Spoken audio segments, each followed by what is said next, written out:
All right, and here we go. Welcome back to another stream. Today we're gonna check out No Man's Sky again for the first time in 2025 after World Part 2. So Worlds Part 1, we played the expedition which was the fishing expedition. I'm not going to play the expedition now, which is basically introducing you to another set of features, which they have, all the new type of planets, things like that, and we're gonna come across them either way, so it's gonna be fine. There's gonna be a main quest, I believe, in the normal game, which is gonna bring you through all the new features as well, from what I understand. I hope I'm not mistaken. I don't know when it exactly triggers, but we'll see. So either way, I hope you're gonna have a good time with the stream. If you watch it as a video afterwards, I hope you're gonna have a good time. So we're gonna start in normal mode. And you can see I deleted everything. I'm terrible for that. I have no gameplay saved. I delete my progression. I don't have a main character or something. It's terrible.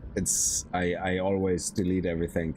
I like the kind of fresh start of everything, but we don't lose much. You can go to the anomaly and buy a lot of stuff back. So, but let's start fresh. I love the game in the beginning. It's fantastic.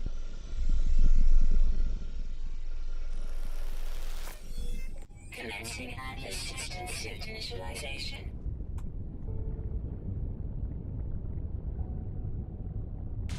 Life support systems activated. Shield kinetic system online. It is a very beautiful game.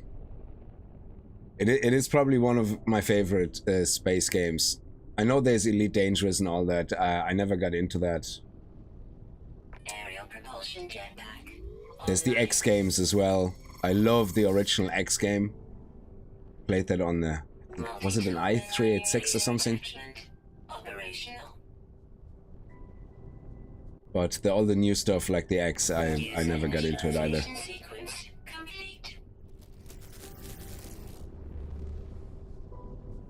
Alright. Here we are, new planet. Welcome to No Man's Sky. How are you? I'm fine. Thank you very much for asking, Kona. I hope you're doing well yourself. Protection falling. So I played it a few times before on stream or in videos. I always go back to it when there's an update. But yeah, let's start fresh again. So if anybody is watching this who never played No Man's Sky, it is, I don't know, well, how do you describe it? Survival is a bit of a strong phrase, but it is, I suppose, an open world survival, crafting, base building, space exploration game. And to me, it's one of the best space exploration games. It's the way it's done. I really love it. Anyway, so we start off on a planet. We have no idea how we got here. We don't remember anything. And you're in this big story of mystery. Right now, we have to try to fix our equipment. We have to try to scan our environment. We can't. Our scanner isn't working. So we have to collect some resources to do some repairs. Also, if I sound a bit clogged up, this is why I wasn't streaming for the last 4 days. I just have a head cold, nothing serious, but it was just continuously like just annoying. You know yourself, even if you don't feel really like you're dying, just being clogged up and everything, you just don't feel like being on a stream and talking to people. So, in general, talking to people. So, there was that. Now, in this game, you have something called a multi-tool, which is where I have to start repairing things now which is my scanner, which is broken. With this tool, you collect resources, you mine, you do everything with this tool. It becomes a weapon. You can have multi-tools, which become complete powerhouses of weapons, things like that. You have money in here, currency, which is called units. You have nanites in here, which are also a type of currency, and then you have quicksilver. Now, these are in-game currencies. Quicksilver is also an in-game currency, but that's more to do with things you can get, you know, for certain tasks. They're like more the end-game currencies. I don't know how to describe that. But you get to know it all. You have your exosuit that you start with. You only have a couple of slots on inventory space. This all can be expanded as you play along. We're gonna go through all this as we play, and then this is my starship, which the game doesn't hint yet that we have, but we don't actually know what this is about yet. So let's get our multi-tool out and start collecting resources so we can repair everything.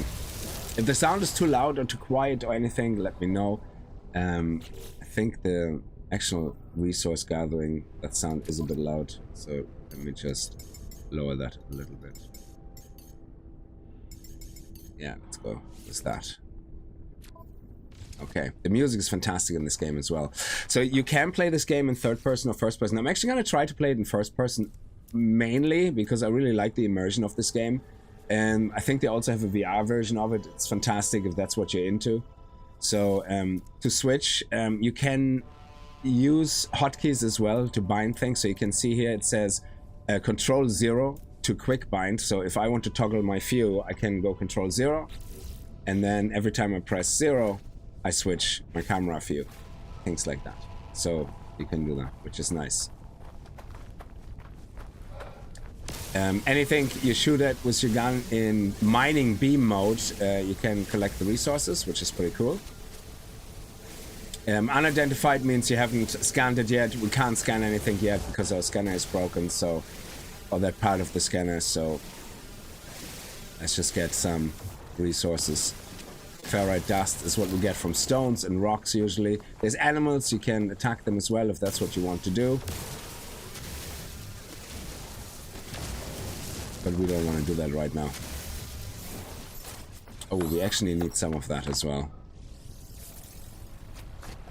Okay, I'm not gonna try to play too much out of sequence. There's a lot of things that, if you want to play a perfect start, there's a lot of things you can do on your starting planet to prepare you for everything and to make the start a hell of a lot easier. But I don't want to skip too much, so I'm just gonna gather some resources and then we're just gonna follow along the story as we play it. Okay. Let me actually tune my controls, my mouse down a little bit more. Yeah, that's better. Okay, I think we have enough resources now. So ferrite dust is something that goes into our exosuit as we collect it. These are other resources that we collected. And we use that to repair our multi-tool, our scanner. So we click on it to repair it and tell it to use some of our ferrite dust. And now we can scan with C, which is the default key. We're looking for something that is sodium rich. Plants. Crap. Ah, that's gonna hurt. You have a jetpack, but you have very little jetpack boost in the beginning, so not much. Let's see where there's more. Oh, there's more over here. And every planet is kind of randomly generated. I don't know if there's any static parameters, but if you look at the planets as well, this is the planet we're currently on, and out of all the millions of people who have played this game, I'm the first one to discover this planet. It was discovered today by me. I can rename it because I discovered it. So, it can be Kickstopia. There you go. Oh, don't know what happened there.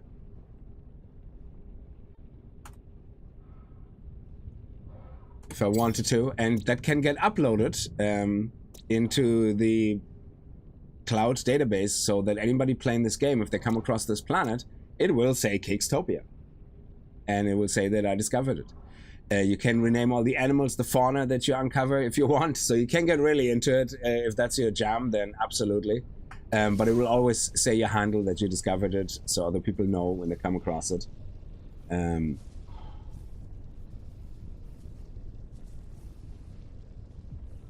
No Man's Sky should be on console. So let's take our sodium and actually quickly upgrade our protection level. So you can either do it through the menu here, or you can click on that and say, hey, I want to use some sodium. And our bottom left bar, which my face hole has covered, will show you that. Actually, it shows you a couple of things. Let me see. In this game, the face cam will always be in the way. There's nothing you can do about that. We're gonna find the spot eventually. So you can see down there is my life and my health, and sorry, my protection and my health. My protection levels are fire. The fire icon in the moment means that fire is what is actually heat, is what's currently destroying us. Now, we have to reach the marked signal location to use our space jetpack. And we can also run. But let's get up this hill here first. There we go. And go across to that weak signal that we have to see what that is all about. We can scan for more resources along the way, especially these guys here. Oh, okay. There we go. We're there. And again, if you're playing this game in third person, you can do that. That's absolutely no problem. It's up to you what you prefer. I kind of try to immerse myself a little bit sometimes and go into first person. The only thing I really like about third person is easier sometimes to gather resources, to do combat. It's definitely much easier in third person. So I will be switching to third person for that. And when you're flying your spaceship, third person again in combat for me is a lot easier. Oh, look at that little dude. Oh, our analysis visor is not working yet. So... yes, so this is No Man's Sky with the latest update, so we should come across all the new content and everything, which is great. Where's my marker? There. So the starting planet is completely random. You could be on an ice planet, on a poison planet, on a like radiated planet, on fire planet like I am. It depends.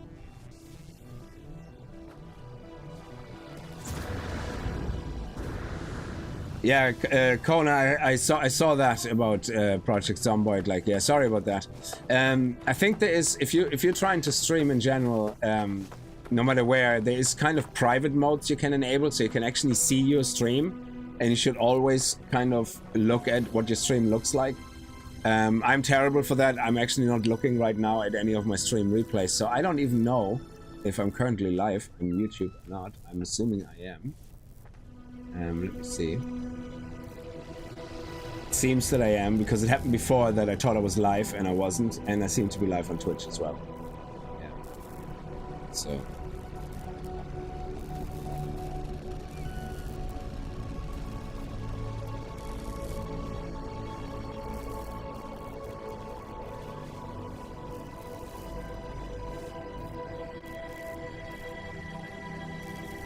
Yeah, but anyway.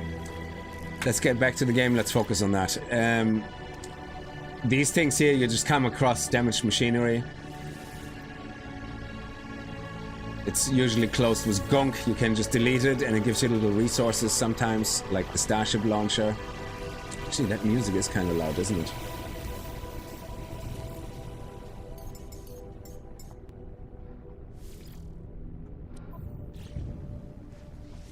So we have some rubbish here which we can go through. This is closed. You need a pass for that to open that. We got some dehydrogen, which is actually quite nice.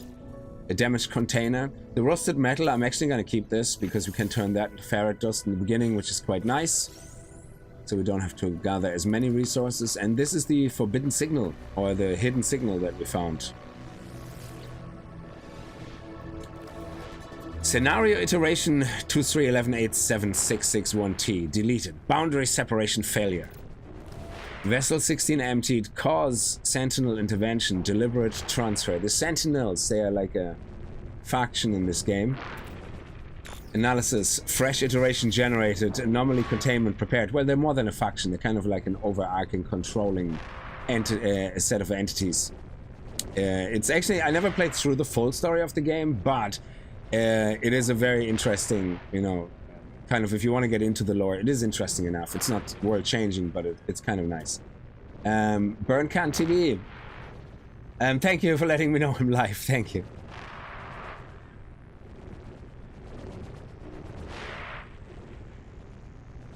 Oh, my stream is showing the sex shop game. Yeah.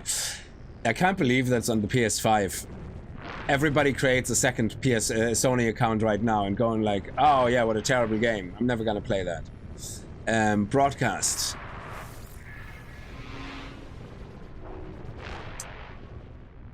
iteration, anomaly detected, anomalies compliant, position logged, system integration scan initialized. So we have no idea what's going on. When you start this game, it's intentionally obscure that you have no idea what's going on. You just follow some set of instructions. You have don't remember how you got here. You don't even know why that ship is something that you can access, you know? So all this kind of becomes clear as you play the story of the game. But there's a huge multi-branching quest line, which you don't have to play every quest chain. A lot of them are just to open up different features of the game, like the pirate faction system that you can join where you can smuggle contraband, things like that. There's a whole set of things that you can start. So, but one of the things you definitely want to do, no matter where you want to go and what you want to play, you don't have to focus on the main story, but you can do everything else. And you never have to complete the main story, but one of the things you definitely want to do is play through the main story as quickly as possible until you unlock something called the anomaly, because that is something you will need to access, to actually as a feature, to unlock as a feature. You need to do that. Look at that, that looks amazing. Like these frigates coming in the sky, they're massive frigates. You can get your own frigate as well, again, if you're new to No Man's Sky. If you're not, then you know what I'm talking about. Let's go and access the ship.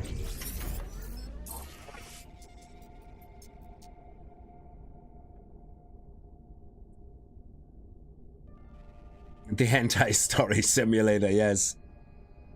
Oh, Burn Khan TV, I'm starting a new save. Yes, I always do. I actually delete all my other characters. I never ever kept a single main character. The longest character I have was 480 hours and I just deleted it. Because I kind of get bored with the progress and I kind of like starting. I think every game for me is, I don't know, it's like, I don't know what it is. I have to start fresh after a certain amount of time. It just becomes very bland. And then it's like 7 Days to Die. My favorite are the first 3 weeks. After that, I don't really have much interest in the game.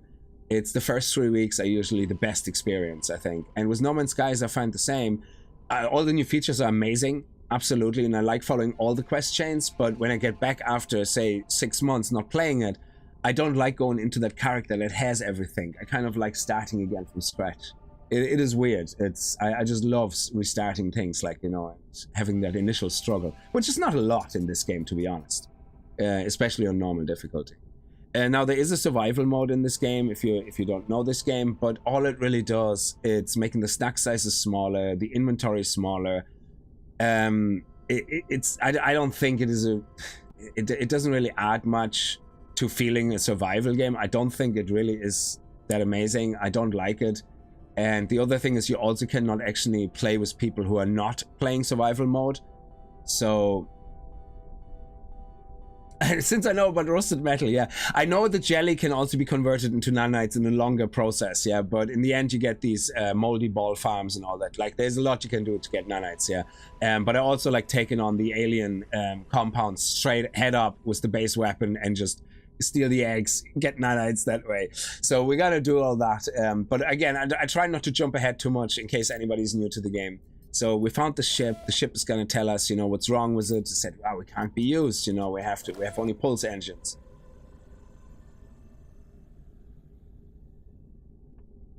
H2O, the reason you saw the Sex Shop Simulator game on your recommended games list is because, you know, the games you play. Sony was like, oh, he would be interested in this game.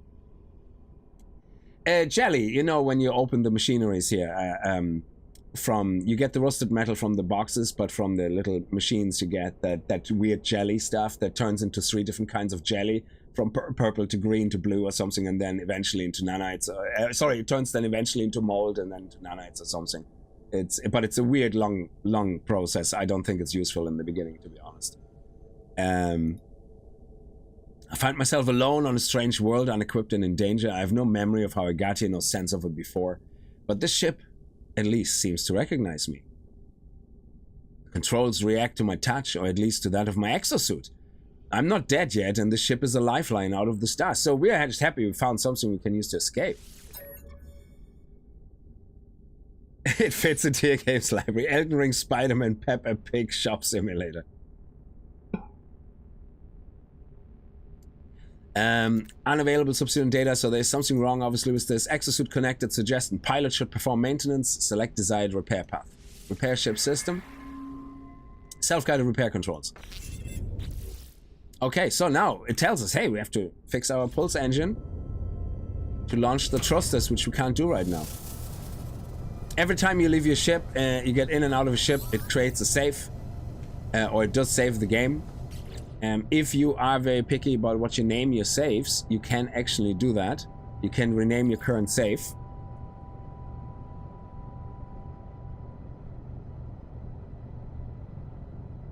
You can rename it anytime you want, and then the next time you save, there will be the name of your save. So we go in, we go out, it creates a new save, and now restore save, point saved, and this will be now the name of your save when you go to the main menu, in case you have multiple saves. Oh, the goop, yes, the goop, yeah. Yeah, I don't think it's very practical. Rick, how are you? So, repair the pulse engine. That's something we have to focus on now. We already have ferrite dust to create a metal plating. So, if we go into our menu, we can see that our spaceship and our starship tab, we have a launch thruster which needs repairs, which we need pure ferrite for, and we need hermetic seal and a metal plating to repair the pulse engine. Right now, we don't have a recipe for a hermetic seal. We can see that here, but we have a recipe for metal plating. So we can take that metal plating, put it in here, and part is repaired. But now we're stuck. Don't have a hermetic seal. So, partially complete. Board the starship and consult the diagnostics to see what we have to do next. Now, you can skip this tutorial. If you played this game kind of before and you're not interested in the tutorial, when you create a new game, there's normal, survival, whatever. Click custom. It will by default be normal settings, and there's an option then to disable the tutorial. So when you start, you actually appear right beside your spaceship. You already have some basic stuff, and off you go. Yeah, so all that stuff is already done. So you don't need to go through it. I just like the experience. It's always nice. Starship critical damage, vital ingredient missing, unable to synthesize required components. Pulse engine requires hermetic seal. So request assistance. Iteration comparison reveals hermetic seal nearby. Salvage planetary chart from distress beacon. It's also very nice. It introduces you straight up to something called planetary charts. Raging Goblin. You played it briefly, never went back to it. Should give it another try, maybe. It is a very chill gaming experience. I don't think it is as action driven as anything like Elite Dangerous or anything. I prefer it towards all these games because I like the chill aspect of it. And now, yeah, a lot of things in it are not as hardcore, or hardcore is not the right word, not as in-depth as I would like them. Like some of the economy and the making money parts could be more in-depth, but or the space combat is really nice, but I also think it could be I like the idea of Elite Dangerous, but I find it way too in-depth and complicated with some of the things, you know, it does. And but I think this one kind of ticks a lot of boxes for me, where I find it easily cropping up for me as the #1 space exploration game. So let's check out the notification here. Appear inside the beacon's housing as well as the distress broadcast unit. It contains a planetary chart. So let's take that chart. So this is the game's way of introducing you to planetary charts. What planetary charts are, if you look at them in your inventory, they're maps, basically. They have cartographic data. You can have different types. Now, there's planetary charts. There's, I don't know, distress chart, whatever they're called. There's like, I think, 4 or 5 or 6 different type of charts that could give you each 2 or 3 possible different things from that category that chart is from. So in here, for example, we can find a distress beacon. It's a distress signal planetary chart, and activating that will show us the distress beacon. So we just click E to plot the route. Now there's charts that even can, if you're lucky, find crashed landed ships, and you can take them over and repair them and make them your own, which is amazing. So, oh, there's actually a crashed frigate right there behind us. You can't, sadly you cannot go to a crashed frigate and dig it out completely and make it your own. That would be awesome, but I don't think you can ever do that in this game. That would be so sweet though. But I'm really excited because Worlds Part 2, the last update, finally added one of the things I wanted from day number 1, which was deep oceans. I love the idea of building an underwater base, but all the oceans are basically puddle deep. Yeah, you feel like you're going really deep into an ocean, but then you look up and you're actually only about 50 meters down, which is not a lot. Yeah, especially if you want to build a bigger base. So, but now they added planets with very deep oceans, like a kilometers down or something, and I can't wait to find one with a huge deep part where you can build a lovely underwater base. Oh man, I just love the idea. It's like the whole Subnautica vibe, you know? It's just absolutely amazing. Yeah, this starting planet is very hilly. So let's slowly get up. Might as well get more resources along the way if we can. Some things you can't destroy yet because your mining tool is too weak. So you can see some things that you come in, they say advanced. But we're gonna upgrade our tool soon, so that will all happen very quickly. And then we can kind of do everything. I thought I saw it here where it said advanced. No, not yet. Okay. Also, these blue things here, there are dihydrogen crystals. I would also recommend picking a lot of them up straight up from the beginning, because they will help you out getting you enough StarCraft fuel. I think you get the dihydrogen jelly from them, and after that you can turn the jelly into Starship fuel or something like that. So also oxygen, very important. Let me get some. Oh my dear lord, this planet is hilly. Wow, I played a couple of test planets earlier, and I have to say everything was pretty flat. This is, oh my god, look at that, there's somebody there watching me struggle and just moving on without me. And now the weather changes as well, so we're losing our protection. You can see on the bottom left it says storm, and we're rapidly losing our protection. That is not good. So it's a race against time, trying not to die. Seek shelter in a cave. Okay. Oh my god, we have to go past this hill now as well. The only good thing about a storm is your jetpack lasts longer, which is amazing. I don't know why that is actually. I have no idea what the logic behind that is. But yeah, if you have a jetpack, it will work better in a storm. Oh my dear lord, let's go. Come on, quick. We nearly... Oh, do we have any more? Yes.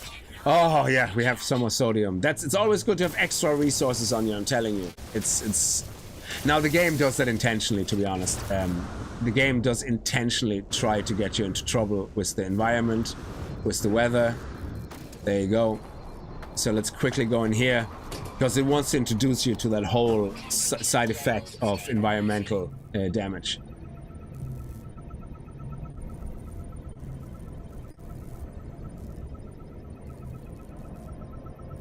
The latest update broke a lot of things. Oh yeah, I don't know. I don't play existing saves usually, so I'm not sure. I hope it didn't break anything the previous working. You have 1,000 hours in No Man's Sky, Kona. That's great. Yeah, it's a very good game. I just got short legs. Yeah, so we're gonna go through character creation later, which is funny. Your character creation is actually something that you do later in this game. Where you can change the way your character looks. So it's actually pretty cool. So again, I play in first person, just trying to get that immersive experience. But I will switch to third person every now and then. Storm clearing. So now the storm magically clears, you know, because we found what we're looking for. Making this recording in case leaving behind in the fabricator might be of some use. So we just happened to come across a holo archive that has exactly what we need. A hermetic seal. But also I think we get the hermetic seal formula. So if we would go into here, I think, yeah, we now can craft our own if we have some condensed carbon. Which is like carbon, only more condensed. Check stock transfer, very good. We got some units. Units is the in-game currency that you can use to buy things. Nanites is used to buy mods and upgrades to your tools. So again, this is damaged machinery.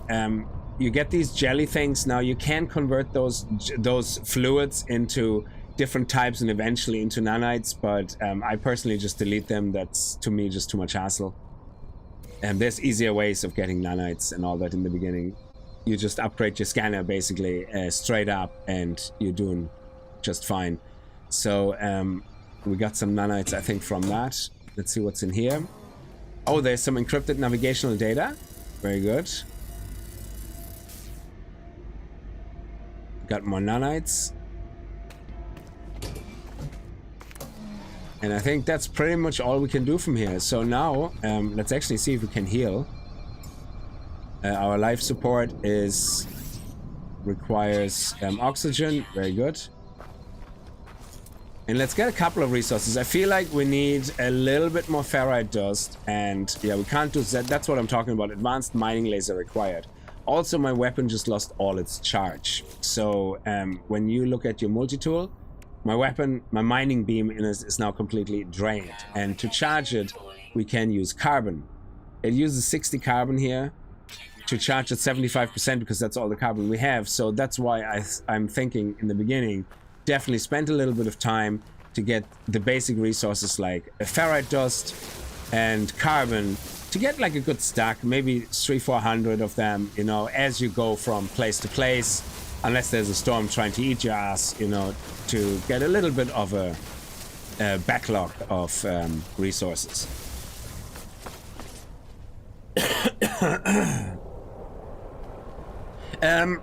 Do I want to do multiplayer? Yes, at some point we're gonna turn on the multiplayer. Now, in the moment, multiplayer is enabled, disabled very easily.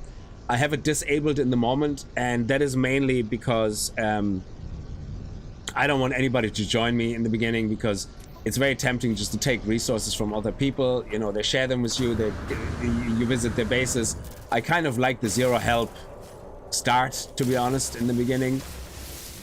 And later on, we're definitely going to turn multiplayer on because I want to see the other people's bases.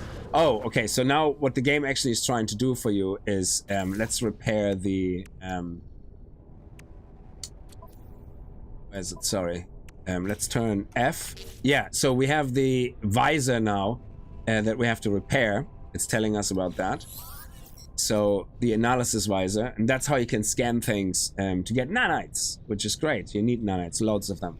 So let's go into here, and in here we can, because we're in the multi-tools, we can craft multi-tool upgrades, and in the moment we have 3 available. We have the analysis visor, which gives us the ability to identify the unidentified things and also store the data, and then you can upload it to the global database. You're the one that found them then first. We can have a force field, which we need an iron battery and a wiring loom for, which we can't do yet. That's something we can buy on the first space station. But again, we don't really have the units for that. I think they cost about 3,000, the wiring looms, so they're quite dear. But you can get lucky and find a wiring loom actually in one of those machineries and boxes that are flying around on planets. Boltcaster is the first weapon module. So the way this multi-tool works, that's why it's called a multi-tool, is depending on what tool you have selected in your multi-tool, it is either a mining beam, it is a weapon. So you can have one tool with all those different modes that you have, and you can switch between them very freely. Like, I think G is the default key, but I have it bound to my mouse. It's easier. So, but for that we need chromatic metal, which is something we can't do yet because we need to have the mining laser fully, like not the mining beam, the mining laser or something enabled, so we can actually mine proper resources, which the game is going to show us in a little while. So let's go for the analysis one. We need a carbon nanotube. We don't have that yet, so we're going to go into any exosuit or starship slot, and we're not near our starship, so we have to go into our exosuit slot. And what do we need to craft it? More carbon. I just used the carbon to recharge my weapon, so we're gonna have to collect some carbon first to repair that. So anything like a tree or something, or tree-like thing, should give us carbon. That's salt. That's salt, okay. All the trees here are actually salt trees. That's interesting. The only planet I start in where all the trees are salt trees. So what gives me carbon then exactly here? Interesting. There, oh, that's oxygen. Well, where is my ship? It doesn't show me where my ship is until I have completed the visor action, so we're gonna have to try to not sway too far away and try to find some carbon. That's more ferret dust.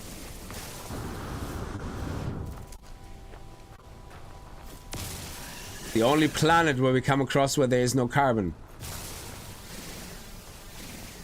Let's see, is that carbon?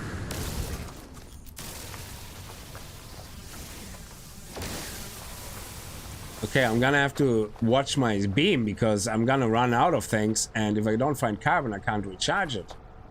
That is crazy. Where is carbon? This never ever happened to me, that I came to a planet where all the trees are salt. That is crazy.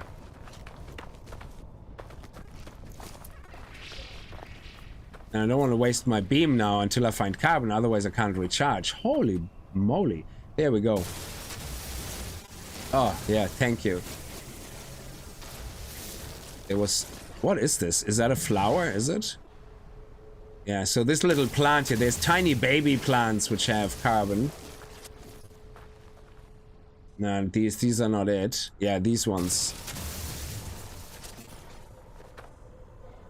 Interesting.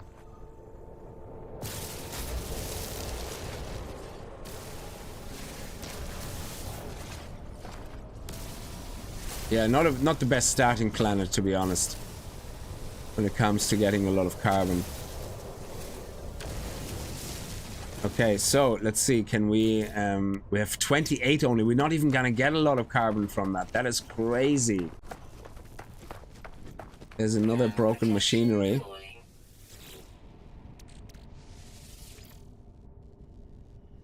So this is actually one of the worst starting areas, to be honest. There is about a 0.1% chance this will happen to you. This has literally never happened to me, that I came to a planet that has such little carbon available right at the start. That is crazy.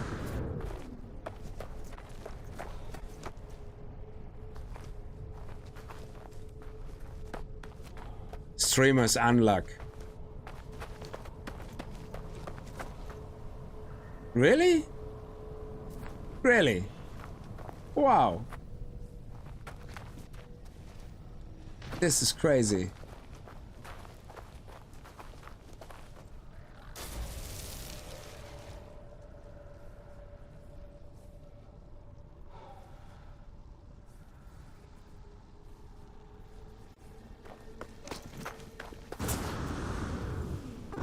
Okay.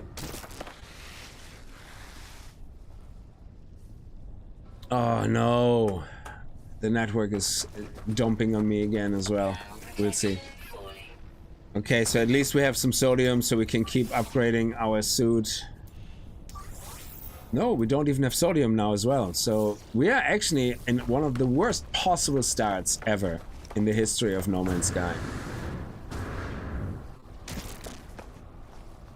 I might actually just die even in normal mode. Oh, there's some carbon. And some sodium.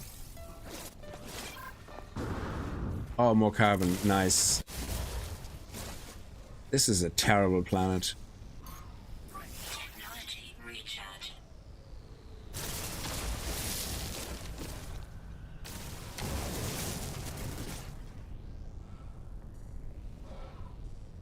And each of those carbon plants gives us like only 10 carbon or something. They're terrible.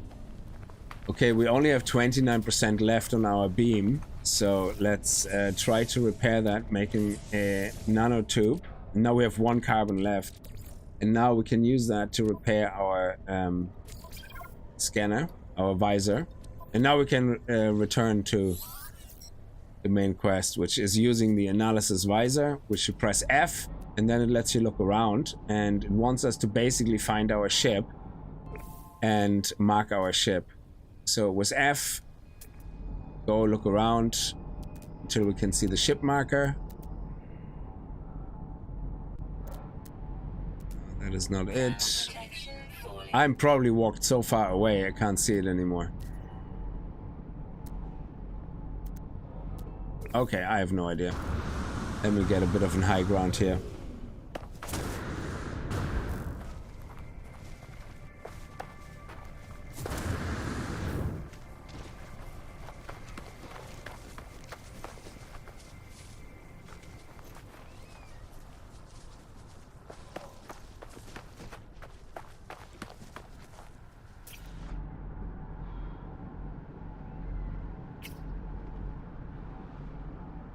Okay, we have some resources over here. Where is my ship? Oh, it's over here somewhere.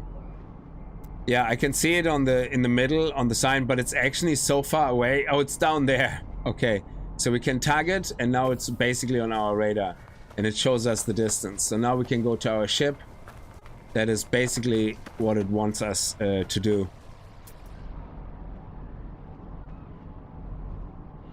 And it wants us to analyze some things. So now we can analyze the things that we don't know. So like say this one here, we can't mine it yet, but it's unidentified. And when you identify things, the question mark you see there is a second resource type that you get from it when you analyzed it. So if I analyze this now, I get some nanites, 200, or I get some units, 200 units. And now I can get carbon from it as well. So let's see, is there carbon in these salt trees? That would be great, that would be wonderful. No, it's ferret dust. So we scan everything, we get some units for it. These creatures here, we just scanned that one. Oh, we actually are out again of protection. Yeah, we need some... Yeah, there we go. Let's go up here. Let's get some more nanites. Some more sodium. Oh, yeah. The carbon here, for example. Let's identify that. Does it give us more carbon? I have no idea. But we'll see. So, yeah. If you have a planet that is so hilly like mine, has 0 resources on it, just restart. It's not worth the hassle and the headache. It's not a very enjoyable first experience if you never played this game before. It definitely isn't. You feel like the game is already trying to just utterly kill you. I would recommend scanning as much as possible because you not only get units for everything you scan, but if you happen to scan every single flora and fauna on the planet, or type, you actually get bonuses and all that, which is great. I just really hope there's gonna be some more carbon because we are screwed if we don't get more carbon. We won't even get off the planet.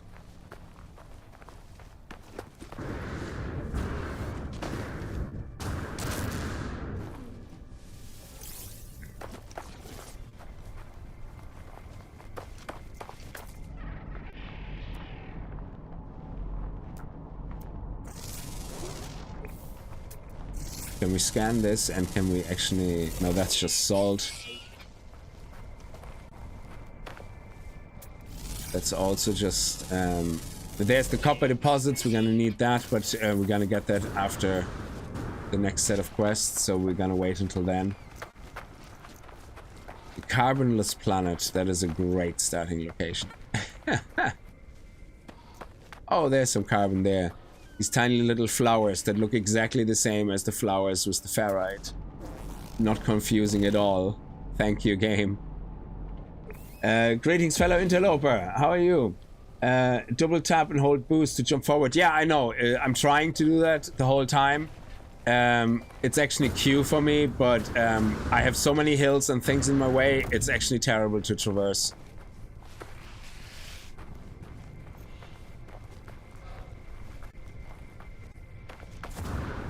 Oh, there we go. Nice. Let's see if we get something nice here. We're nearly at our ship, so... Kona, thank you very much for the super chat. Very much appreciated. The best planet to find MS is a planet with rocks that contain hydrogen, so useful for frigate fuel. Yeah, the paradise planets are usually very nice. I prefer them, but that's just because I like that they look better. Is there any carbon in here? Oh, chromatic metal directly from a source. That is crazy. Oh, we might actually get something here. Oh. Oxygen. That is handy. There we go. We're nearly at our spaceship. There's more carbon here somewhere. You really have to point exactly at those flowers because otherwise we're not getting any carbon. And we're nearly at 0 again on our mining beam. There we go. Oh, there's some carbon over there actually. There, yes. Oh, lifesaver. Lifesaver. Nice. That was beautiful. That was a nice find. I can't believe they have chromatic metal here. That is actually crazy. It's only 2 or 3 each time, but still, it's quite insane to have that as a base resource coming from a plant. Let's get some more sodium so we can build up our shield. Let's see if we get anything here. Can you actually melee resources, yeah? Oh, that's cool. I didn't know that, Ramrod. After hundreds of hours in No Man's Sky, I did not know that. That is crazy.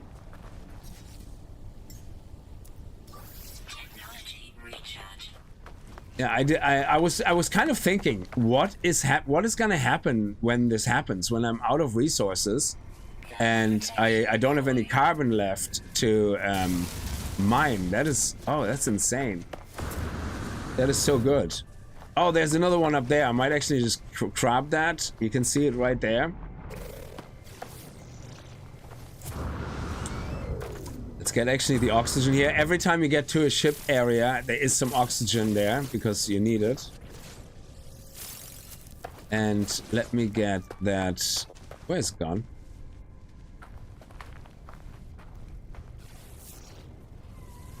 Oh, I thought I saw some.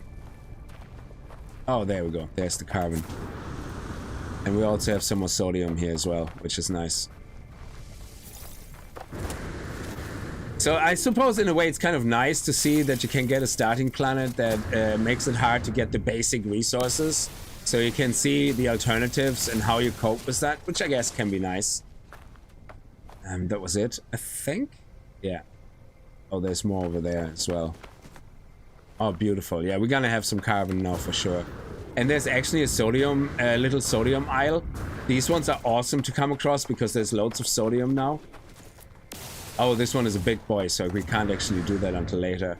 So you can collect loads of sodium plants here, which is gonna be awesome, so we won't have any problems with shields anymore for a little while. We're gonna get off this planet soon anyway. This becomes all redundant, but... oh, you have sodium resources as well.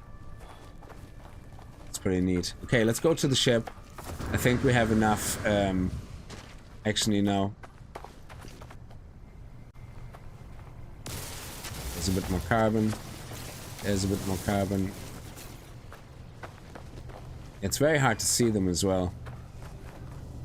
Let's get into the ship and repair the pulse engine.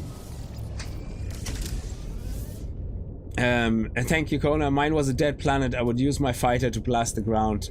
Yeah, that's also a nice trick if you have a ship that you can just shoot everything with your ship, and that gets you resources as well. So let's repair. Put the hermetic seal in that we gathered. But we still can't take off because we still have to fix the thrusters. So now we have to create pure ferrite, and that is the game's way to introduce you to, I suppose, crafting in a way, I guess. So if you press Z, I think that's the default key, you get like, in the moment, this is all I've unlocked, so don't worry, this is all technology that you will uncover. The game gives you a lot of default technology as you play, but you can also buy it with nanites, which is great.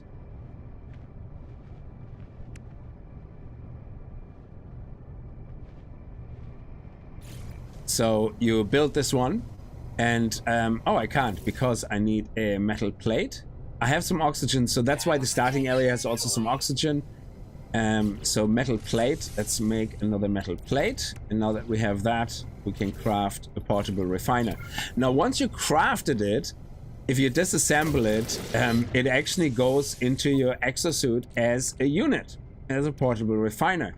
And to place it, you just basically craft it again, but it will just use the portable refiner. But if I would want to make a second one, I have to have the resources again. So it kind of works really nicely, the UI in that manner, which is really cool. So now you open it and you have to use, guess what, for fuel? Carbon. Exactly. Loads of carbon needed for a planet that has very little carbon in the starting area. Very scary. So one of the things that we can do is pure ferrite. Yeah, but you see this rusted metal we picked up? You can sell that. But you can put that in here, and that creates a 1-to-2 ratio ferrite dust. So for 90, we should get 180 ferrite dust. So let me stop that for now, just to show you. And then that's a 1-to-2 ratio. Let's put that in here. And let's take that out and put it in here. And now what we put in here is actual ferrite dust itself. And that turns into pure ferrite. Oh, I don't actually have... Where's all my ferrite dust gone? Oh, here. I was just about to say I had more than that.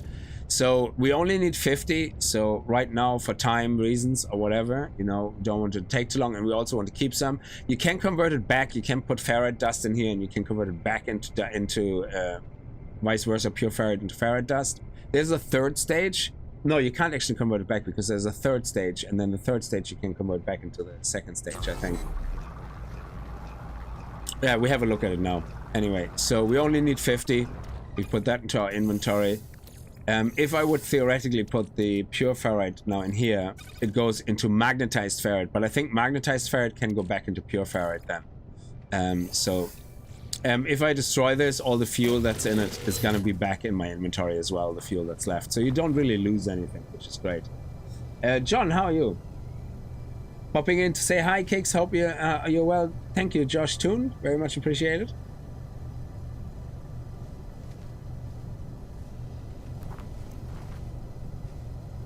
Yes, if you're near a cliff, yeah, I know, yeah, you can go up and straight up. So if you ever find yourself falling into a hole, even if you have very little thruster in the beginning, the game is designed in a way that you can always get out of a hole. You just basically go right up to the wall and you do it. The problem is when you have a hilly area like this, it doesn't work that way because it's not steep enough, because you technically can kind of jump up this, so there's no need. But if you go up to a very steep wall and you fell into a hole or something, it will let you jetpack out, no problem.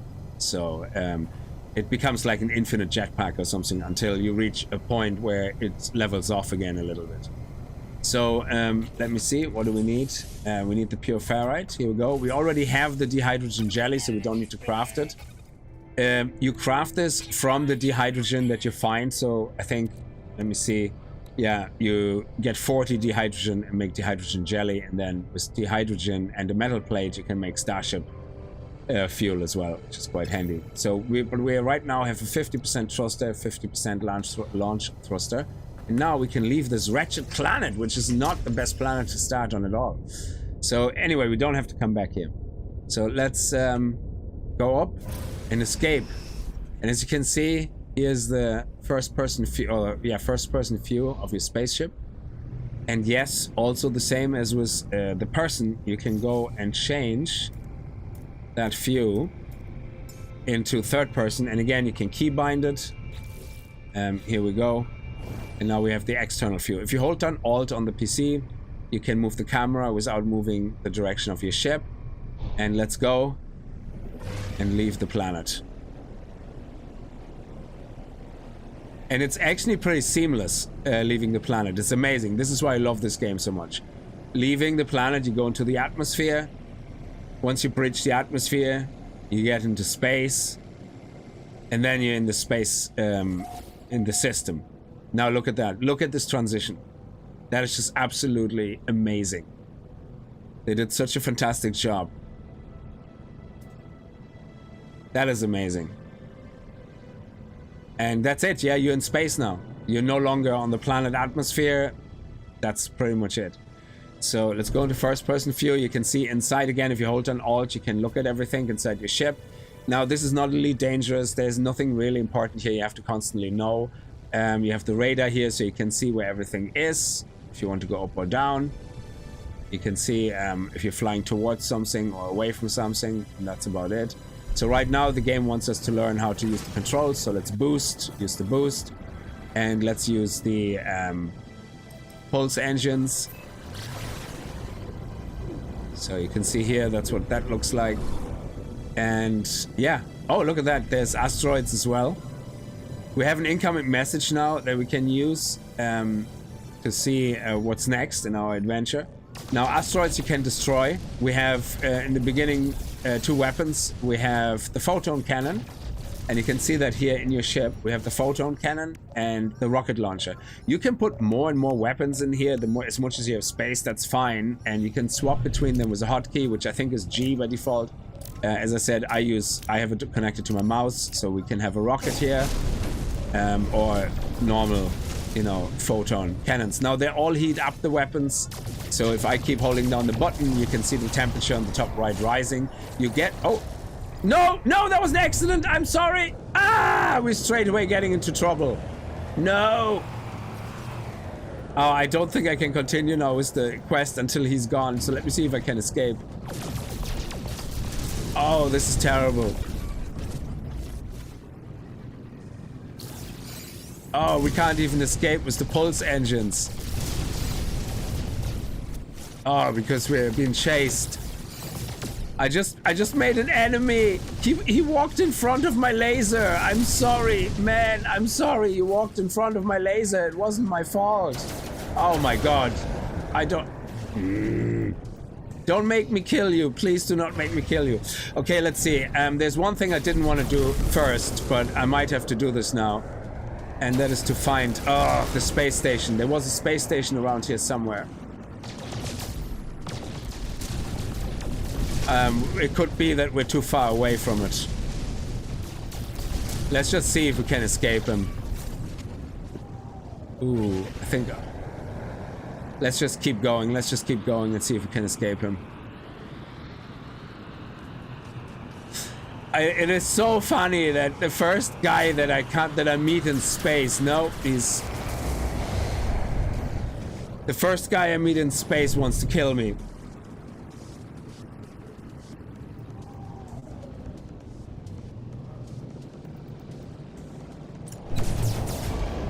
I'm gonna have to kill him. There's no choice.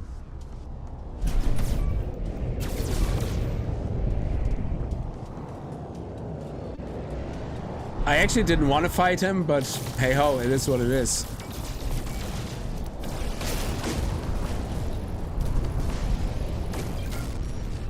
Okay, let's quickly, before we get into trouble, answer the notification. Incoming transmission. Oh yeah, no, I hold S is like to auto aim. I actually have it set to tab. I don't know why it didn't go on the tab. Hold down is, it must be resetting that control. Incoming transmission, source. Please identify yourself. I am, okay, I identify myself. You're not alone. Again, we started this game, we have no idea who we are. We just wake up on this planet and we apparently can use this ship because our exosuit is compatible with it. We have no idea. And then we get these transmissions now. You're not alone. Follow the, okay, the Kickz. The broadcast ends as strangely as it began. The final piece of the signal appears to be a set of planetary coordinates. Input coordinate data. Everything that could have gone wrong so far has gone wrong. Navigational data received. So, oh, we actually didn't get the Sentinels after us for killing this guy. Okay. At least that's something. That's the planet we have to go to. We can hold C to give it a scan. It has ancient bones, copper, rusted metal, cobalt. It's a low atmospheric planet. Nothing wants to kill us there. We arrive in 1 hour and 43 minutes. So let's talk while we wait. No, no, Rick. It's an NPC. The ship. Now you can see other people, but I don't know if there's a way to play PvP. You can turn on friendly fire, so you can kill each other if you want, I guess. Yeah, so the lock-on feature. So if you go to controls and you go to ship controls, ship controls are locked. Yeah, in the beginning this will be tethered. Don't use tethered. That is terrible. I don't like it. I see people playing with tethered sometimes. I don't know how they do it. Tethered is when you move your ship and the camera basically doesn't move straight away with your aim, with your mouse. It kind of tethers and has a little bit of a delay. So it's kind of like a bungee thing. I don't like this at all. So Starship Combat Auto Follow. I like to toggle it. I don't know why it resets it to disabled, to enabled hold down all the time. I like to toggle it usually, which then means if you press it, it will auto follow someone and it makes it much easier to fight people. You can try not to use it, but it is quite tricky, I think. It's not the easiest, especially if you have to fight 3-4 people at the same time. You want to go and get them as quickly as possible. Okay, so now we're gonna put our pulse engine on. We aim at this. If you aim at this, it tries to fly exactly to this point. And there we go. You can see we're there in 30 seconds. Oh, that's the moon actually. Let's scan the moon. Oh, why can we not scan the moon? Oh, there we go. Oh, it's a paradise moon. Wow. That's awesome. Are we gonna land on the moon or are we gonna land on the planet behind it? I think we are on the... Are we on the moon or I think we're on the planet behind it. And this is the planet. Low atmosphere planet. And this is a paradise moon. Wow. I don't think I've ever come across a paradise moon. I've come across a paradise planet, not a paradise moon.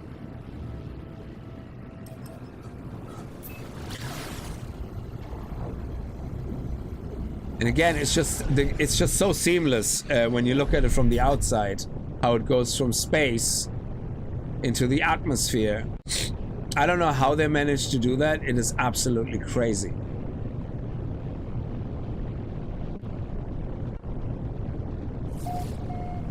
So you can see here, we're breaking the atmosphere. And all the other planets are really there. And now we're getting close to the ground. It is so seamless. It's absolutely amazing. And now you just land, and that's it. So you can again look at it from the outside if you want. Now with the ship, I prefer third person a lot more than first person. When I'm out and about, I prefer first person. So it's up to you, yeah, how you play it. Oh, light and no fire. I'm so excited for this game because they're using the No Man's Sky engine for that, yeah? And every advancement they make in the engine, they reapply back to No Man's Sky, which is absolutely phenomenal. So I cannot wait for Fire and Ice. Basically, I think instead of... They're using the ship mechanic for dragons. So in the very early prototype of the videos, you could actually see the dragons behaving like spaceships. They actually looked like they were taking off and then going into flight. It looked really funny. But I think it's amazing. I mean, if they use basically the No Man's Sky engine just to create another themed game, I would be happy with that. But I think what they do is they have a single planet. So imagine instead of a single universe, yeah, with multiple planets, they have a single planet with multiple areas, zones, and it's seamless. You can fly. I think they said if you take on a dragon, if you fly in one direction, you eventually get around the planet, but it takes like forever, yeah? And knowing the scale they use in No Man's Sky, where you have trillions of planets, yeah? There is actually still, like, people still play to this day the first time No Man's Sky and still come across planets, like I did in the beginning, that nobody has ever discovered. It's an absolute immense universe, yeah? It's crazy. I can show you that later on the space map. If you haven't seen this game before, it is absolutely insane.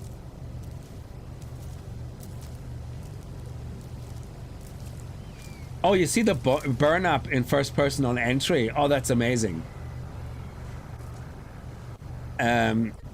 I don't know. I restarted from scratch, Lovely Legend, so I don't know if you can, if Exocraft summoning works. Maybe it's an existing game bug. I have no idea. I usually restart with a new character every time there's an update. Just playing other games like 7 Days to Die, I don't like continuing existing saves when there's an update. No, I don't have a VR system. I can't play VR where in the place I'm in. It's too small. I would have to have VR as you sit down with controller maybe. Look at that crazy animal. That looks crazy.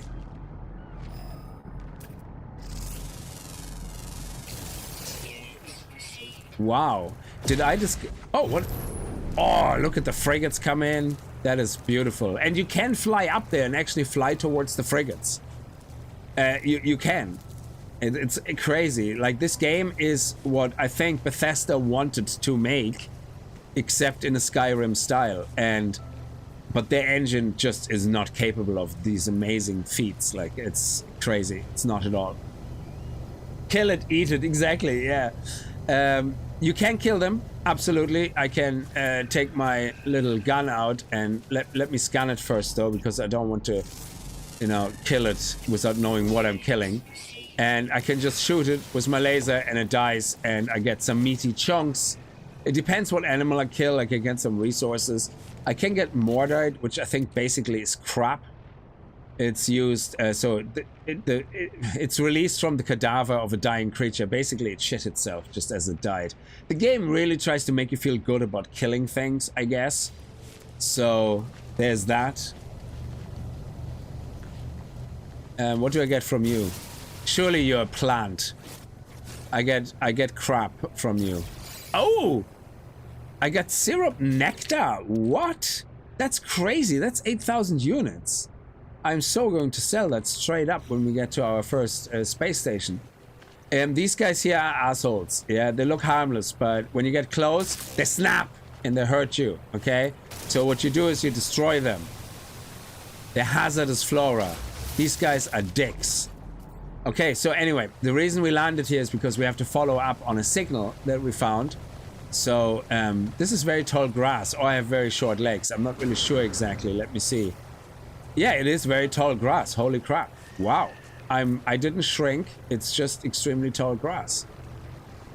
So what we do is we land near the vicinity of the signal, and then using your visor, we now have something called target sweep mode.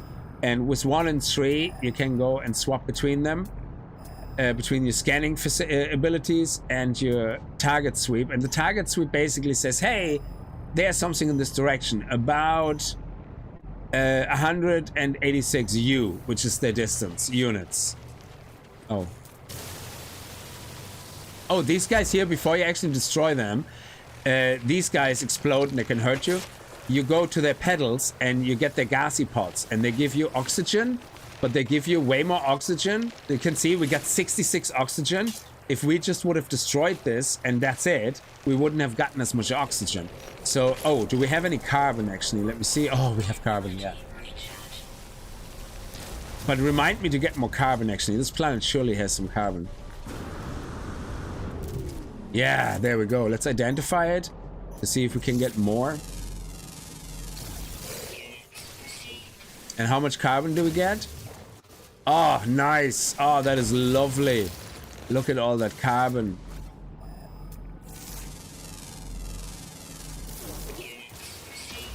Oh, what is this? Oh, the homing sacks. Yeah, we're not going to do this right now. Again, you could play this game completely optimized where you know exactly what to gather in the beginning to give yourself the best start. We're just going to flow and chill with the beginning and the quests, and don't go too much out of our way to do anything special or extra, except for getting more resources, obviously, you know, to make sure we have enough. It's always good to do that. And scanning things. I don't need to scan every rock, but I do like to scan every creature, because creatures give you the most units. Fauna and flora doesn't really give you as much base units. Creatures do. Oh, what is that?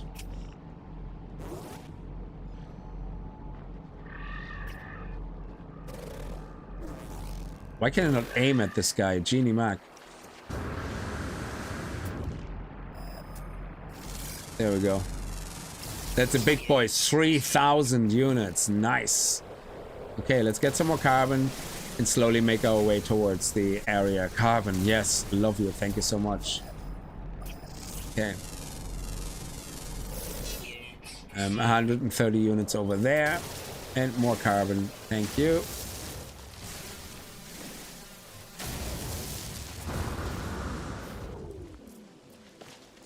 So yeah, when you do Q, you punch, yeah? Well, I mapped it to Q because that's how I like it. When you press Q and then space jet, you do kind of like a launch, like that. And that lets you travel a lot faster and quicker. Okay, here we go. Get your gassy pods.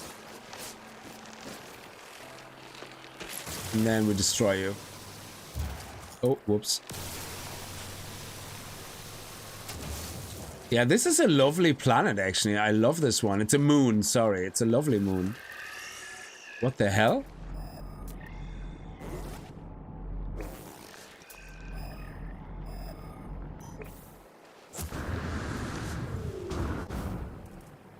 Ah, broken legs. Ah, look at that. Another meaty lunch friend. And another one. Now, sometimes these guys can be aggressive as well if you get too close to them, so you have to be careful. They don't do a lot of damage, but some of them can actually be quite hardcore, like, so you definitely want to kill them ASAP when they attack you.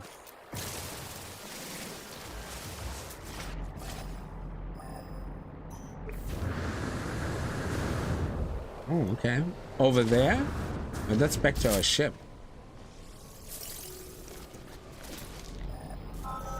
There we go.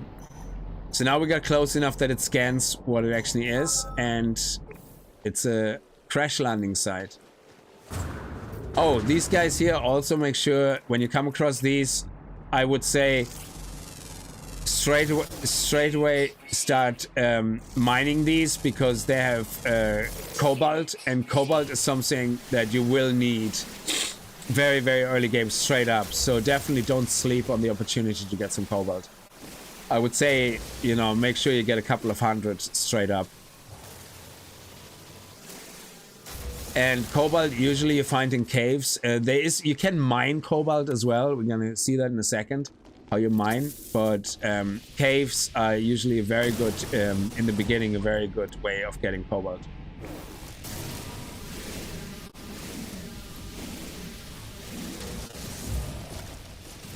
Oh, it's the stalagmites and the stalactites.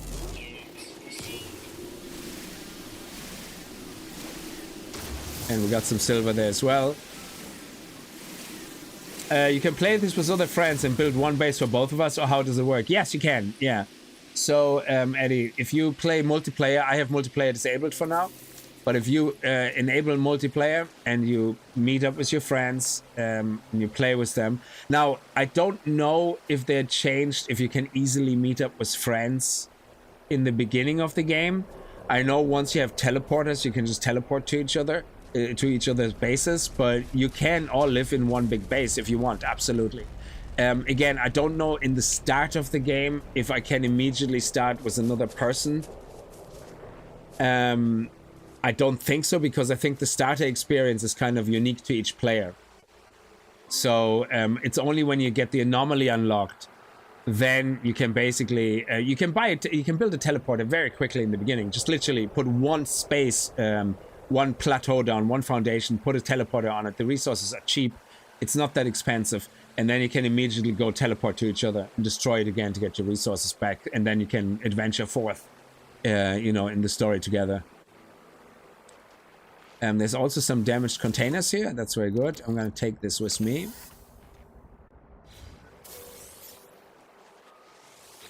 Oh, we actually got some interesting stuff in that one.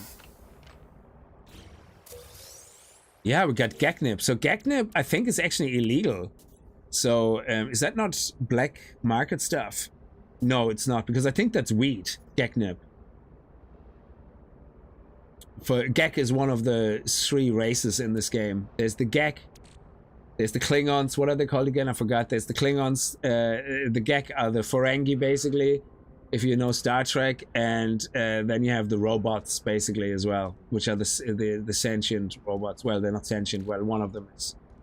The Vy'keen. Sorry, the Vy'keen. They are the robots, I think.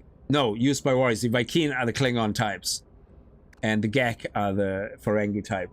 They're all into money, money, money. So when you learn their language and you talk to them, always make sure you make it about money and economy.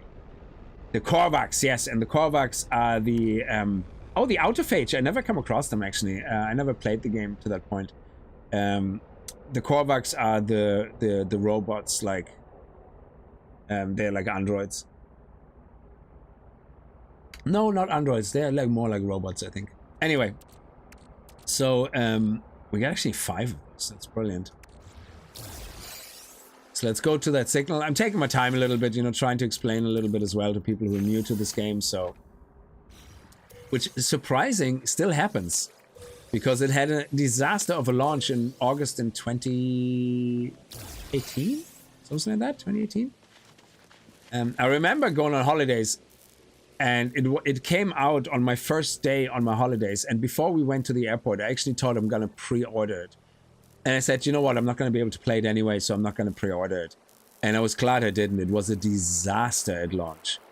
And I actually didn't play it until, I think, the Settlers update. The Settlers update was the first time I played No Man's Sky, and I was like, holy shit, this game is amazing.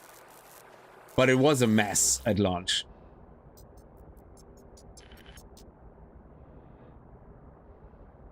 Decipher the signal. So that's part of the story again now, so...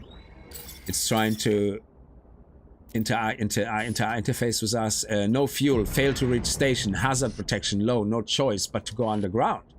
Deploy base computer. As well as log entry, the signal contains plans for a base computer and a terrain manipulator. Terrain manipulator is what gets you to get the resources we need now to craft, to mine ore. With any luck, the base computer will hold more information about whoever is leaving these messages. Extract plans. There we go. Base computer. Now we need chromatic metal. To make chromatic metal, you need to use copper, and put it through your little forge thing. So carbon nanotubes. Yeah, we also want to activate the signal here. Yeah, that's good. To chart the area.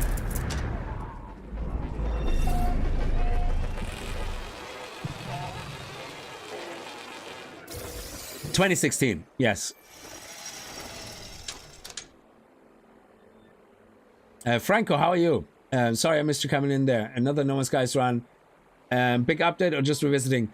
Well, I'm kind of trying to play as much as people have interest from it from the start again, but it has all the updates now, so I can't wait to find my first underwater planet where there's proper deep ocean sea for base building. Oh man, I'm so excited for that. I can't wait to find that.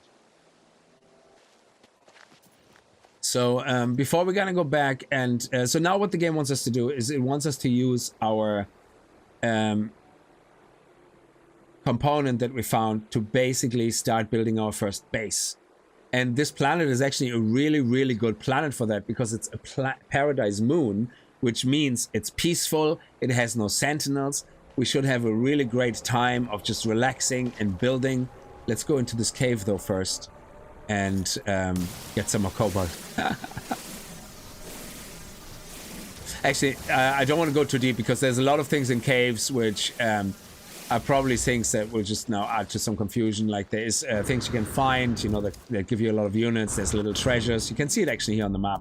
If you scan, you can find these buried caches. You can salvage containers, very important.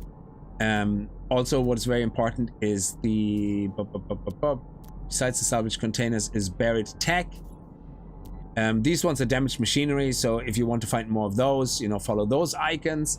These icons are deposits. In this case, copper deposit. Yay, is exactly what we want. And there's a settlement nearby, an unknown building. So I'm gonna check that out, no matter what. And then here you have knowledge stones. Knowledge stones are where you learn language pieces of another race. So this game is really well done, that when you come across any of the 3 races, you don't understand what they're saying. It's like gobbledygook language, yeah? And as you discover more words, it basically shows you more and more words in English that what they're saying. So it's brilliantly done. I love this. Over here, we also have something called a humming sack. Because it's right here, we can actually check it out. So the humming sack, if you open it, has a pearl inside, an albumin pearl. And this albumin pearl is something that you can sell for a little bit of money. I don't know if you can craft with it. Actually, I have no idea. Let me just scan this here for a second. Get some units. So if we look at it in our inventory, the albumin pearl is worth quite a lot of units. So we also picked up navigational data earlier. Navigational data can be traded for these map charts, which is great, or you can just sell them for 1,000 units in a pinch if you need to. It's absolutely fine. This is ammunition, projectile ammunition, which is generic ammunition for bolt casters, pulse spitters, and scatter blasters, which is what you've seen here. The bolt caster, which we're going to be able to make now. So we're going to actually get enough resources to make as much as we can here. So the terrain manipulator is the first thing that it wants us to craft, because we just got that and we need that to mine. We already have jelly that we found, and we have to make 2 carbon nanotubes. Now, 2 carbon nanotubes shouldn't be that much of a big deal. We go here, craft 2 of them, 100 ferret dust, and boom, there we go. And put it in here. Oh, no, that's not it. Not boom, put it in here. We have to go boom and craft nanotubes from it. There we go. Oh. Why did I built the wrong thing? Okay, it doesn't matter. Don't worry about it. I crafted the wrong thing. So we upgraded that now, and now we have a terrain manipulator. Let's actually refill this now. We have loads of cobalt. Is there anything else we can refill? We have loads of oxygen. Very good. We can also craft already an oxygen recycler. We have a lot of oxygen. We have 300. So let's do that. And that basically increases our oxygen by 10. And your oxygen is your life support, which is basically your health bar. And, you know, the more the better.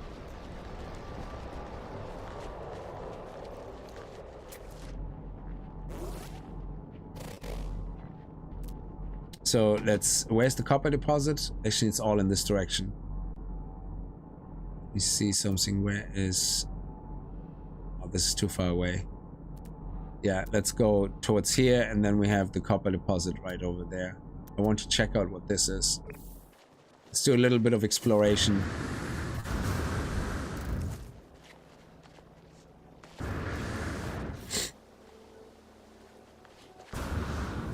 It's very close, actually.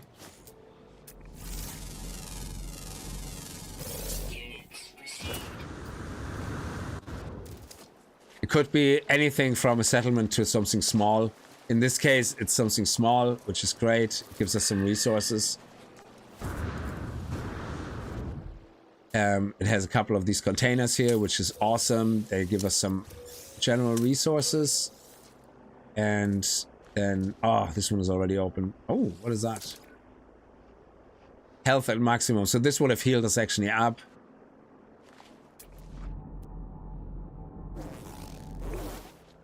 Okay, let's save and chart the location.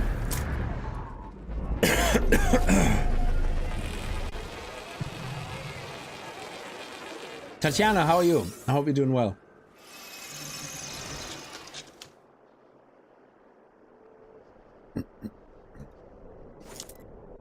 So yeah, anybody who's just joined, who's well versed in the game, the reason I'm kind of going slowly through it is there's a lot of people who actually haven't played this game yet, who don't even know how it works or what it is, so we're kind of trying to go through some of that.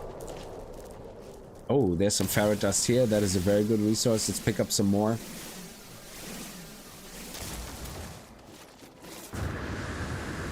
And let's go to that copper deposit, which is right here. Now, when you mine for resources, we have to equip the manipulator. So, in my case, Again, I have it mapped. I think by default it's G or something. And then, but I have it mapped to my 4th mouse button. So I can go between mining beam or terrain manipulator. And again, the more weapons and tools you put into your multi-tool, you just switch between all of them. Now, some of them have subcategories to switch to. The mining beam doesn't. But if I switch to the manipulator, I can either gather resources, like, or I can create terrain, which uses resources you get from mining terrain. So I don't have that, so I couldn't create terrain. I can restore terrain, or I can mine. Mining, if you press R and T, you can go between a big bubble, mine really quickly everything, but that gives you actually less resources because it kind of is like you destroy more at once, but you get less out of it. So if that's okay with you, then it doesn't matter. But I like to keep the bubble small and, you know, mine with taking my time to get the most amount of copper resources. Oh, inventory full. Crap. Let me see. Sorry. Let me actually get rid of some stuff. Yeah, I don't need that. I want to keep that though. I don't need that. That was just us messing around. The meat actually sells for a few units, but we don't care right now. You know what I'm gonna do? I'm gonna actually, while I'm mining this, I'm going to put down the refiner. I'm gonna convert all my junk into ferrous. There we go. So let's take the rusted metal and just start pounding away. And while this is converting it into ferrous dust, we can mine away. Now, silicate powder is what you get when you just destroy terrain. So if I go and just destroy terrain, I get silicate powder. And silicate powder is a basic resource you need to either create terrain, if you want to manipulate terrain, or if you want to, I think, make glass, it needs silicate powder as well, I think. So there are certain recipes which need silicate powder, so don't throw it away, hang on to it, hang on to everything. If you're a loot whore like me, like a little loot goblin, you just love holding on to everything.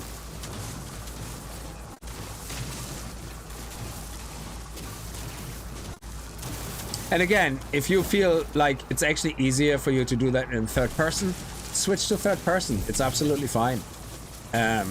You know?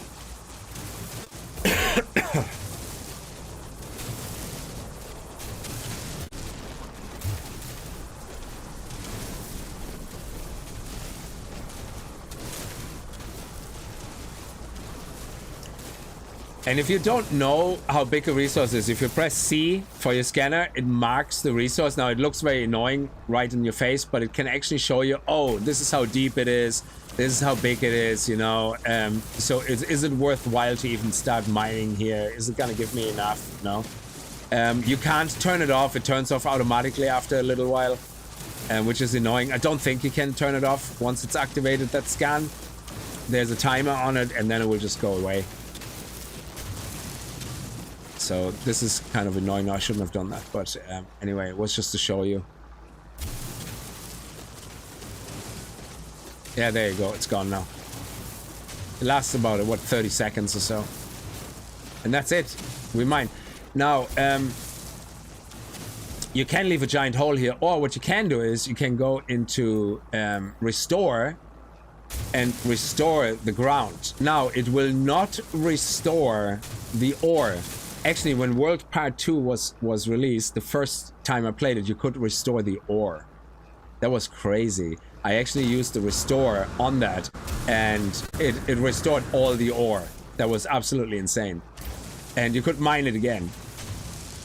So it doesn't restore the area you have mined out that was ore, but anything that was dirt, it kind of restores and says, oh, okay, yeah, I'm gonna make this. And I like doing that when I do little things like drill a little hole somewhere to get like a machine out or something. I usually like cover it up again. You know, leave the planet as you found it, things like that.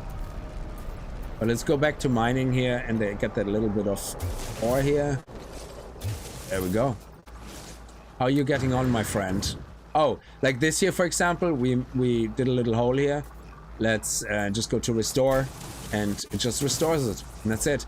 So if we mine like a hole here and go, oh yeah, there's something here, and I took it out, again, I can just go to restore and boop, boop, boop. You know, leave it as you found it. I'm a big fan of leave it as you found it.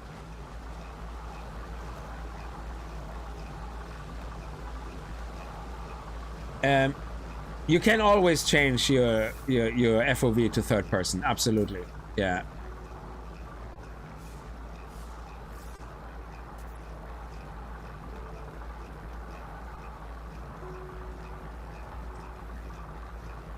You can eventually get miners unlocked that mine resources for you, and actually some of them are great money makers, but believe me, you don't need that many resources, really, to be honest.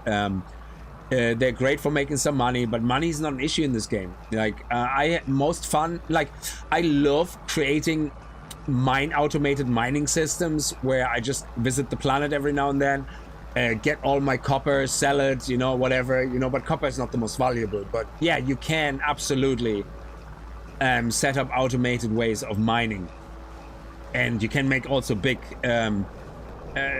resource mining facilities, which you know, with multiple miners and collectors, and that then refine things, and then you sell them for money. But again, I do that for fun because you don't really need to worry about money and resources too much in this game. You never find yourself going, oh, I have to go and collect 4,000 of these now. You just buy them. Yeah, a lot of times you can buy those resources, and money is so easy. I mean, flipping ships is actually my favorite way of making money. Flipping spaceships. This game lets you play how you want to play it. I love it. It's absolutely amazing. Yeah. You can do whatever you want, like, well, within the realms of, you know, the framework of the game. So you can even become a pirate and a smuggler if that's what you want to do, you know. And you know, I think you can get reputation with the pirates or something also to get certain access to certain things. I'm not sure if I remember that correctly. That was the pirate update that they had last year. Was it last year? Early last year or something? Anyway, so we now access this, and we are out of fuel. So let's refuel it, and let's continue. Let's take that out. We can also call our ship. If our ship has fuel, we can actually call our ship nearby if we want to. So I can, here we go, call my ship. And now what I can do is move all that stuff over to my ship that should be in the ship. Like this one here, let's put the thruster liquid in there because we're just out. I should probably put anything that I want to sell into the ship cargo, so I can make some room in my inventory. Like this type of stuff, I'm just gonna sell it. Is it worth actually anything? Oh, it's actually worth quite a lot. These things here, you can give them to the faction people when you talk to them, random people, and it increases your reputation with them, which is also something that's quite handy. Hexcraft, how are you? So let me just move some things over. This one here, we don't need that. We can keep that in our ship. I keep that because we might need that. All the resources I usually keep on me. Navigational data, don't really need to carry that around with me. Ammunition is obviously handy once we make the bolt cutter, which we hopefully can make soon. And cobalt, very handy. Definitely keep that. So there you go. We made a little bit of room. Very handy. Okay, so you're finished. Let's take the ferrite dust. And we can also, once the ship is near us, we can put things in our ship. Once you have a frigate, you can get a frigate where you can have multiple ships landing that you own. It's absolutely fantastic, and you can have loads of access to the frigate. So you can have your frigate in orbit, and with an upgrade you can access its inventory, and you can then get the frigate inventory here, where you can just go pop, you know, into your frigate. It's amazing. Like the amount of things you can do is just crazy. Very immersive stuff as well. Like, I love it. So let's put it into here. Now, what we need to do is we need to take, this is everything. So just look at my inventory. We're going to take the copper, and we're going to convert it at a ratio of 2:1 into chromatic metal. There we go.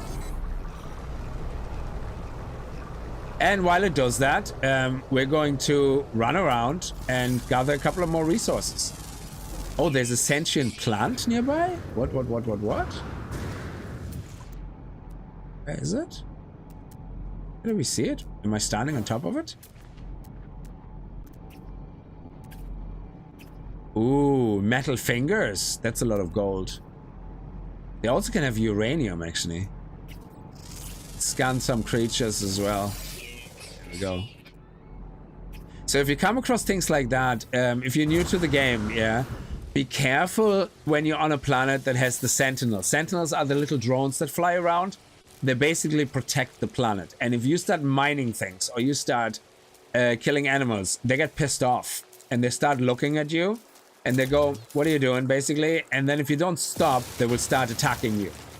And if you start the game, especially if you're playing it for the first time, don't piss off the sentinels. If you don't know what you're gonna start, because you might kill the one drone, but believe me, they will come the next time you get 2 drones. Then they put an alert out, a level 1 alert. You're gonna get a couple of drones. Then they put a level 2 alert out. It's basically like Grand Theft Auto. And once you reach the maximum alert, you have fucking walkers come and try to destroy your soul. Okay, so unless you know how to deal with them, which is not that difficult, but if you never played the game, it is quite hard. You know, don't mess with the sentinels. Just don't. How do I change the camera so fast? I can do that because you can keybind. So if I go into any menu item, anything, I can, if you look on the bottom, in the middle, it says control 0 to 9, quick bind. So if I want this to be 3, I press control 3. And then the next time I press the number 3, it toggles. I just like having it on 0, like so. That's how you do that. And you can do that with pretty much anything, like swapping multi-tools. I like doing that with multi-tools. I like to have my main multi-tool on 2, my weapon multi-tool that I'm specifically designed as a massive hardcore weapon, and 1, things like that. So, you know, it's very handy. Okay, let's see if we can get a few more resources here. Sorry, I shot this elephant in the ass. Yeah, I guess get more oxygen as well from these fancy flowers. And we need to make more jelly because we want more fuel for our ship. So we might as well craft a couple of fuel just in preparation. Because I think each thrust is 100%, but it lasts only 4 times. So you can start 4 times, which means you can call your ship 4 times or start 4 times. Yeah, or, you know, start your ship, land, call it, you know, things like that. So let's have a look around. Maybe we find a nice area. We're gonna fly with our ship now a little bit. Look at the planet, see if we can find a nice vista where we can build our first base. This here is the knowledge stone I was talking about. So this guy here, you talk to. The first time you do it, it has a little bit more things. Usually when you click on it, it just gives you the word. So the memory of a Viking, which is the warrior race, the Klingons basically. Alosh, whatever, May. So that's obviously the Viking word for the word May. The stone resonates, producing a sound that fills my mind. A vision begins to take shape. I see 2 large aliens locked in combat. Eventually one triumphs, leaving their victim to bleed to death. With the last of their strengths, the vanquished alien gestures towards me. Accept knowledge. The name Viking floats in my vision, an echo of the strange vision I just experienced. A word in this alien tongue is seared into my brain. We learned the word Viking. Oh, actually, we learned the word Viking. So, there you go. Which I guess is the same in Viking and in English. So let's get definitely more copper. Got more ferrite dust.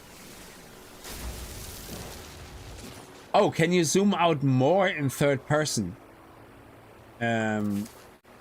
I think you can change the FOV, but I don't think you can actively zoom. Let me see. 3rd person camera movement. I actually never looked at it. Yeah, on foot field of view. So this is what I have at the moment. So I suppose can change that to, what's the maximum? 120? Let's see what that looks like. Yeah. It's a little fishbowly, I think, for me. Is it fishbowly? Does it look fishbowly? I think 120 might be too fishbowly. What do you think? Should you focus on upgrading the Minotaur exosuit? Well, I don't know. It depends how you want to play. It's up to you.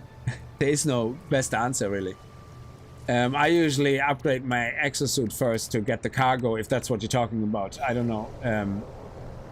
But it depends, you know. Do play whichever way. So, which means you can see a lot more. If it doesn't look fishbowly, then I don't mind playing like this at all. It's a little fishbowly. Yeah, I think 100 is kind of the best for me. Usually between a 90 and 100. It depends on the game. Sometimes, some games, it's amazing. It looks fishbowly already at 100.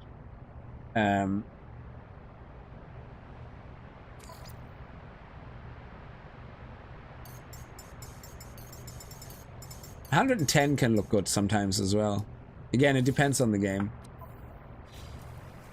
Yeah, this is much better. So 100 is good. And even when you go into here, I think you benefit from it. So if you go into first person. So let's go back to our refiner. So one of the things you can do, which is awesome, is you can feed creatures. So if I go into my inventory now, and I go into crafting something, I can craft actually a... Oh, can I not do it yet? Oh, no. I thought I could do it already. Crafting a pellet, a food pellet. Ah. Yeah, it's something that we can't do yet. So you can craft food pellets at some point, and then you can feed these guys, and they become your pets. They actually help you in battle. They don't do a lot of damage or something. You know, some of them can help you in battle. Some of them can give you periodic resources if you feed them and pet them, you know. And you can hold, like, I think you can have like up to 5 or 6 or something, and you can increase with upgrades the number of pets that you can store. It's actually a pretty cool feature. I love it. So here we go. We got chromatic metal, exosuit, and I think that's pretty much it. So now we can build our base computer. And to build the base computer, we need just the chromatic metal. We're not going to do the base computer here, though. We're going to head into our ship first. And yeah, you can also increase the field of view probably here. So let me see. For the ship. Camera. Let's go to 100 here as well.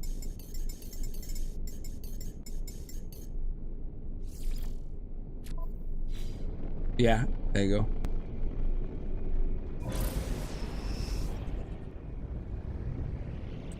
And now we can just, let's zoom across the planet and see if we can find somewhere. So the higher you fly, obviously, the faster you surround the planet. So we can go and see if we can find any water. Now it's a moon. I don't know how much water there's in a moon, but there could be water. I don't know. Now, I don't think we have to necessarily build here. I think we could even go to another planet and build on that. I mean, there's an Earth-looking planet over there, I think. Let me see. We saw it earlier.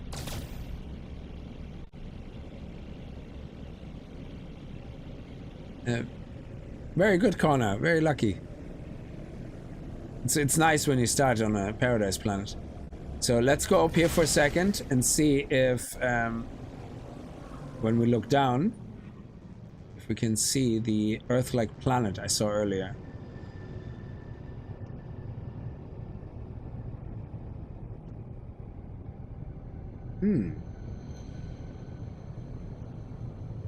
Interesting. So if we go here, we can probably see it. If we go into discoveries, this is the different planets. Kickz, that's where we started. This is the one we were just at, which is the Paradise Moon.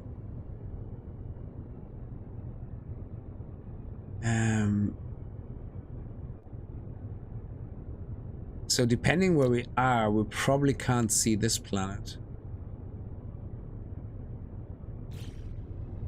Oh no, it should be there. Let me see. Then we go a little bit away. Oh, is that the one? Yeah, what is this one? Oh, that's Kickz. That's the one we started. Yeah, that's the one I thought looked like an Earth-like planet from a distance, so... Look at that. It's amazing. Like, this game is so fantastic.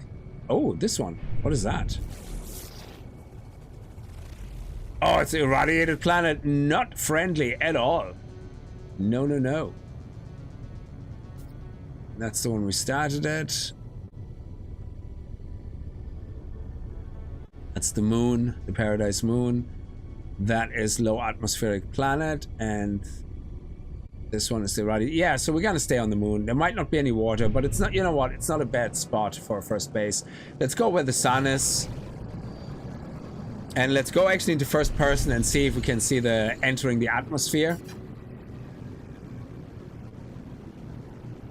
Let's go to the sunny side. Oh, there's another planet. What are you?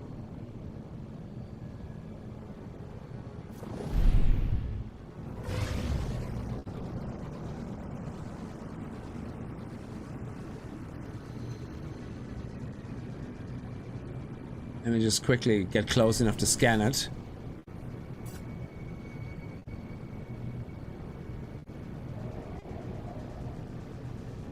Maybe it's not a planet, maybe it's a rock and we're gonna bump into it now. Wow. How far away are you? Oh, there we go now. Scan it. Oh, it's a fiery planet. No, thank you, sir. So let's head back to our moon. And let's go right here. End of story.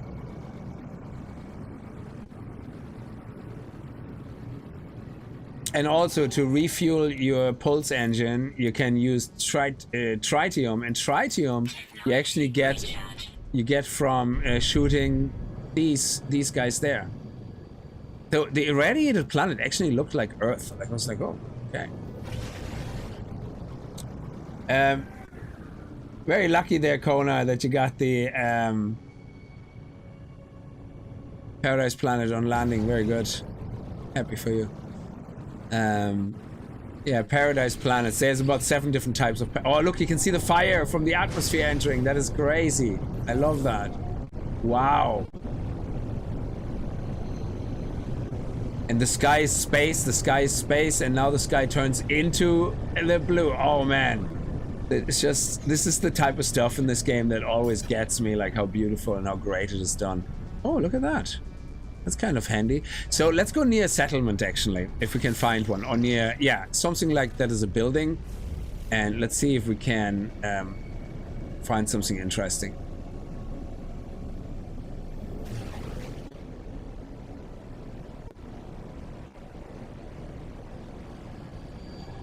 Oh, excellent. Oh, this is awesome. It's a space station. That is really good. To be near a space station is amazing. Yes, let's land on it.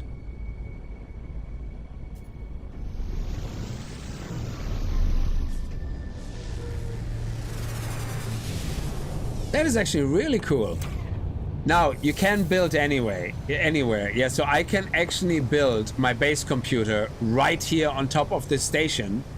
And it's not my station then. No, it doesn't work like that. So if the station makes money, I don't get the money. Yeah, but there's a terminal on the station, which is amazing because we can now sell the stuff that we have in our ship. Galactic trade, so we can go and sell, access our ship, and then I can go, oh, yep, these guys here. Now you might not get the same price that you got shown when you initially seen it because each system kind of has their own pricing. We definitely can sell all the nectar. Very good. Let's sell the nip. We see these ones here, we use them for something else. I'm actually going to sell that in the beginning. And that's it. Very good. And now we have a couple of thousand units. We actually have a lot. So 94,000, which is a very good start. And here as well, you can see other ships. If you don't know the game, you can interact with these pilots from those ships. You can buy those ships. You can actually say, hey, I'm interested in your ship. Now, I don't understand him. He's a Viking. We don't know the language. So you can offer a trade where you basically see, oh, this is what they sell, you know, and you go, oh, okay. Or you can sell some stuff to them. You can also make an offer on their life ship, on their starship, or you can recruit them into your squadron, which is like a set of ships that you can have a whole squadron of many ships for your fleet that you can send out on missions, you know, to do like resource recovery missions, you know, I don't know, technology missions, things like that. So there's a lot to this game, so it's fantastic. But you're gonna get into all that over time. So right now I could say, hey, let's make an offer to the ship. So I can make two offers. I can either say, hey, let's trade my ship for your ship, or let's see if I like this ship and go, oh, this is a great class. Look at all this inventory space.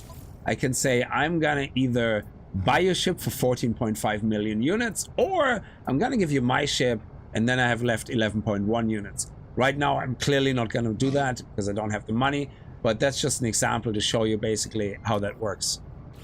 So and there's a lot of amazing ships. Like, there's different categories of ships. I'm not going to get into that too much now. This looks actually amazing. That planet, like on the horizon there. Look at that.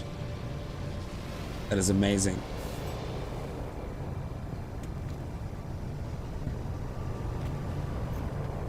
Okay, so let's go. Let's see if we can build somewhere nearby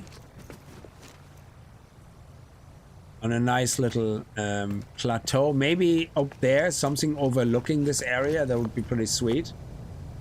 Actually, let's go up here.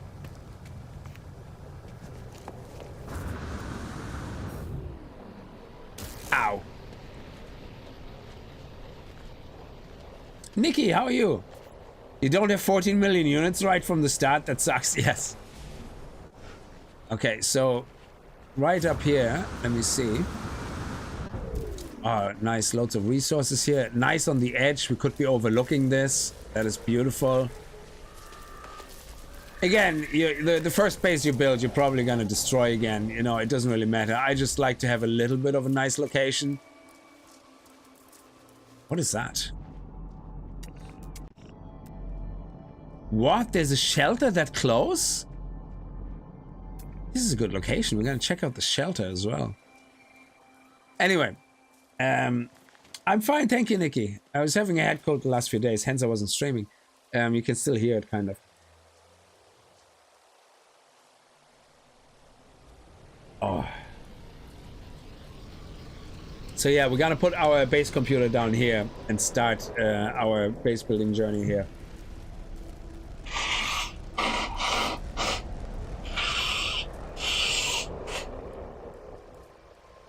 My apologies. Ah, lovely.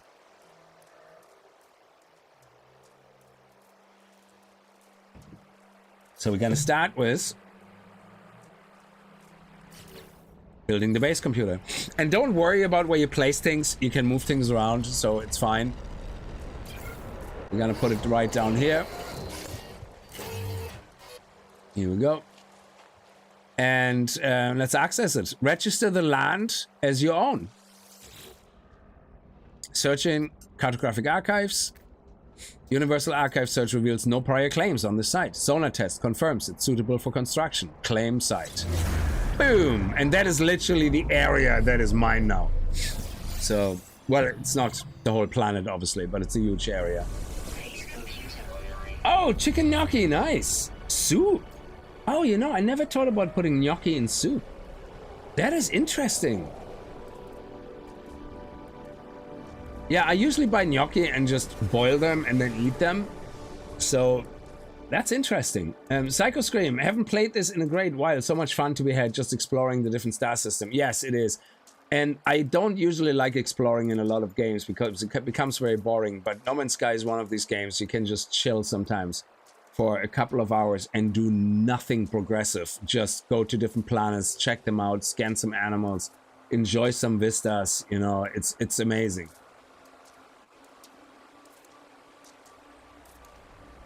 So now this base computer, for the quest purposes, they added a little bit more interaction to it, but usually you just interact with it, you know, when you want to rename your base or something like that. So we're right now accessing log from previous user. Entry follows. Storm sweeping across, but construction supplies low. Depositing shelter plans while need to back soon. So whoever owned this before is has left that message. So we extract the plants and now we learn some basic building materials. Construct a base as a shelter. Now, these quests, you don't have to do them, yeah? So if you look at your quest entry in the log, yeah? You can see there is now this is the main quest, so in this case you still have to do that, yeah? Establish and construct a base, yeah? But eventually what you will find is that you get a lot of secondary missions. And if you're new to the game, it can become very confusing because you kind of think, oh, what am I supposed to do? The main mission, there's 2 or 3 main missions which eventually leads to the final set of missions. There's actually a whole spreadsheet, not spreadsheet, diagram that you can download for that. As a website as well that tells you exactly how you can play the main missions to get the best experience, yada yada, but you know, they're here. And then you have the secondary missions, which I definitely would recommend because a lot of them introduce you to features like the pirate system, you know, how to become pirate, to get the new ships that the pirates introduced as well, or with the pirate update, the wind glider ships that they introduced. Then you have the settlement missions, which introduces you to the whole settlement feature. You can actually, yes, build a settlement. So you find a settlement, you become the mayor basically for all intents and purposes, and then you can start building buildings in that settlement. And you eventually can have it make you a passive income as well, you know? So it's amazing. It's like they have all these weird features they added, like, you know, with different updates, and they're just absolutely phenomenal. There's a lot of other side missions that lead to certain things, like, you know, but the best thing is just stick with the main mission, at least until you got the anomaly unlocked, which you've seen on a little while. Once you have unlocked that, that's really then where you can go and do whatever the hell you want. Until then, I would say stick to the game telling you what to do until you unlock the anomaly. It's from Olive Garden here in the States. Olive Garden? Yeah, so I have to try that gnocchi soup. I never tried that. And I love soups. Big nerd for soups. I love soups. I love what you call it, broths, things like minestrone, which are kind of like in between soups and things, you know, and stews. I love stews. Mad for them. Look at that, really nice. What do we have here? We have a hauler, and this one is shuttle. This is me. That's my fighter ship. Very nice. Okay, so let's continue. Let's do what they tell us. Let's build our first base. So let's go into Z, and now we have different tabs. You can see here that's advanced technology, decorations. We have a bit of a light source, and here's our first timber floors. So instead of building a timber floor straight up down, I'm gonna start with a wall because we're clearly above ground. We want to be above ground. So let me see, rotate.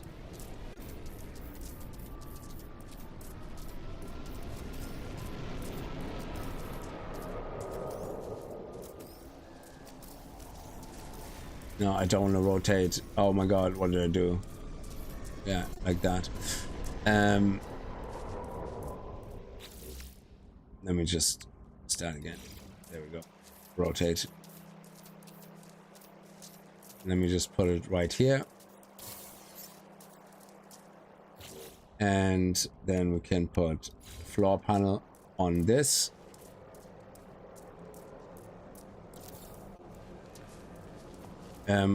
Nice 3x3 base to start with.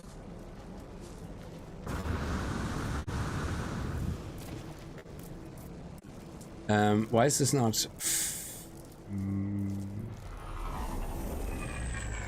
Why is this not snapping? Did I disable toggle free placement?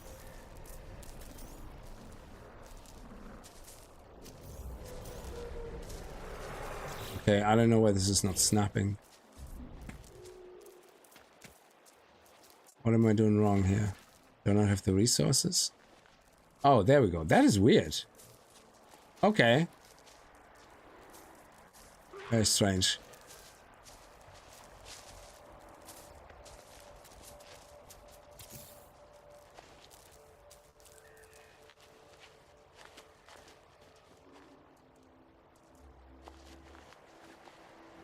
Yeah, why are you not snapping properly?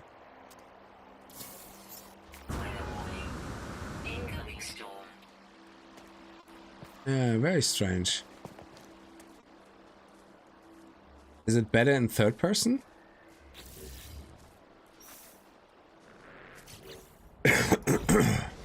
Yeah, it seems to work better in third person. Interesting.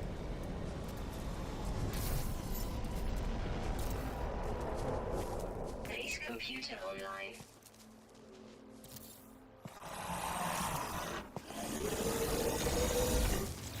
What the hell?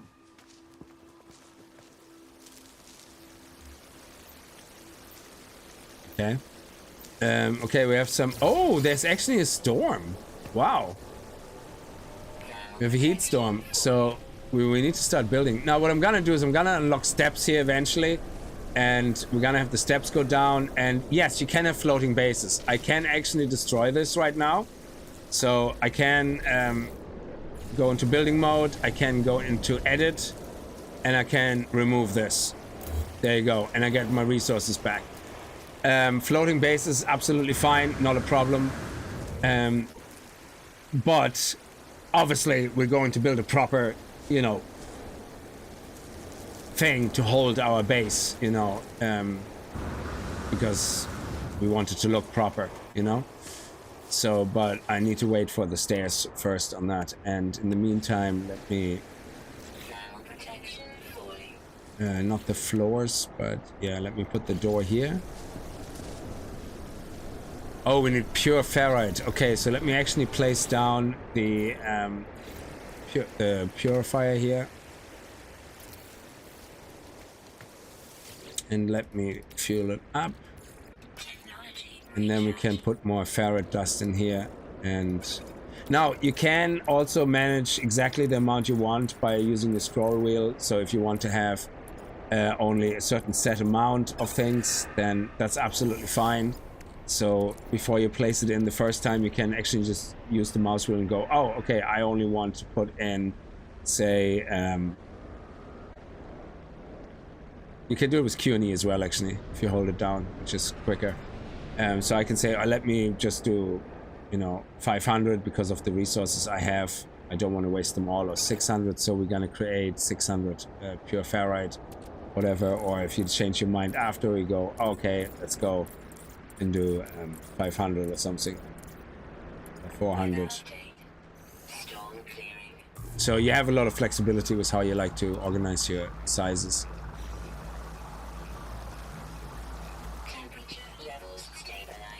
Okay, let's there we go. Excellent. Let's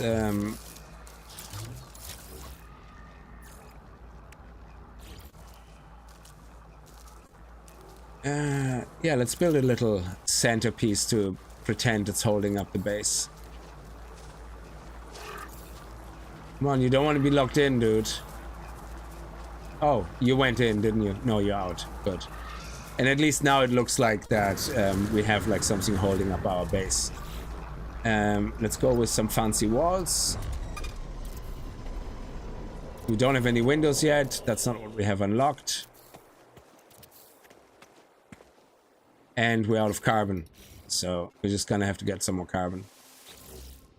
And we have pure ferrite.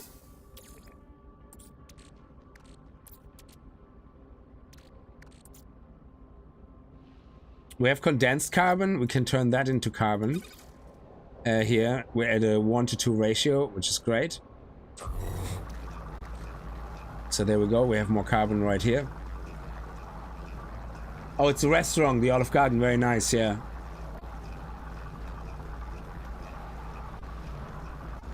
No Man's Sky. It sounds really terrible. I'm a No Man's Sky. Oh. Manitalis, how are you? Hope you're doing well. Thank you for following, Scoots. Very much appreciated. So we have some more resources here now. Let's finish that. Let's put the wall in the door in place. And let's go back to the walls. The building system is actually really a lot of fun. It has its quirks, and you have to sometimes use a lot of weird workarounds with cables and all that. to create snap points that should technically exist, you know. Is that door the right way around?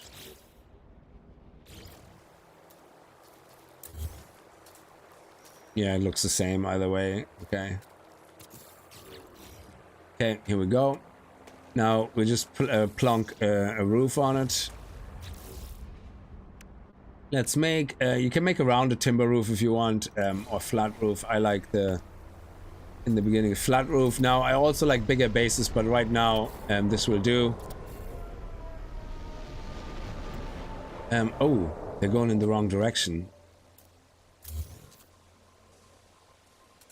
There we go.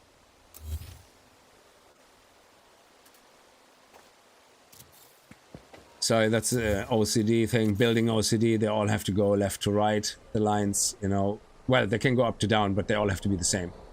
So, can I copy this? Is there a way? Yes, duplicate. E, nice. So, yeah, do that. The middle one will leave free. Do that.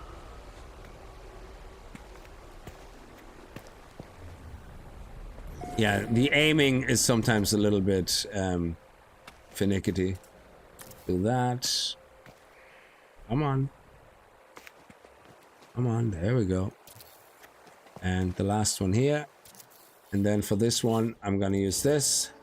Put it right in the middle. Ah, it doesn't want to play ball.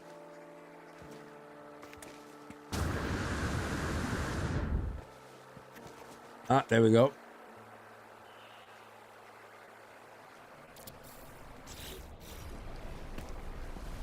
Ah, doesn't look as good as I thought it would.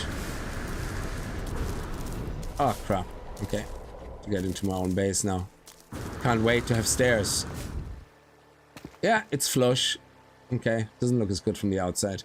All right, so if I want to use move my base computer now inside, I can do that. I can go into building mode and then go into edit. And then aim at my base computer and pick it up and say move. So now I can take it and move it in here.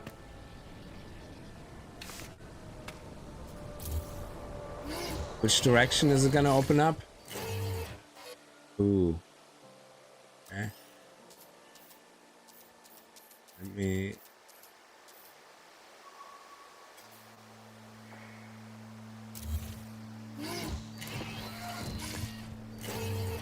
Yeah, there we go. That's better. Okay.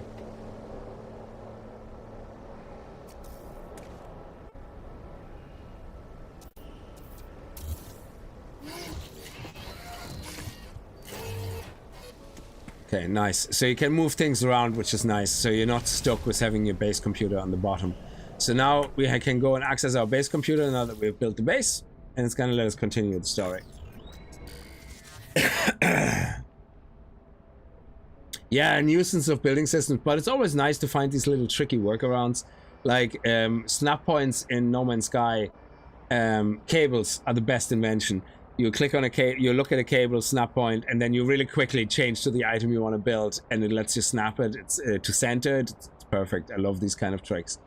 Okay, let's see what we unlock now. Construction, largely a success. Recovery salvage data. So now we get more plants.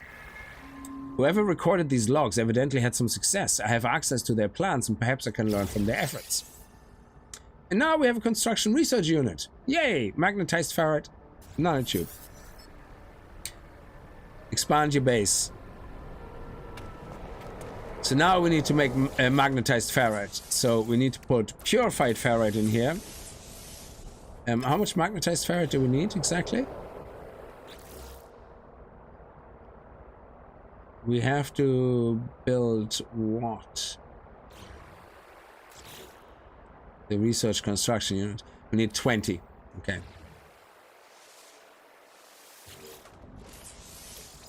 I think it's a 2-to-1 ratio. So, let's put it all in. Yeah, it's 2-to-1. So we need 20. So let's only make the 20 we need. I think we can revert magnetized ferret into purified ferret. You can't return pure ferret into ferret dust. That doesn't work.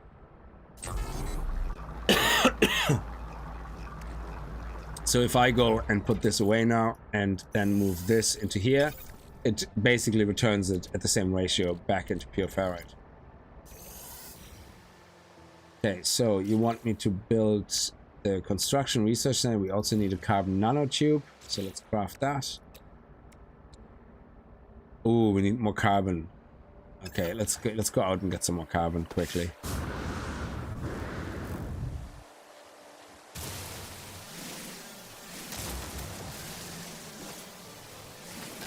At least here on this planet we have carbon.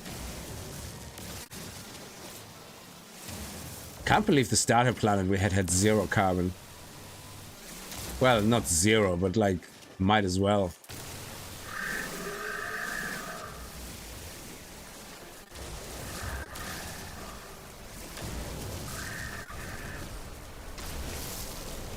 Oh, there's something we haven't identified yet. Why can I not scan it? It was unidentified. What? And there's another animal we haven't identified. Nice. Oh, what was that?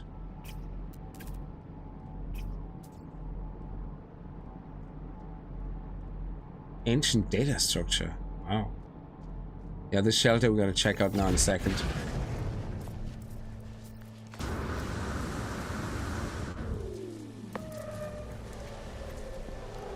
Oh, look at that. Wow, that is a fancy fighter. It's a B-class fighter. 9.4 million units in value. It's a fancy looking fella. Not as fancy as our ship, of course. There we go. So let's craft the carbon tube.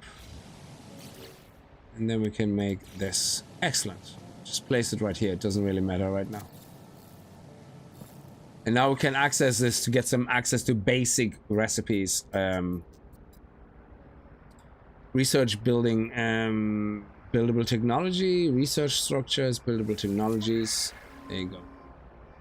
So this one here, for example, will give us access to a teleporter module, yeah, which we then can build with metal plating, sodium, and carbon nanotubes. So you can see it's very cheap. And, you know, straight away we can have a teleportation station. Now, you can also see we can access more timber structures. We can learn, for example, how to do stairs and stuff. But the units you need for that is salvage data. That's the currency you need for that.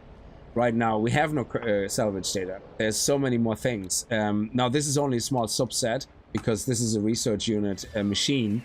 If you get to the space stations, you can access a whole wide array of things. So even underwater base building, things like that. Everything is going well, Kona.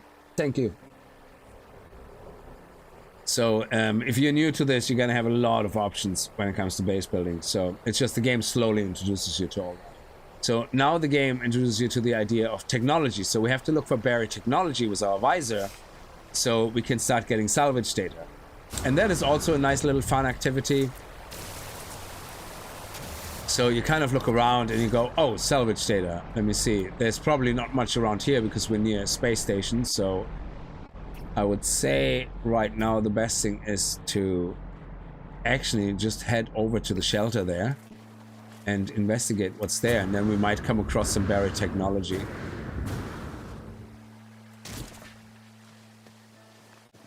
Always check and see if you can find some buried technology. Human sack. There we go. There's some buried technology, I think. Yeah. Let's mark it. And it actually happens to be as well along the way to the...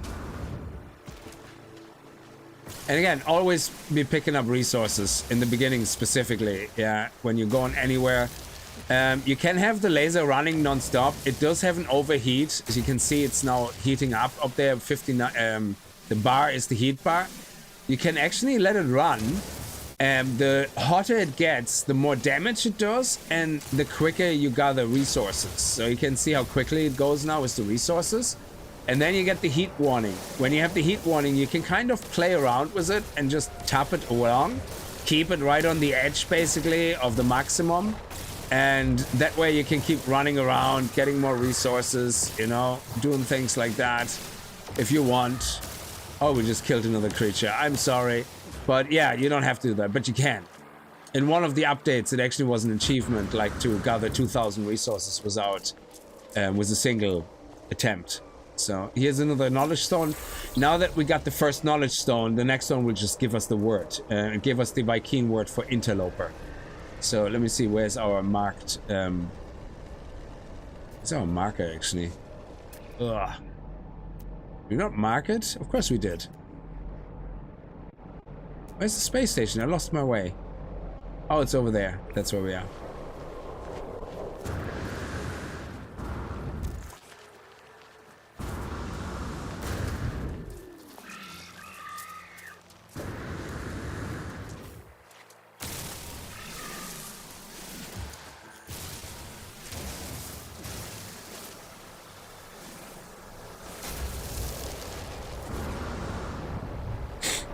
You find always buried technology near these. Every time.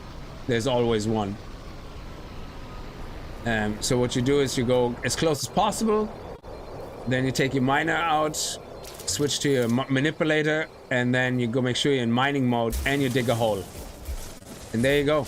Buried technology. And that will give you between 1 and 3 salvage data. It depends how lucky you get. Again, you know, make sure you restore, leave it as you found it. And we also get some damaged machinery, very nice. Now this jelly stuff you can sell, so we probably should pick it up to sell it, to be honest, in the beginning. But you also can convert it into different types of jellies and eventually into molten nanites, but there's absolutely better ways in the beginning. Always check these guys out. You can find free navigational data, which is great. Sometimes a few nanites, you know. Or sometimes even a word, you know, you can get in one of those. Here's a nanite one. And what do we have here? Check stock transfer. And we got some units. Look at that. 1,015 units. That's not bad. And then we have some boxes over here as well. That's great. This one heals us. This one here gave us nothing. Here we go. We have some rusted metal. And a convergence cube. Oh, wow.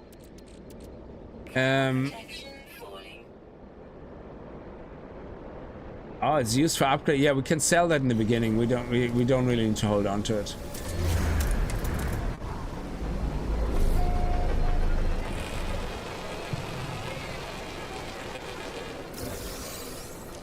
Okay, let's use our visor. Look, there's more buried data there. 214 away.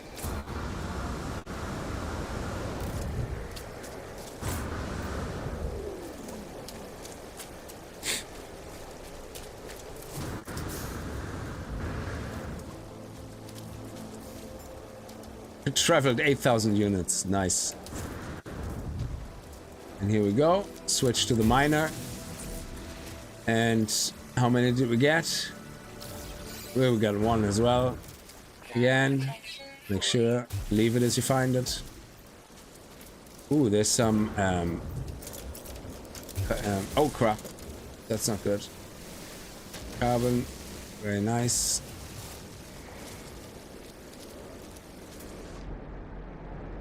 There's another one right there.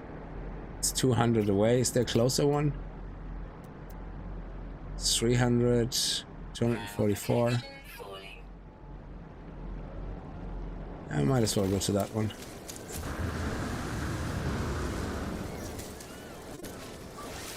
Here we go. Let's recharge our shield and our mining and our healing. There we go.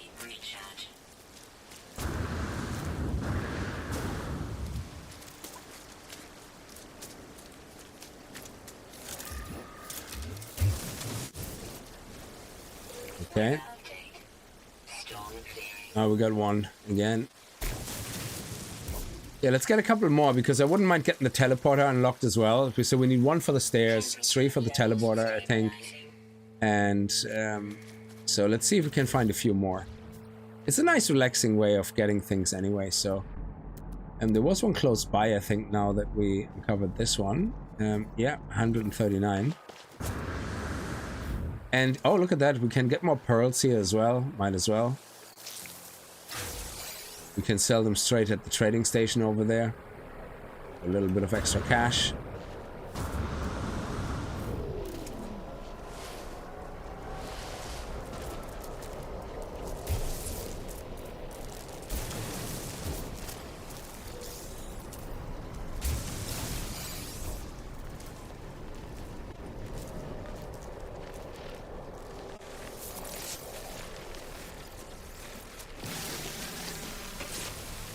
Maximum oxygen. Let's see where else we're gonna get some more. Salvage container. What was these again?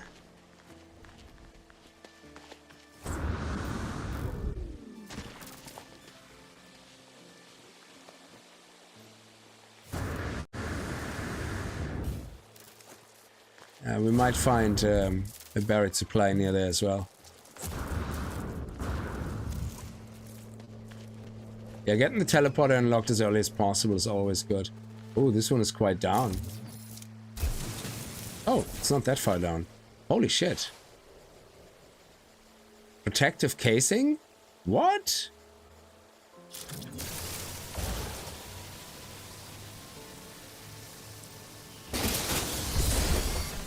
Oh shit.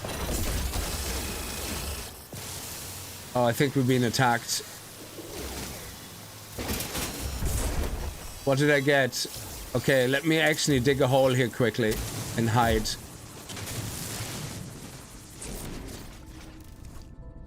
I pissed off the sentinels. I never seen that before. That's actually completely new to me. So hopefully we can hide out here.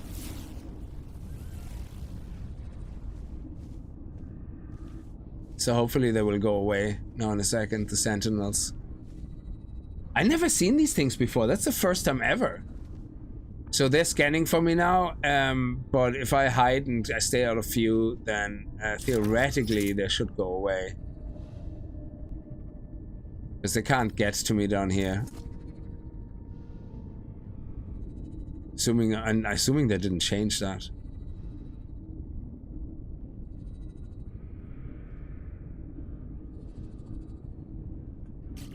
And let me see what I actually got for this.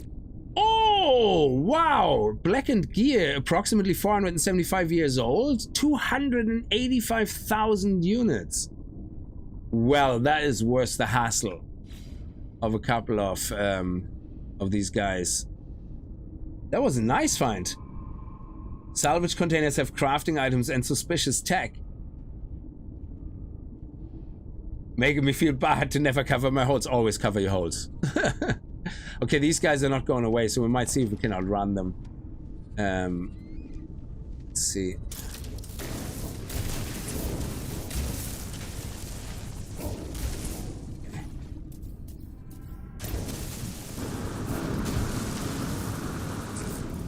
Okay, I'm sorry. Look, I fixed it. I'm sorry. Whoop, whoop. Yeah, they don't know where I am. They have no idea. It's all good. Let's see if we can find some more buried tech somewhere.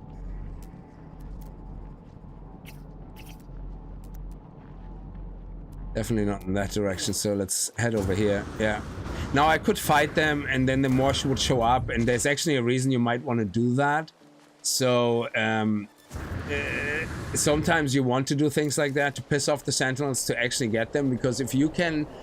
Basically, they have 5 stages of alerts, and if you can survive all 5 stages until the big walkers show up and everything, they drop a special item, and that special item can actually then be an echo signal or something they call it for a crashed sentinel ship, which is amazing. The sentinel ships are my favorite ships. They're amazing looking, but they're usually only fighters. So we got the Viking word for gra. Very good. Yeah, we lost them anyway, so there you go, we're safe. Is there any more buried? We might actually have to just go back and use the ones we have. See if there's any more. Oh, there we go. Oh, there's two actually. This one, oh, this one is closer. So we'll go here there first.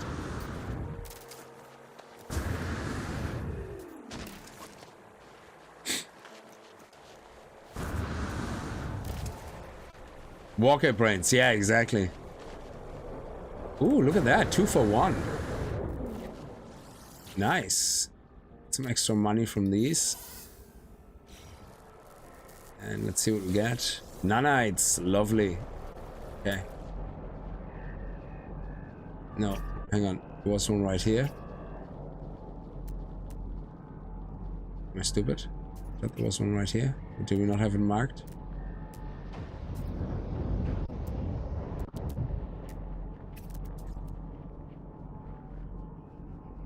No, that one was further away.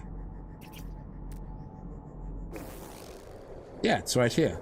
Oh, I'm standing on it. That's why I couldn't see it.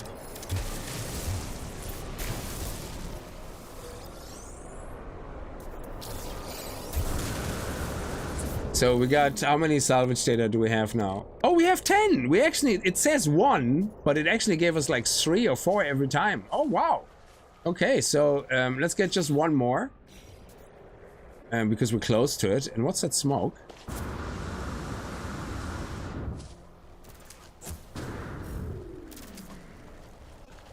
What is that? Oh, it's another machine, damaged machinery inside a rock.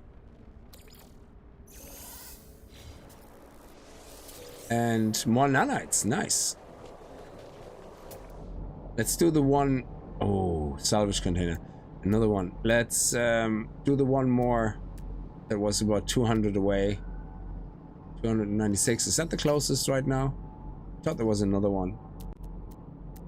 Yeah, let's go to this one. And that's the last one then, and then we're gonna go back to our ship.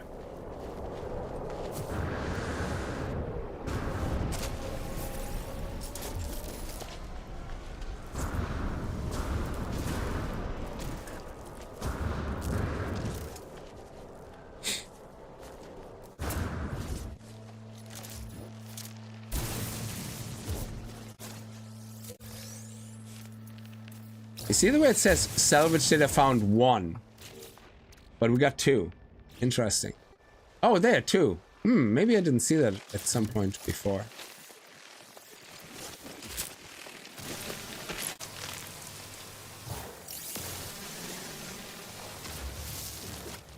Okay, excellent. Let's go back. Oh, bastard. Snooked me. It's a very chill game. Absolutely love it.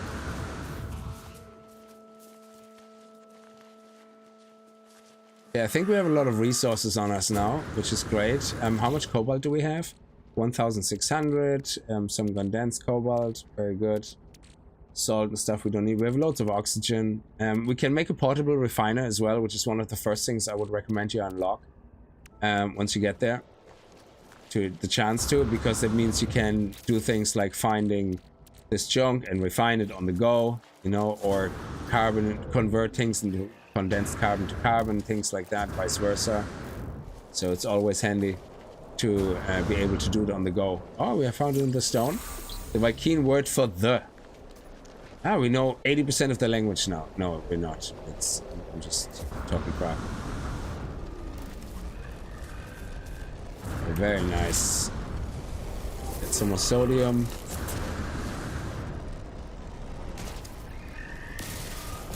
Oh, these ones are condensed carbon, so we need the upgrade mining beam for that.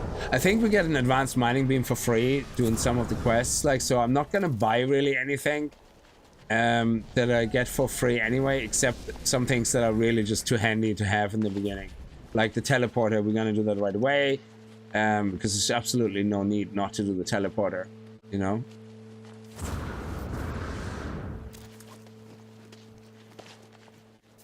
I could have spawned my spaceship and then fly over to the to my base, but I don't want to do that right now. I want to conserve kind of the ammunition, but I want to go past here to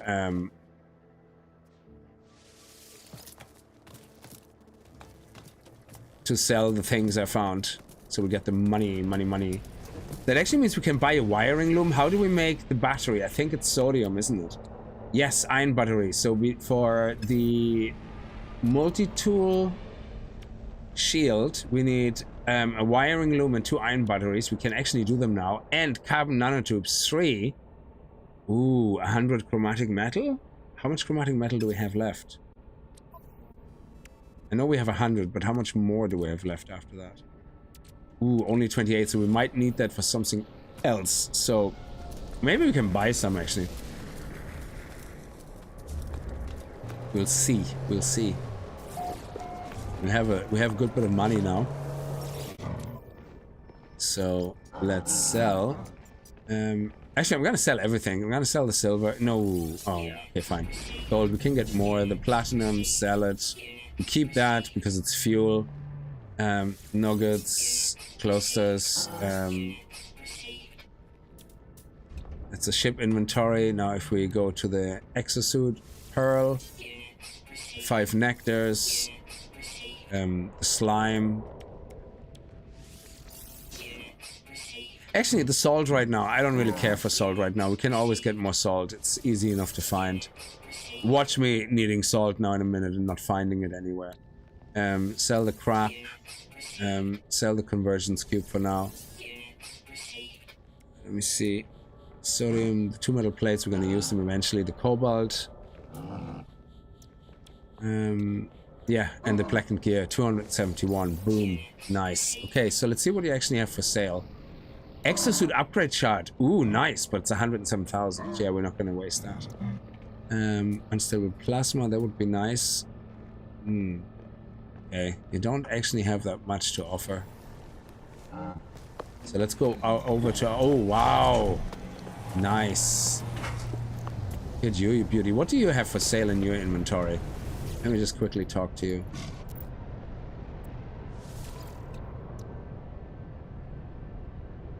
Pugnium. That might actually come in handy later. It's a resource you get as well from killing sentinels.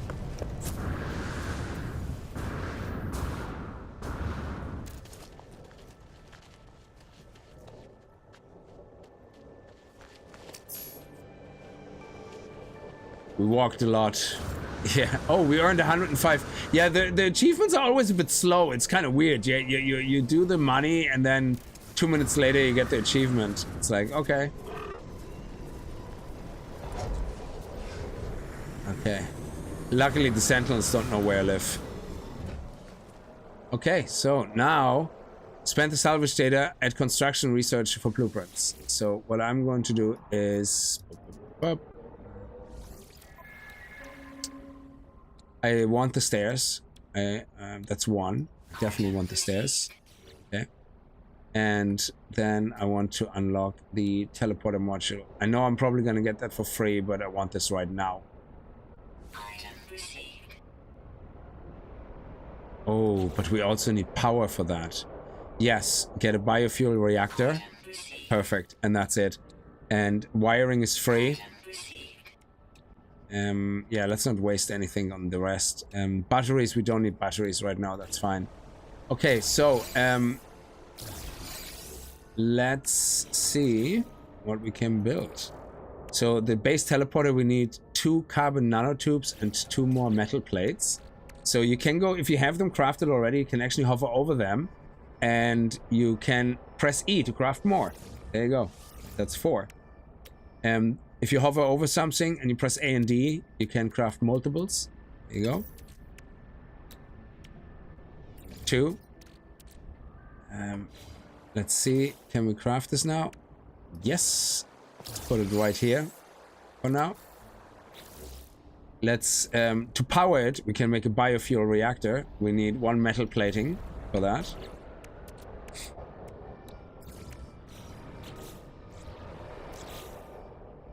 And we can just put it right beside it. It doesn't matter. To power it, you have to give it something. So now, biofuel reactors are not very efficient, but, you know, we got a lot of resources now. So let's just dump some carbon in there. It lasts for 50 real-time hours. It's fine.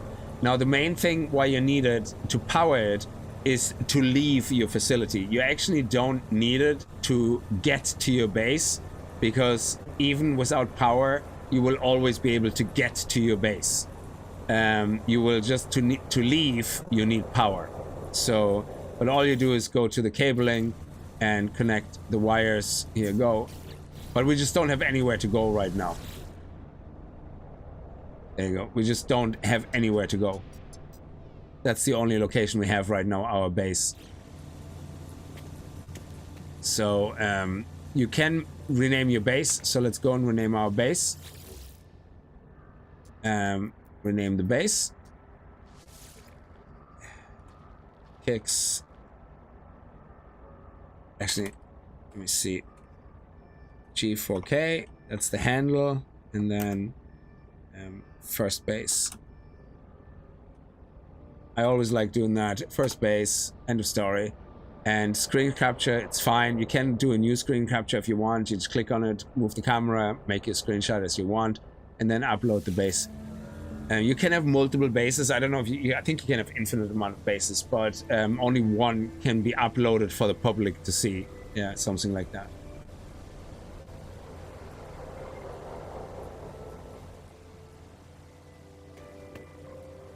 Okay, now what are we doing next? Base computer online. Oh, let's make the stairs actually.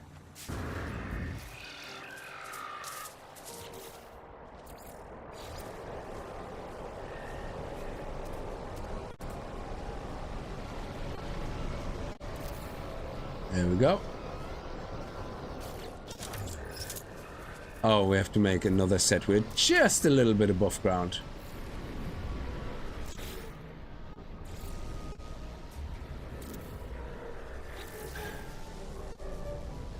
Yeah, perfect.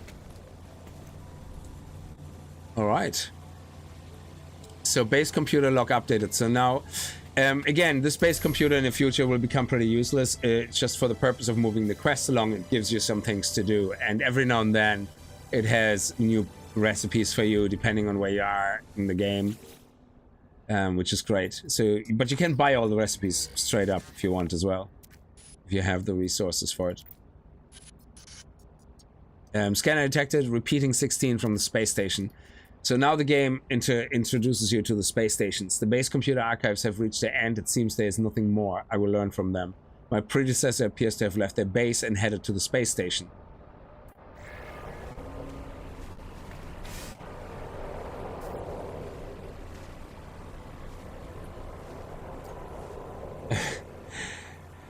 Our underground base is not completely useless still in this game. Like every time the server reloads, like all the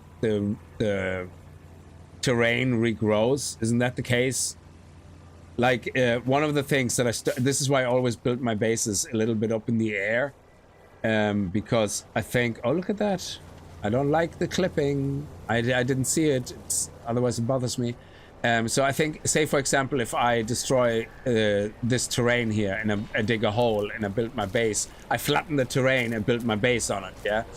Next time the server kind of refreshes or whatever it's called, it does it every 16 hours for the resources or whatever, something like that. I don't know what times I made that up. All the stuff is back, so you will find that your base all of a sudden is buried half underground.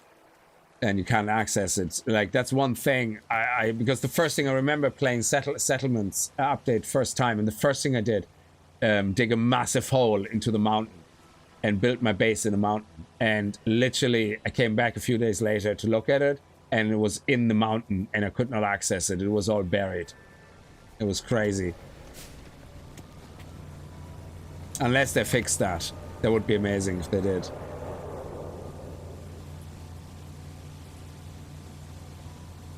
You can have 250 bases. Only the ones you uploaded will be seen by others. That's great. Yeah, that's terrible. Yeah, I know. Because it's like the digging system and everything is amazing. Yeah, always build above terrain. However, in the latest update, they've finally added, I said it earlier, they finally added planets with deep oceans. And I mean, deep oceans. So far, the deep oceans are really just a couple of 100 meters, if even. Yeah, so you can actually see everything above ground. And building a base means you build 2-3 things and then you're already back at the surface. Like, yeah, it's not deep, but they added now actual, I think, kilometer deep oceans to the game. And I hope it's not just cave oceans, but deep down, but actual proper deep open oceans where you can build like a massive base in the ocean. That would be amazing, with creatures like, you know, coming along, like, you know, that would be so cool. But anyway, yeah, so they're doing more and more, and I think a lot of the stuff that they're doing, that they're adding, that's so cool. They're actually coming across it by working on this engine for Light and Fire, or Ice and Fire, whatever the new game is called, which is amazing. The same engine. I can't wait. An endless planet, a real planet. So yeah, it's like Subnautica meets No Man's Sky. Exactly, yeah. It only goes back to original if you haven't visited the base in a while. Oh, okay. Yeah, I hope that's something that could really fix, you know, that it kind of looks, is there a base? Don't fix the terrain anywhere in the space area. That would be nice, but it probably would be way too complex to do. Anyway, so now we have our teleporter active, which means we can come back to our base anytime we want to. So let's go to our ship.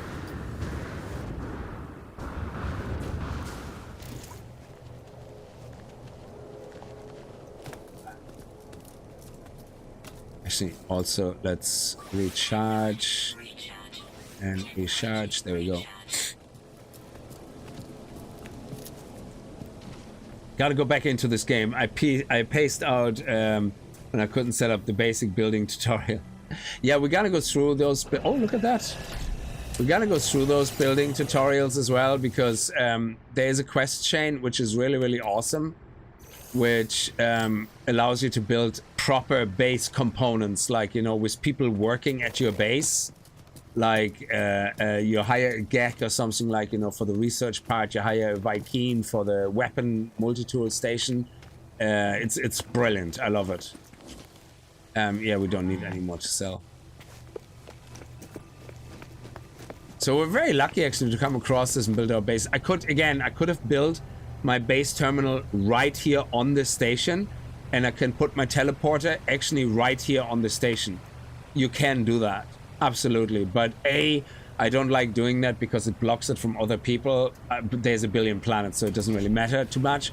But also, I can do it there and just basically jump across later with my jetpack when my jetpack is upgraded very easily. And the reason you might want to do that is because you can set up cobalt farms, and you basically can make a fortune with selling what is it called? Not condensed cobalt, whatever the next version of cobalt is. You have cobalt, but then you have other things. And cobalt, you can make a lot of money with that. I mean, a lot. You can crash actually the whole system's market, like doing that, where cobalt becomes like so cheap because you oversell it, that you can go into it. You can buy it here then. So what you do is you sell it. Then you actually buy it all here from the cheap price, go to a different system and sell it all again. So it's intense.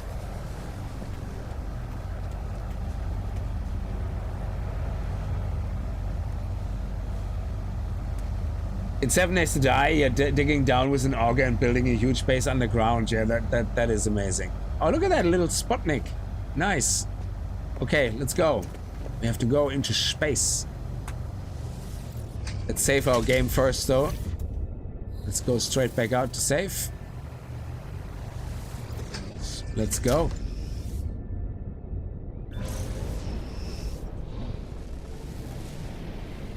So right above us is a space station in the sky. Well, not in the sky, it's in space.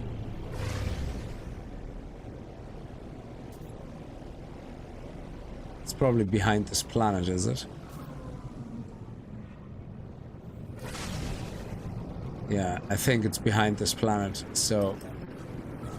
Oh, hang on, there.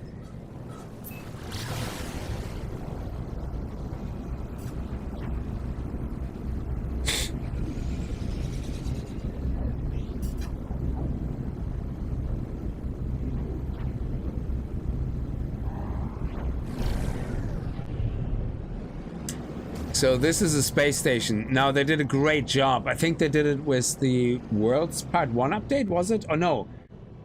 Which one was the update where they introduced the unique space stations? What is that behind it? Is that a frigate? The hell? Or is that part of the space station? Oh, it's part of the space station? What? Let me check that out. Also, let me get a little bit more fuel and stuff.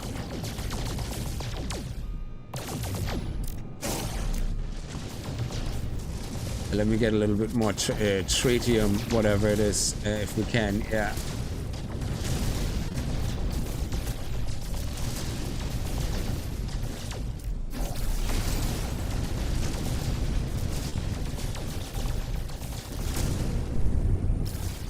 Oh, tritium, nice. That will give us more tritium, and that will allow us to refill our engines. Very good. This one here we can open as well for more gold. Nice.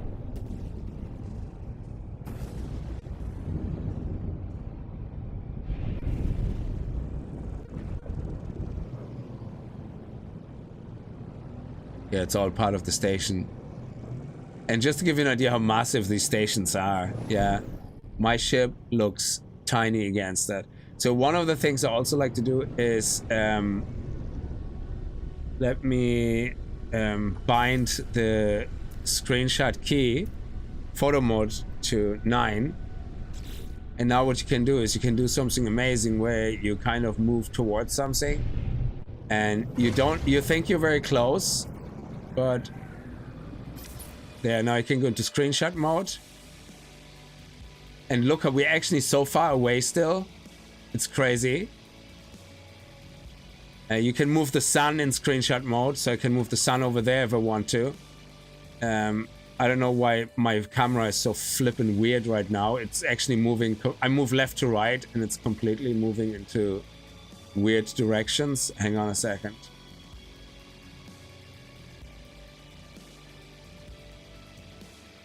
Yeah, there we go.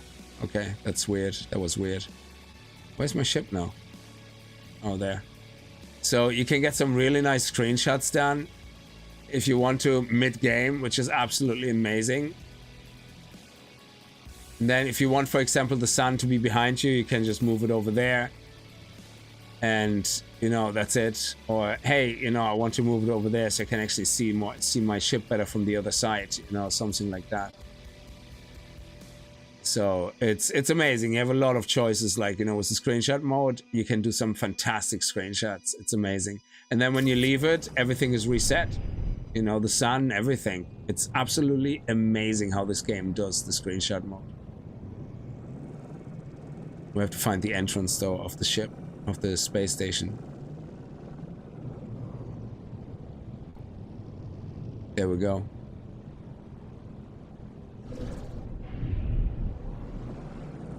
Even during that, I can go into screenshot mode. And you can see how we enter the tunnel in the station. It is so amazing. Sometimes it's just fantastic to space out and enjoy the view of a screenshot mode. It's crazy. No, I'm not. I'm gonna check. I have a big gripe with Subnautica being in early access. They have the money and the resources to not go into early access, and I'm not a big fan of companies using early access to have people help them design the game.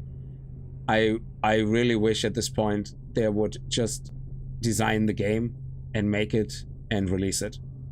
I don't think they need early access. I think it's ridiculous, and I will stay away from it until it's done, because Subnautica is one of those games that is so amazing, and the story was actually so great in the first one. I remember playing early access a lot in Subnautica 1, and because the story was obviously not finished until the final release, I got actually so bored of the story and the game that when it came out fully, I had to force myself to play it to enjoy the story. So I think games with narrative should never be in early access, because especially if they have part of the narrative in it, because you will be bored by the time it gets out. And I think it's a terrible way of doing early access. they definitely have the money and the resources. And I see people saying on the forums, oh, but it helps them financially to pay for the dude, they made millions of the first Subnautica and the other one as well. So they have the money.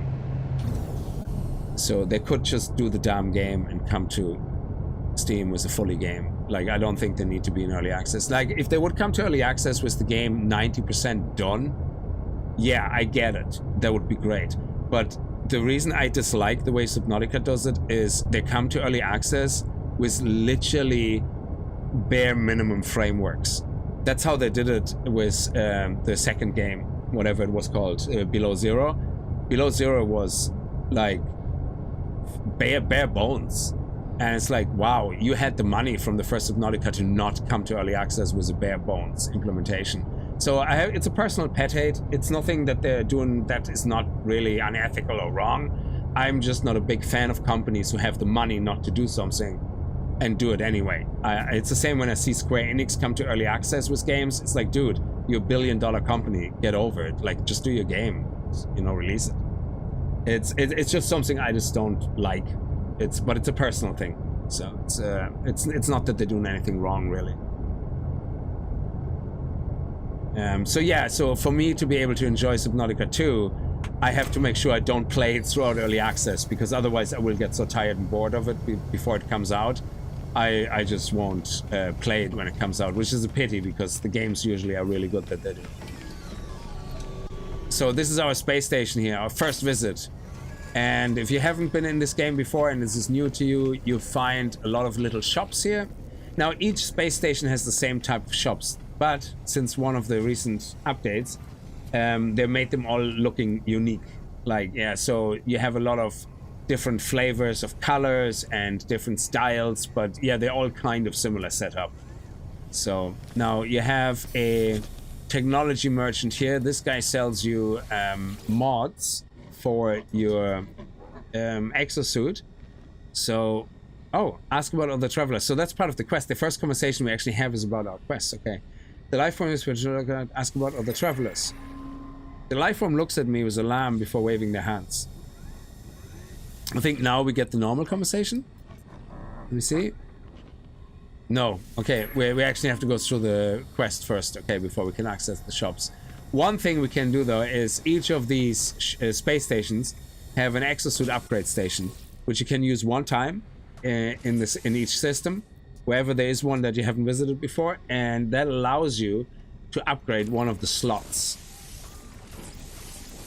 Either your cargo, or for free. In this case, it's a free upgrade, or for money, which gets more and more expensive the more slots you unlock in here. Now, right now, I'm gonna go for cargo because it's the most important to me to have more space. So I'm gonna start filling in rows, you know, with the upgrades, and that will basically give you the slot available.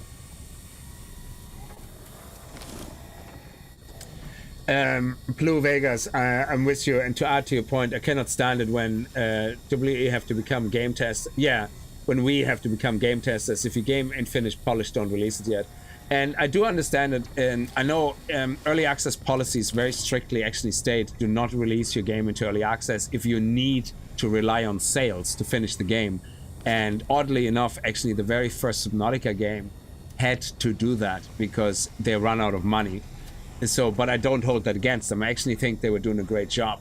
But obviously the reason Steam has that policy, and which they can't enforce, obviously, because it's not a rule, it's just a recommended policy. You know, it's not enforceable terms and conditions. It's just a recommended policy. They can't. A lot of developers do that and then cancel their project, and that's what Steam kind of wants to prevent with that policy. But nobody sticks to it. Nobody cares. Yeah, their policy might as well not exist, to be honest. Yeah, but I don't like when I see early access games that literally say roadmap. What do you guys want to see? It's like I love when developers take us into consideration with ideas, but I also actually prefer, I much more prefer if a game developer has a vision for their game. And they say, that is the vision, that is the roadmap. We might make certain changes based on feedback from users, because a feature that we might on paper thought would look great might not actually work that well in reality, and user feedback is important, and reacting to it is important. You know, take the criticism, but you should have a vision. So when I see early access games come in with zero vision and just say, hey, let's design the game together, it's like, yeah, I'm gonna skip that, dude. I'm not your game designer, you don't pay me for that. So that's not happening, you know.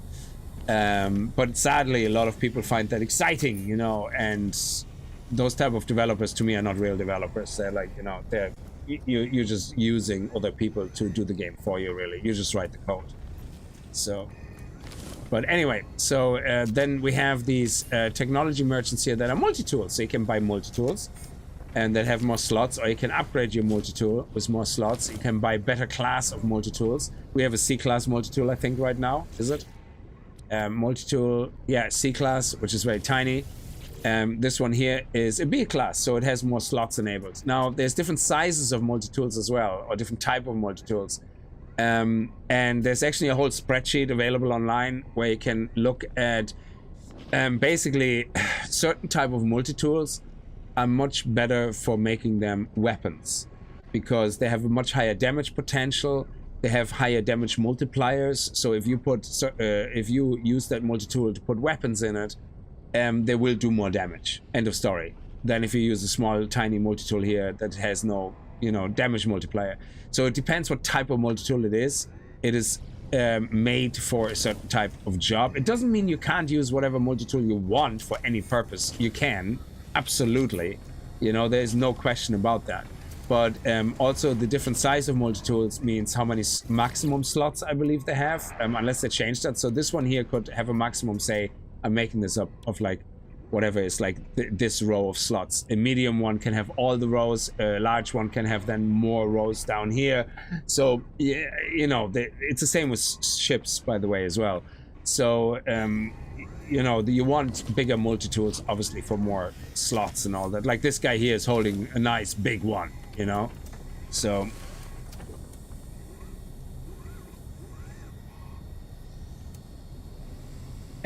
drop pod locations from you can buy drop pod locations and all that from the map vendors as well. In the moment, I'm not gonna get too deep into it because I don't want to skip too much of the new player experience. Let's see what this guy has to say. So we have to talk to the different aliens to basically find more out about ourselves right now. And it's part of the quest. So the life form chatters away, assessing me with beady, inquisitive eyes. But when I blink, I see the same red light that stared at me at the distress beacon. So I'm gonna talk to him about 16. And look at this crazy now. We are watching you, traveler friend. Find what we have left you. Though the alien speaks, the words are not their own. A string of code is echoed back to me through the red glare logged directly to my exosuit. The crimson light fades away and I see the life form blinking at me expectantly. Whatever has happened, they do not appear to have seen it. I should leave. Perhaps my base computer would be able to make something of this code. So we basically talked to this creature and something took that creature over and spoke to us through it. The space station. So here we go. We have some a side mission now to talk to everybody. I think it's a side quest, is it? Let me see. Logs. No, it's not even a secondary mission. It's like not even showing up. Okay. But now we should be able to talk to the shop owner. So here we go. We can have mods here for our starship. We can buy weapon blueprints, things like that. Upgrade modules. So if you go here, we can have a reactor, a C-type reactor, a thrust module of type C class, knife module. So we can have, like, if we have a knife weapon, whatever different type of weapons there are, phase beam module. So say we have a phase beam right now, we can buy a phase beam module to make it stronger, things like that. Over here you have exocraft modules. Now the actual components you have to buy on a different station, but these guys here have all modules to upgrade and enhance those components. So, but I wouldn't waste any money on that yet. But yeah, let's have a quick look here, though. This guy. Because one of the things you want to check straight away, and that is just to make a bit more money quickly in the beginning. Oh, he doesn't actually want to talk to us still. Why is that? Oh, okay. Be like that. I was actually looking at the wrong guy anyway. It's a multi-tool guy I was looking for. Yeah, so if I look at the upgrade modules, I have like 300 nanites, yeah? So one of the big things is your scanner module. The scanner module is the one that gives you nanites, units for scanning animals, flora, fauna. If you get a golden scanner module, which is the best one, the S-class one. So let's see, does he have a scanner module here? He actually only has a C-class one. Now what these scanner modules do, you place them beside, like let's just get one, yeah, just so you can see it.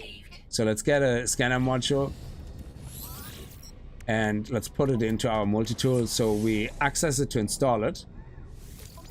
And now if we install it here, you can see that it says, this one here specifically gives us an extra 1000% on fauna analysis rewards. So we get more money when we scan animals, yeah?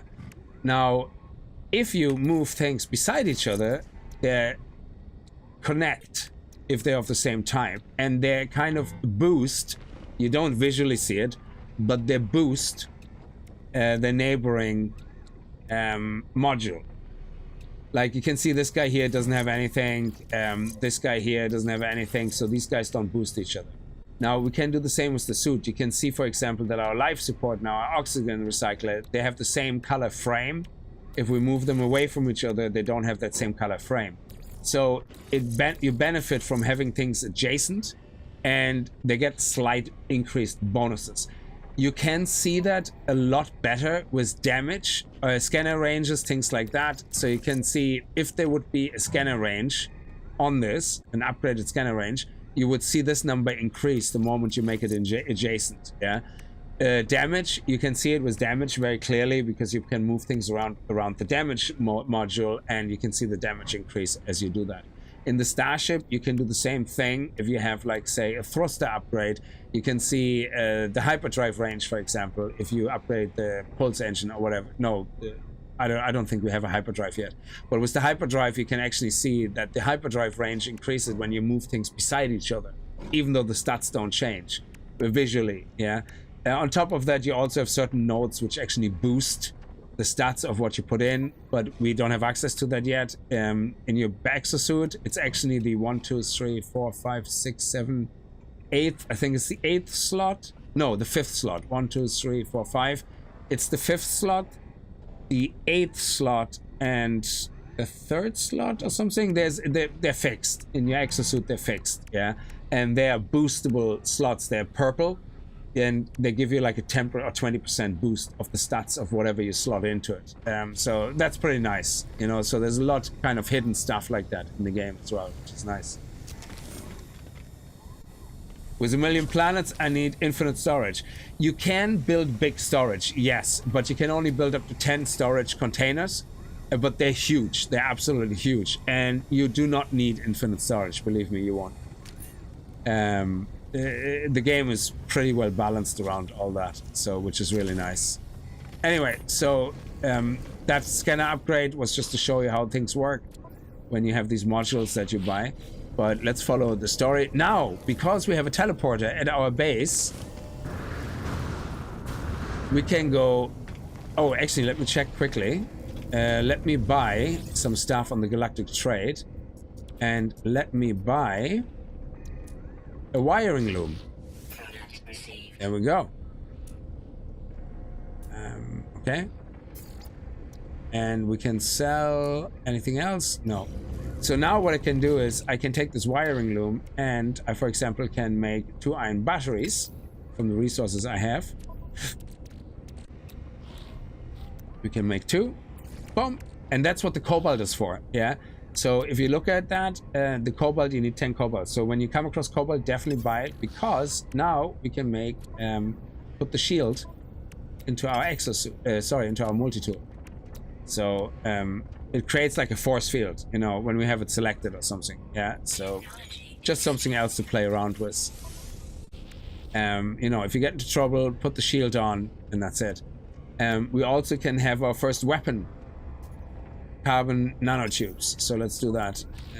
Carbon nanotubes, 3, bomb, multi-tool, and actually let me move this over here.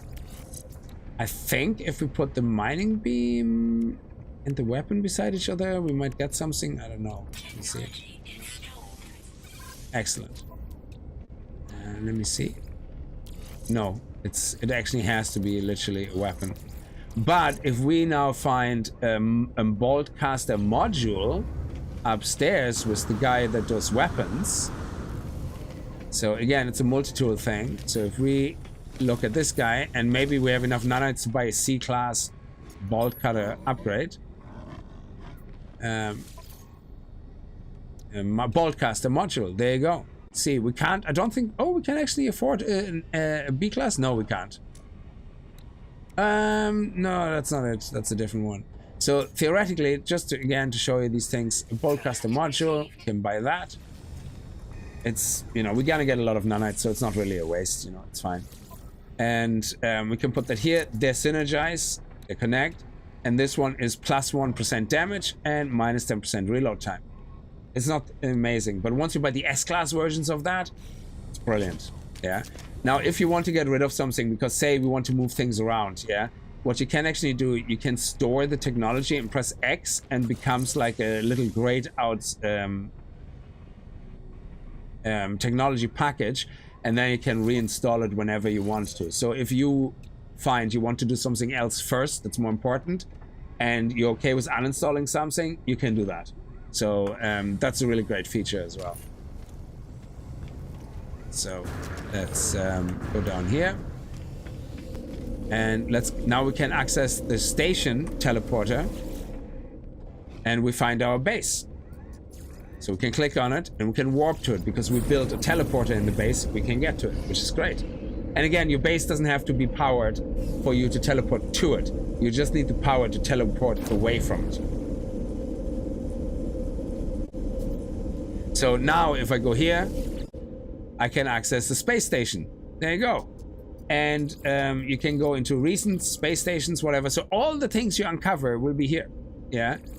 That you can have access to. And it tells you which if it's the current system, things like that. You know, you just remember. And now we can very quickly, without wasting space fuel, go up and down to the space station, which is really nice. So let's actually make some ammunition. So we have the ammunition here. To craft ammunition, it only costs ferrite dust. It's actually quite cheap. So let's craft a little more. 1,000 per craft. There you go, 2,000. That's fine. That will last us for a little while. Carbon, condensed carbon. There we go. And this one here. Actually, let's put that into here.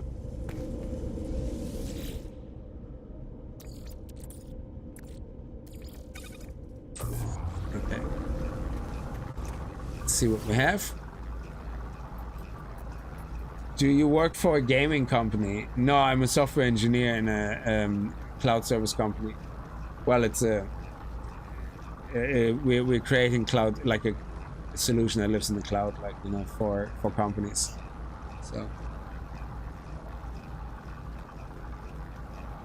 So I'm a software engineer. I work with C# and JavaScript, and that's pretty much it at the moment. Begin decryption. So that's the code we got from the whatever took over the little gek. The travelers find their wings, fly to us, and claim your place among the stars. Okay, so now we have to follow that signal. Let's do that.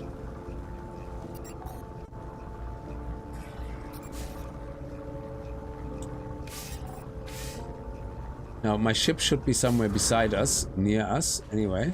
Where's my ship? There. Yeah, it's actually right beside our base, which is great.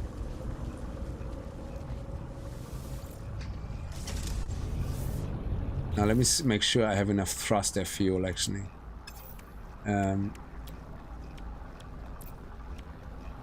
What do we need for it? We need metal plating. Okay. And dehydrogen. How much dehydrogen do we have left? Oh, we have quite a lot, actually. So in this case, let's make 2 metal plates. And then we can make 2 of those. Excellent. We can put them to our starship. Now don't waste them. I think they're 100% filled. So if you fill it now, you waste 75%. It could be refilling. So let's not waste it.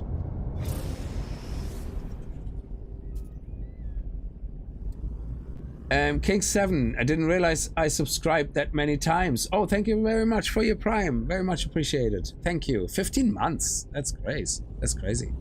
Thank you. Okay, so let's go and see what the signal is all about.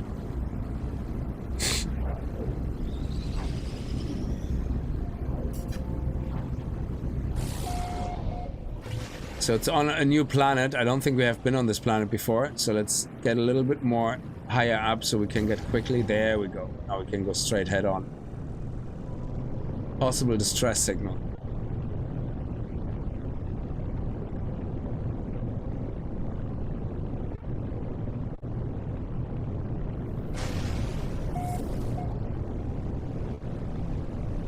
Oh, look at that. That's, oh yeah, that's the crashed frigate that you have to deal with now.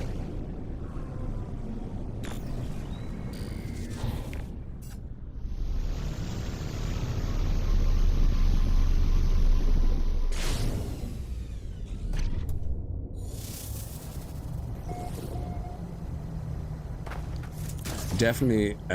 Oh yeah. So now to shoot with your multi-tool, if you right-click now with your multi-tool, you have a right-click feature with the shield. There you go. And you can see the shield on the top right goes down. It recharges automatically, I think. Does it? No, it doesn't. So you have to actually manually recharge the shield. Oh, okay.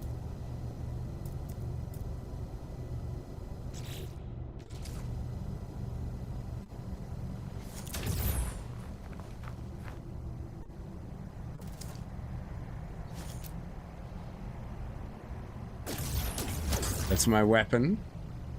And then we have the mining beam, and the shield still works. Oh, that's nice. Manipulator, create, flatten, restore, mine. Okay, so the shield is gone though when we go to the manipulator because the manipulator has its own thing. Okay. Bolt caster and mining beam. Okay. That's pretty cool.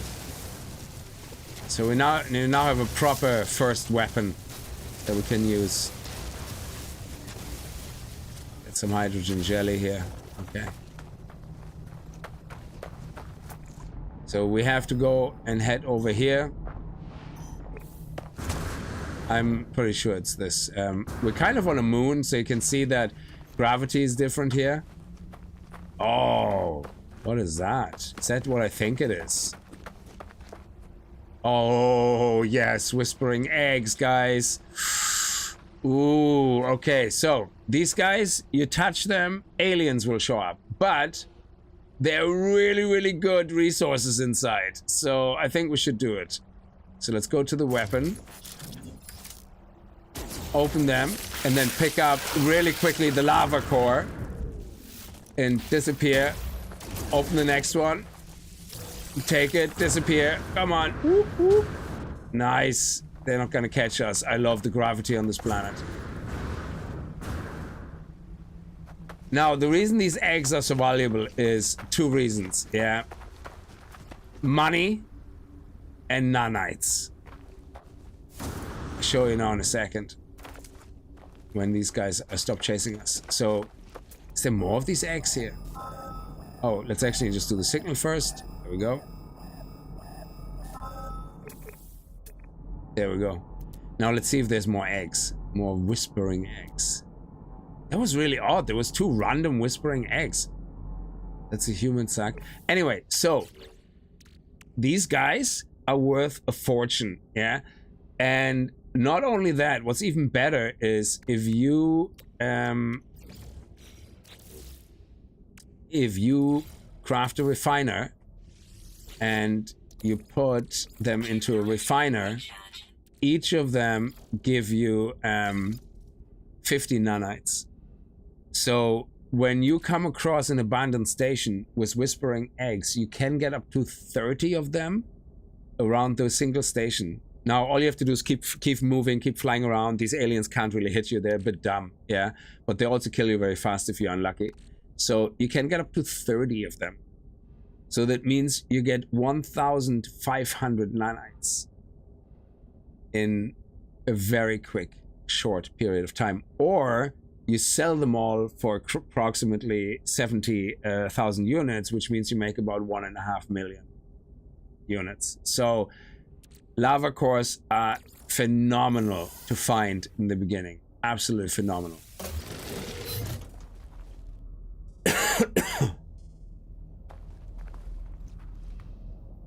You think you started watching me on YouTube 7.5 years ago? Oh man, that's a long time. Yeah. Now, let's continue with this guy here. There should be a spaceship calling station here as well. So there's a distress signal here on this frigate, and there's also a couple of things we can do here, which is great. Ooh, I love the gravity on this. To get away from shit is so great. So we can call our starship now. It will cost 1 navigational data. So if you don't want to waste that, but you rather waste your fuel, you can just press X instead and go call your ship. And it won't waste your navigational data. Yeah, because you can use the... I rather waste the fuel because I have fuel. Because navigational data is something that you want to use to trade for charts and all that. So, you know, and they're quite expensive to buy, so I rather not waste them. I rather waste the fuel because I can craft that. So, let's have our ship here so we can get out when we need to, and let's talk to this machine. Wings of the Anomaly. Partial record available. The signal has led me to the wreck of a freighter. Colossal fragments of metal scattered across the landscape. Were these messages nothing but the misfiring circuits of a long-forgotten rune? Nestled among the debris, I find the pilot's log blinking, awaiting input. Request log. Instead of displaying the ship's log, the terminal spits out a strange sequence of numbers. They're followed by a short message. The anomaly comes for the stars. Take flight. A schematic for a hyperdrive is attached to the end of the message. Take the blueprint. I pull the blueprint from the computer, but this hyperdrive blueprint is for a conventional starship, not a freighter of this size. Someone placed this here after the crash, hoping it would be found. And here we go. Ah, I should have saved my chromatic metal. There we go. So now we have to find metal again. Copper. Is there copper on this planet? Cobalt, actually. No, cobalt? Oh, wow, cobalt, actually. Copper! There we go, look at that. Cobalt. Yeah, we're not finished here yet, by the way. You see all these boxes here? We want to open them. Cobalt. Cobalt. There's a lot of cobalt here. We actually should mine some of that cobalt. It's very, very handy. Natural burial site. Yeah, we're gonna have to check that out as well. I'm sorry, we're gonna have to sidetrack a little bit. There's some really great stuff to explore here. Okay, so first things first though. So the quest basically wants us to install the hyperdrive, which means we have to go to any planet, get cobalt, you know, turn it into whatever. There's one cobalt resource here, but before we do that, let's have a look at the frigate here. There's a couple of these pods, cargo pods. We can open them. So let's start right here. Let's go into the first one over here. And you see a damage panel, so you can shoot it. So if you use your mining beam, even you use your mining beam so you don't waste your ammunition. You find these chests. Now these cargo pods, you can open them. Now remove the fecium, which is basically just crap, and remove that unless you want to sell it. I remove it. Now when it opens the cargo pod, it will give you what's in it, in this case nanites, but you want to skedaddle as quickly as possible because it also escapes with radiation, so you want to get out of its range. Yeah. Now there's multiple of these pods. There's one here. Let's tag that. This one here is a little bit underground, so we can see, oh, there's something here. And it's a little bit buried. So we're gonna take our multi-terrain tool and uncover it a little bit. There you go. And now we can open that. Again, destroy that, destroy that. What do we get from here? Sometimes you actually get something nice. Oh, look at that. We got 70,000 credits. That's awesome. Okay, yeah. I'm out. Let's get out of the radiation zone. And then go to the next one. There is one over here.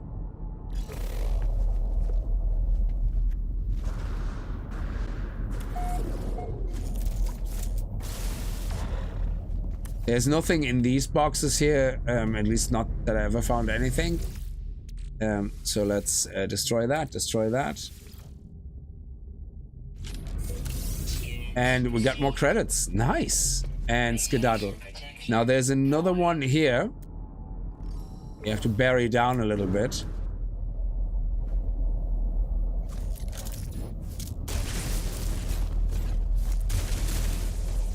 There you go, there's the reinforced steel. Playing solo at the beginning is different for everyone. Yes and no. If you follow the quest, no. You get the same things you have to do for the quest. You get the same, you get exactly the same order of resources, like the blueprints and everything, yeah? But that's the whole point. The quests are designed to bring you along the way. But once you discover the anomaly, then it's up to you how you want to play the game. Oh, the planets are different, absolutely. Yeah, the planets are, you're in a completely different system when you start. Yeah, absolutely. So, but once you get to a certain point in the game, you have a whole bunch of secondary missions you can pick from, and then make the story your own.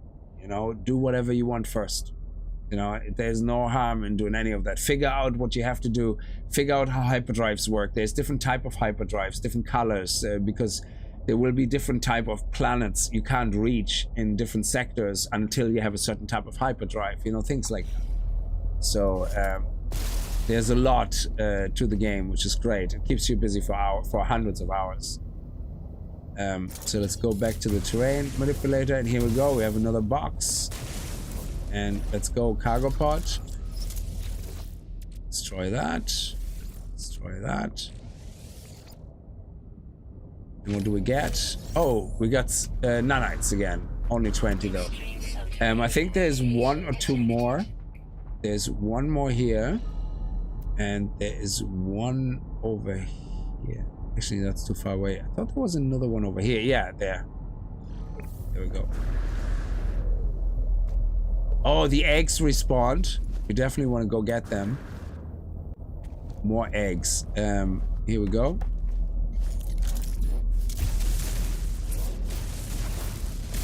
This one is quite buried quite deep. Oh, here we go. Let's destroy that. And what do we get? More nanites. Okay. Before we go to the next one, let me get the whispering eggs.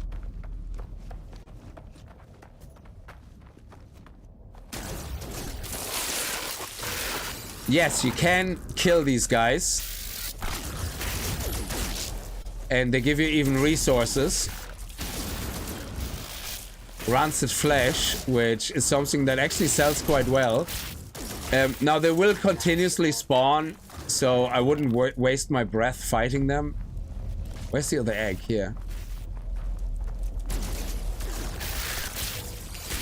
We picked it up. You see, our health is low now, so we want to get out of the way. No, they can spit at you as well, so the best thing is to actually get some speed and then skedaddle. There we go. Okay. Let's reload. R is for reloading, like any other game. And let's actually heal up. There we go.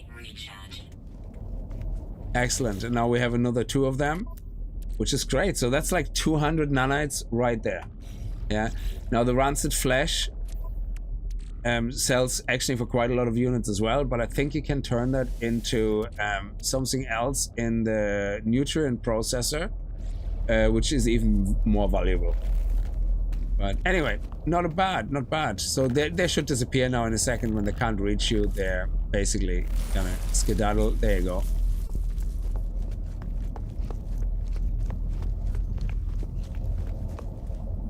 Sikun, thank you so much for following.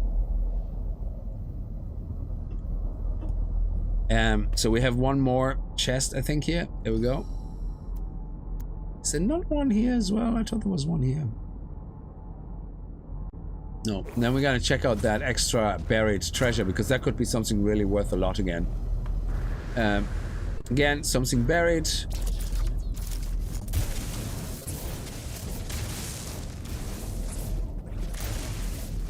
Let me switch to repair. We already can skedaddle. I didn't repair the other ones. It was really naughty. What did we get? Oh, nice! An antimatter. That is actually really good, because we need that to make the fuel for the hyperdrive. That is awesome. So it pays off to do these. Okay, so let's quickly check out this guy here. Oh, can travel such an amazing amount of distance in here on that planet. That is crazy.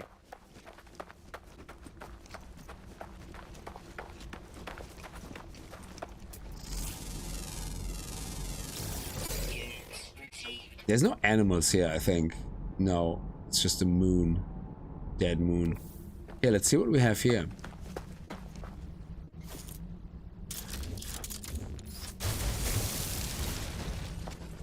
Oh, yes, an ancient bone. Depending how rare it is, we could be lucky. It's a charred bone, so that might not actually be worth a lot. Let me see.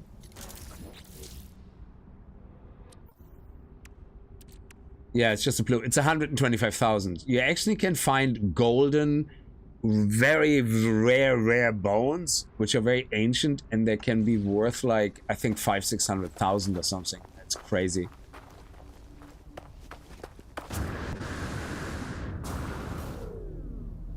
Okay, now we need some copper. Where did we find copper again? There was a copper somewhere. We saw it earlier. Cobalt. I think we had... Maybe we can see something here. No, copper. Cobalt. Copper, that is 500. Copper 800. Copper 1200. Cobalt. Cobalt. Okay, so we have a few copper repositories, which is great. And let's go to the one that has cobalt nearby as well, actually. Copper. This one is closest. Let's go to this one here. And again, very fast, just doing it with our jet, which is great.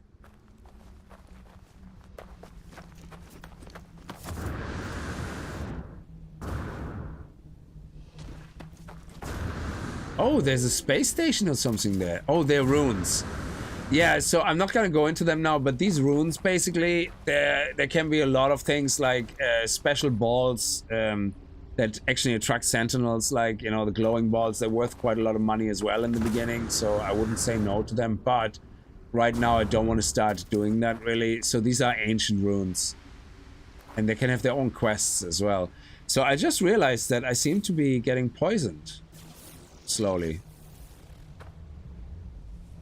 Let me see. Technology recharge. Interesting. No, it's not depleting now. Okay. Yeah, every time I move, it depletes. That's crazy. Okay, so let's mine. Again, make sure you're in the small circle.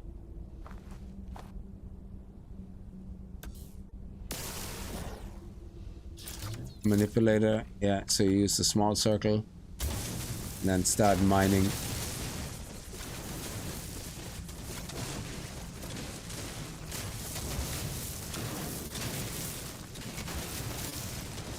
This is actually quite a large deposit, which is great. So once you have a couple of them already, if you want, you can start putting your refiner down and start already converting it into chromatic metal. Let's go. Put this in here. Put the copper in here. And there you go. Let it run while you keep mining away.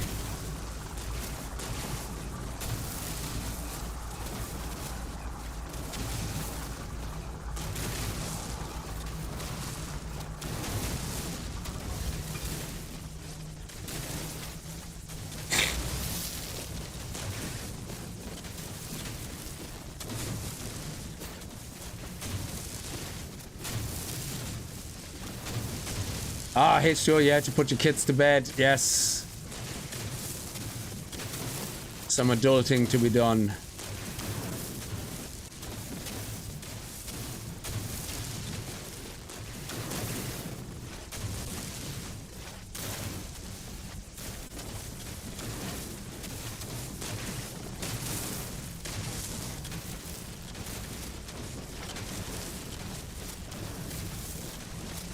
Okay, let's put more in. Let's put more in. There we go.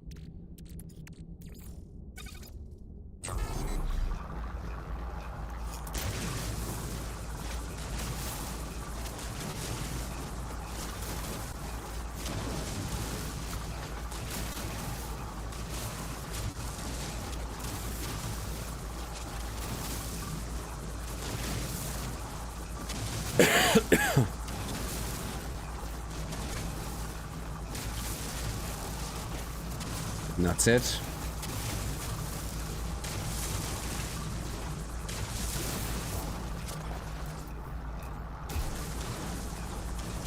Again, it only can repair the damage that you made to the ground. It doesn't really reset anything where the copper grew, but you know, repairing some minimal damage. Okay. Let's put more of the copper in. Oh, excellent. So you can see here a processed metal alloy created in a refiner from a stellar metal: copper, cadmium, emerald, or indium.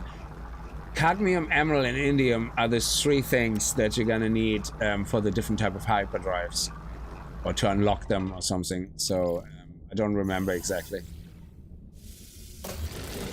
Nice. Okay, so what other resource? Oh, there's a whispering egg. Nice. And we also have a cobalt depository nearby, so we should definitely get some cobalt as well. But we also should do the egg. That is for sure.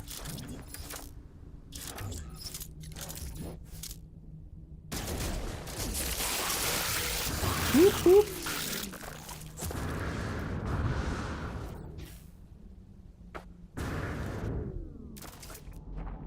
Oh, there's more. Nice. Let's follow the road. Let's take them. Oh, that is awesome.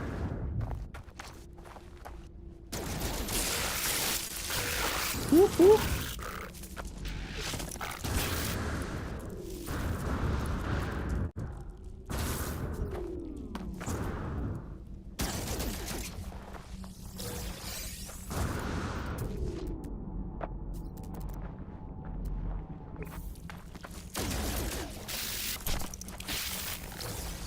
Ooh, quick, quick, quick.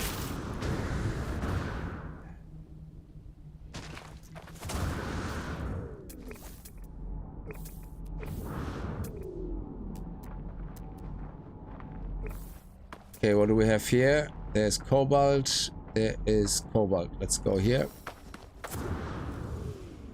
I think they're finished. Yeah, they're not following us anymore. Okay, good. Now we get some cobalt here as well, which is nice. So how many more did we get? So that's great. So let's put down the refiner. Here we go. And turn them into nanites. Now, there's 8 of them. That's 500,000. But I rather turn them into nanites. So that's 400 nanites. That is actually... very, very, look how quick that was. That is amazing. That is like 400 free random nanites. That is brilliant. And plus the extra little ones we found randomly in the freighter, we have now 650 nanites. So we can actually, if we can find a scanner upgrade of an S class, we can actually already start making a lot more money with scanning stuff. So that's the way to progress. Oh, Guild Wars 1, dude. Oh man, can you? I forgot. Can you play that multiplayer straight up? I think it is an MMORPG. I think we can team up straight up. We have to be on the same server though. Oh man, that would be crazy.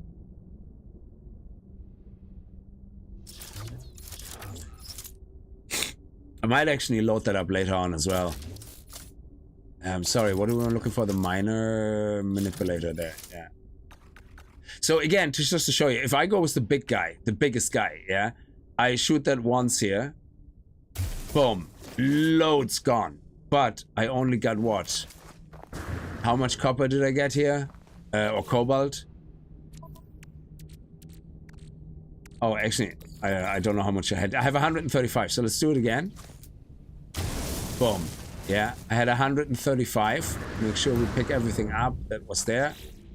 And you can see here, I now have 137. Not a lot, but a lot of cobalt is missing. So you're better off just literally going with the tiny circle and slowly mining away on the stuff. And that way you get like a lot more resources. Also, let's recharge. You're much better off. I mean, you don't have to mine all of it, yeah, but I think having a couple of hundred cobalt is always very handy. And the thing you can do with cobalt, yeah, which makes it more valuable, and you also need some for crafting later, is you can turn it into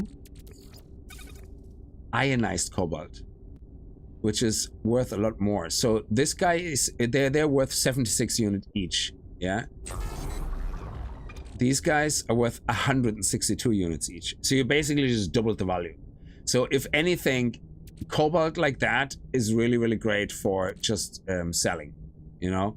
But you can also make the batteries with it, which is great. You know, you need a lot of them. So, you know, there's that. So, actually, yeah, we just turn that into ionized cobalt and we mine some more.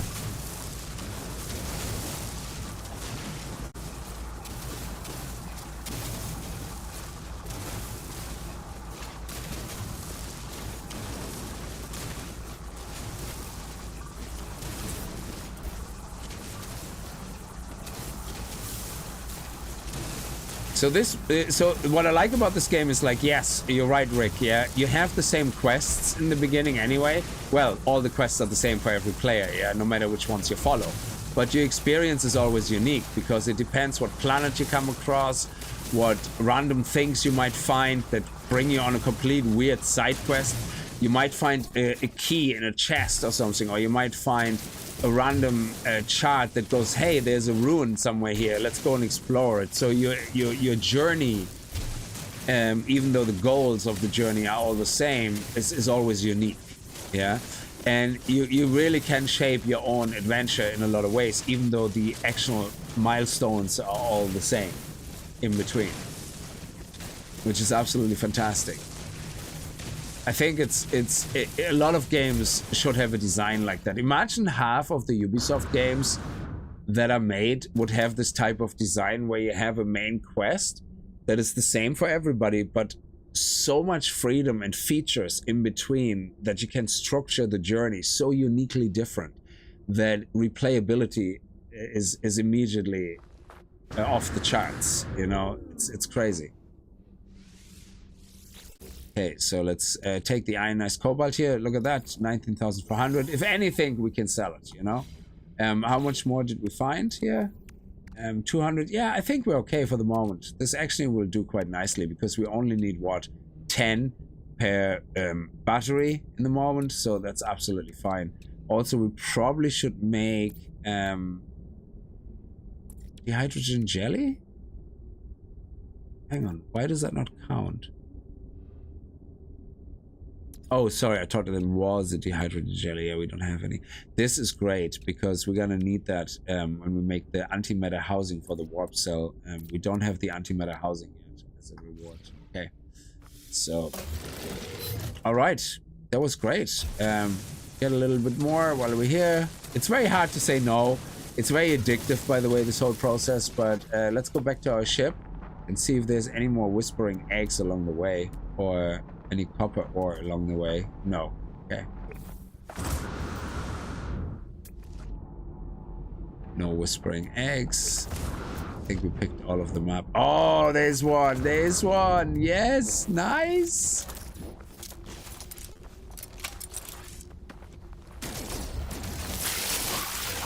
Oh, we got it. We got it. Oh, oh, oh.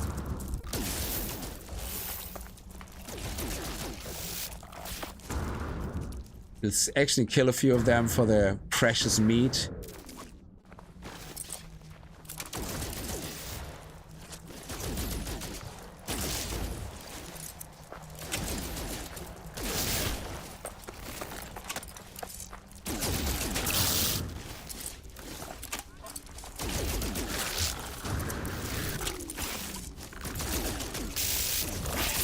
You see the way they jump attack you, yeah? They hit you hard when they hit you.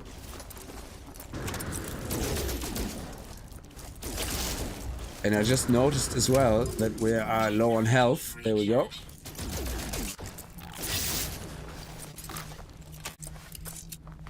Is that it? Swarm is subduing. They know what's good for them. They know what's good for them. No more air, no more, no more, no more, no more. Okay, let's go. Yeah, this is amazing. So we could have landed on a planet which is completely different, and we couldn't have any of this exciting adventure now with lava cores. Yeah, so that's the thing. It's your journey is so unique. It's crazy.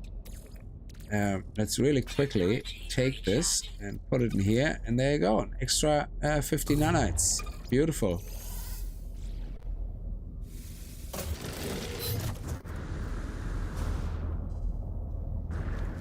Okay. Is that it? Is there anything else for us to take? I don't think so. We did all the chests. You could do the buried thing, but that's not really all that amazing. So, yeah, that was really good. I liked it. Okay. Let's install the hyperdrive. And hyperdrive parts, how do we make those? We don't have the recipe for that yet. So what we're gonna do is we're gonna acquire those microchips, probably with money. We need to buy them, unless we just got the recipe. I don't think so. Making money. So the game has also a really great catalog of information. So making money, sell items for units, mine precious metals, or scan items. The mission board in the space stations is a good source of income. That is true, so we can look at that. But personally, scanning. That is how you make quickly a lot of money. So let's go back to the station. There we go.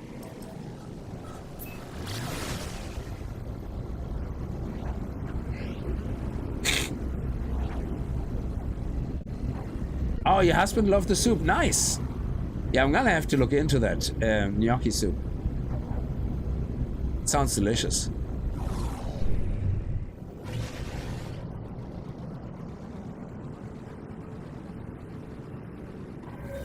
Oh, look at that screenshot. I love it. Go straight into screenshot mode at the most. It looked like so close, that we were so close, but look how far away we are. We're so far away from the entrance. Isn't that crazy? And the moment we look at this, look how close we actually were. Looked so close.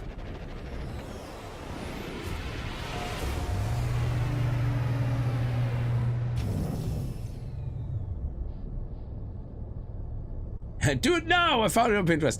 Well, it's 2 o'clock in the morning, so I'm not gonna cook soup now. But so let's actually quickly head up here.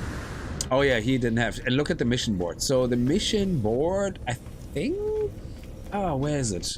Not mission board. Oh, it's down here. I think. It's this guy, I think. Yeah, he's the mission agent. So with this guy, you can do... oh, he doesn't want to do it, but it's apparent... Okay, so right now we don't have any work. Okay, so I think some of it is locked because of the quests that we're doing right now. So let's go to the Galactic Trade System and see if we can buy 5 of those. 1, 2, 3, 4, 5. That would cost us 137. We have that. No big deal. Let's buy it. Also, let's see what we can sell. We can sell the charred bones. Boom. There's another 119,000. In a pinch, you can sell salvage data for 500,000. I wouldn't do that because... Again, the grind, while it can be fun, once you actually want like 50, 60 salvage data to buy things, it can become very kind of annoying. So, You're better off not selling these. Unless you're really in an emergency and need something really badly. Yeah, I think we're okay. Is there anything actually we have in our ship that I still want to sell? No. Okay. Acquire components. We already have that. That's great. We already put that in. So now we can take these guys and Starship. Boom. Installed. That's it. Now we have the hyperdrive. Now we need fuel for the hyperdrive. Also, actually, let me sell the guys. I know the neutron processor can make them more delicious, probably, but 70,000 for 12 rounds of flesh, definitely. Okay, let's go. Craft warp fuel. Find an antimatter recipe. So now, hyperdrive successfully installed. Return to ship. So let's return to our ship. Auto-diagnostic report. Hyperdrive successfully installed. Hyperdrive fuel status empty. My hyperdrive is complete. Perhaps I really will find answers out there amidst the stars. But without warp cells, I will be going nowhere. I need to find a source of antimatter. Turn scanner to antimatter. So you can do that, or you might get lucky and actually find antimatter, you know, but we just follow this. Search for antimatter traces with Starship scanner. C. Atmospheric interference detected. Perform planetary scan from orbit. Okay, so we gotta go into orbit.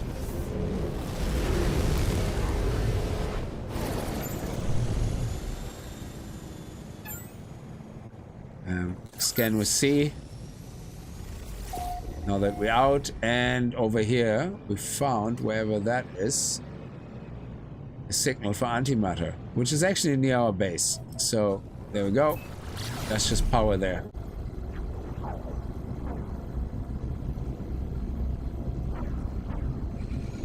Oh, that's on the planet we actually have our base, I think. Yeah.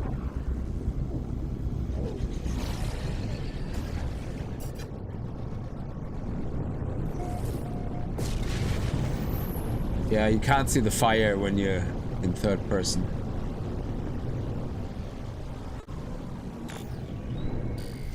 So that's the approximate location again.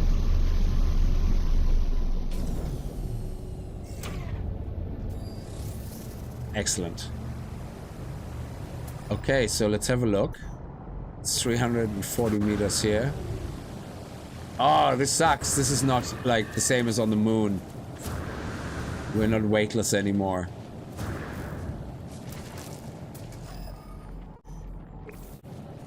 $239. This is so slow to move now compared to the moon.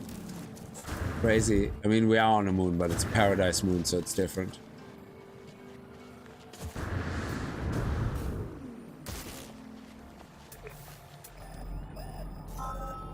Here we go. Okay. Oh, nice. Oh, is that the one with the whispering eggs around? Yes! Oh, this is beautiful. Let's go. This is gonna be fun. Loads of eggs. Loads of eggs. This is one of the games that I can play for 2 hours, shelf for 2 months, play for 2 more hours. Yeah, it's awesome. I love it. Yeah. Sorry, let me just do.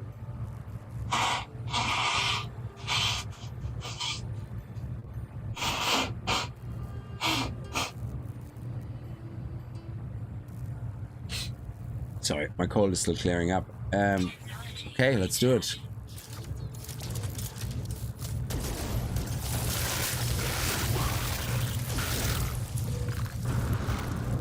Okay, always be on the move.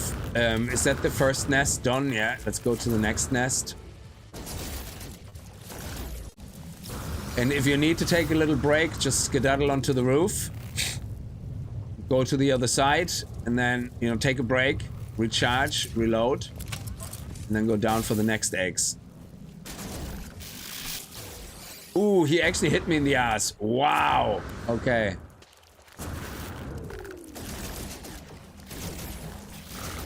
There we go. There we go. Always strafe. If you strafe, you're usually doing fine. You're usually fine when you strafe. Okay, there's no more eggs here. Oh. Thought there was more here, yeah.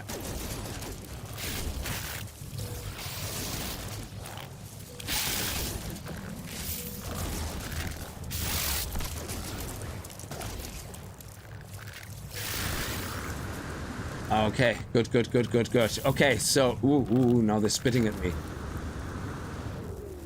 Let me see, where's the next ones? There.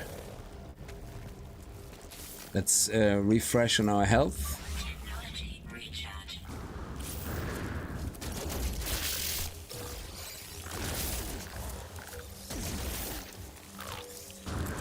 And I think there's 2 more nests.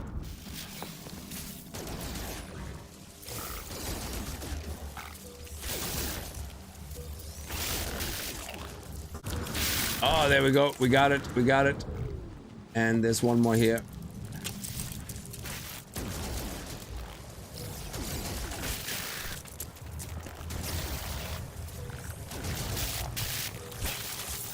And I think that's it. Is it? Oh no, there's more here.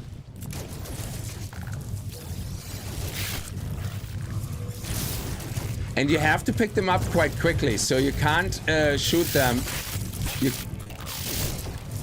You can't shoot them and then pick them up later because they will fall into the ground and disappear. I think that's it. Yeah. Awesome. Okay. So. Whoop, whoop, whoop, whoop. Okay. Oh crap. I fell down. That's not good. Is there any more? Yes, there is.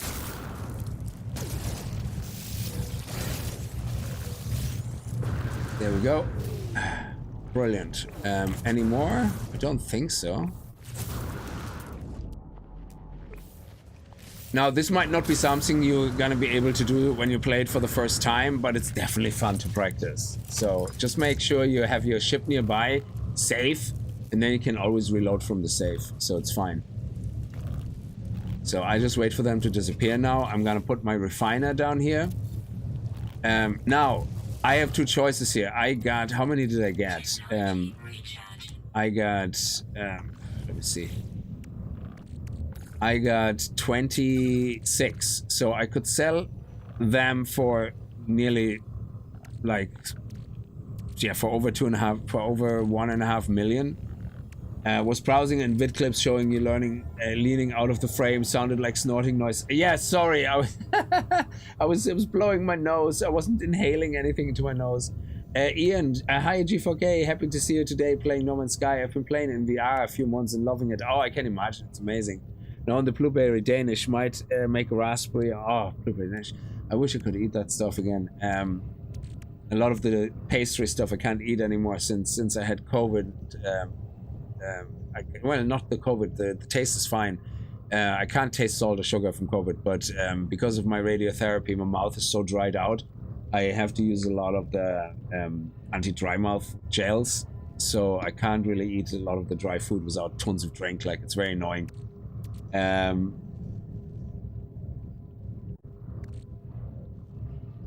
So yeah, so now this here will give us loads and loads of nanites though, which is great. So if we're gonna go in here now and put these guys in, there you go, that's 500. And it take no time at all. Another 500 and no time at all. So what I might actually do is I take those 1000 nanites, thank you very much, and I keep these 6 to sell them. So that way we have the best of both worlds. We have a little bit of money and a little bit of nanites. In total, we have now what? 1,700 nanites, and we're gonna have nearly 1 million units. That's a great start. Can't complain about it. No, it's fine. Don't worry too much about it. It's, oh, is that an egg we missed? No, it's not. Okay. I don't think we missed an egg. They would show up otherwise. Yeah, the guys are gone now. However, There is an underground thingamabob here. There we go.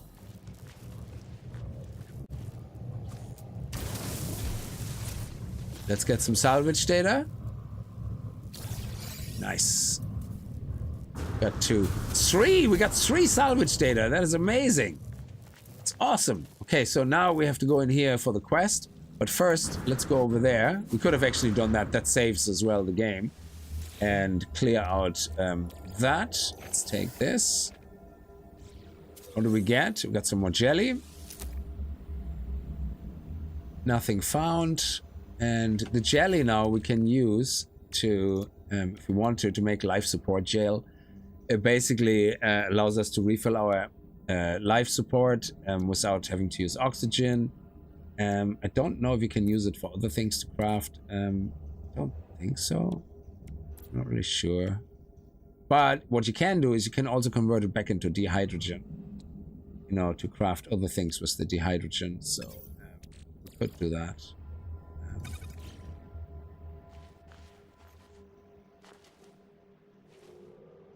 Okay.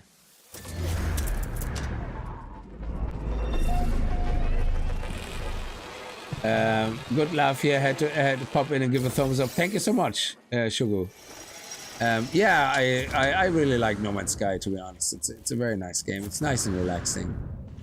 What is this? This is nothing. Okay, so let's go and do the rest of the quest. So you might actually come... I think everybody comes across the Whispering Eggs. Try it out. It's a lot of fun. You can do it with your beam, actually. You don't need the bolster weapon at all. You don't. It's just easier if you have a bolster weapon to kill some of these aliens if you need to. But the trick is to always strafe around. Keep moving.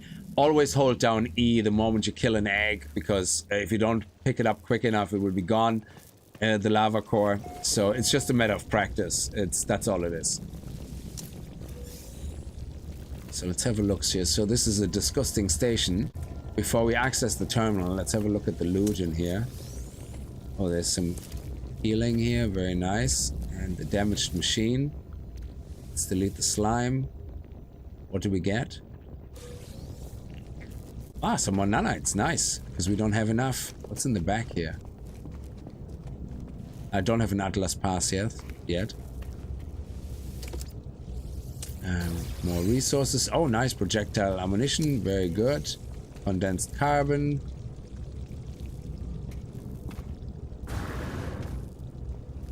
Universal Language Database. Terminal online. Learn word. Nice. We learned the word is in Wykeen. Very good. Okay, let's go. Another milestone for learned 5 words. Nice. Okay, let's access the terminal. Let's clear the goop.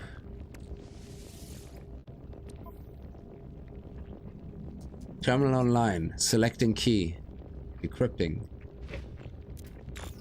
Success. The terminal is clogged with an unnerving pulsating slime. Nevertheless, it appears to function. As I touch the input panel, the alien substance reacts violently. I make a note to avoid getting closer. The device opens, revealing a single unblinking crimson eye. It prints out the blueprint for antimatter, accompanied by a strange message. Take the blueprint and read the log. You will find us when the time is right. 16, 16, 16, 16, 16. New product formula learned. Antimatter. Nice. Okay. I think we already have antimatter though, because we found one. So I don't think we have to craft it. Do we have to craft it? I'd already considered it crafted. Yes. Assemble antimatter housing. So, did we get a recipe for antimatter housing? We did. Nice. Boom. There we go. And now we can take the antimatter housing and the antimatter and combine it into a warp cell. Beautiful. And this warp cell is now gonna allow us to go into hyperdrive.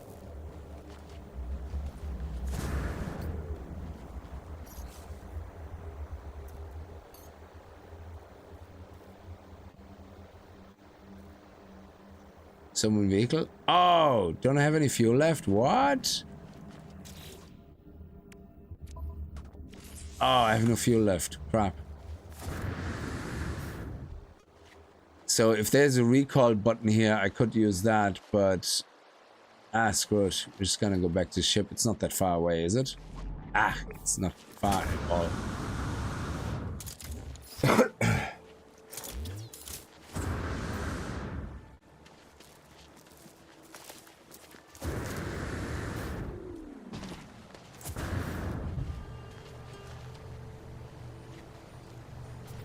Ooh. Hello.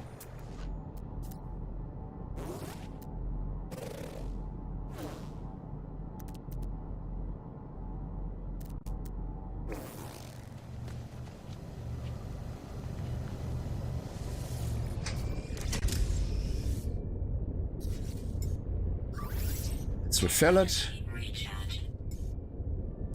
And let's refill the hyperdrive. Boom. Recharge. So this only refills it, I think, a quarter. So you need 4 to fully fill it up, I think. Let me just double check. Yeah, it's only a quarter. So you need 4 of them. We're not going to do that now, though. Unless, do we have enough for 4? Let me see.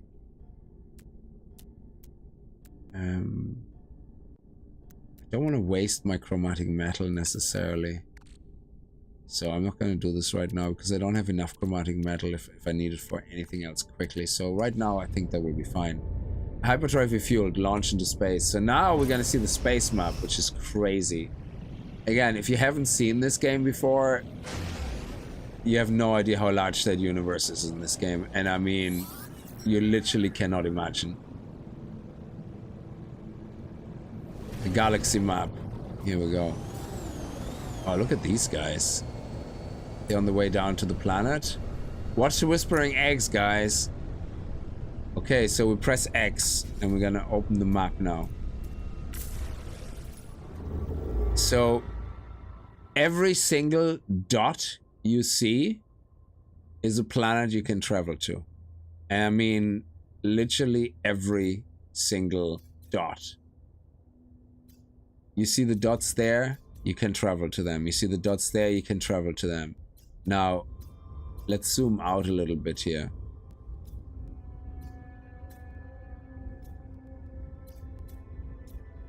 Look at this. This is insanity. Everything you see here, you can travel to.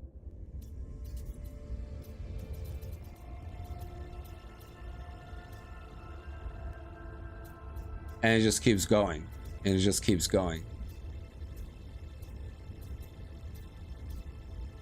So, Soul Taker, thank you for the follow. And it keeps going. Look at this. We're still, like we don't have the range to travel here, but we're still going, and we're still going. There is billions, I think, of planets. And you can, again, let's stop here. Look at this. Oh, yeah, we can travel to this one. This one is Sagon. This one is Ilanga 4. Does anybody have already uncovered it? I don't know. I have no idea. This one is 24,000 light years away from us right now. This one is a big blue planet. Yeah, so, and we can keep going and keep going.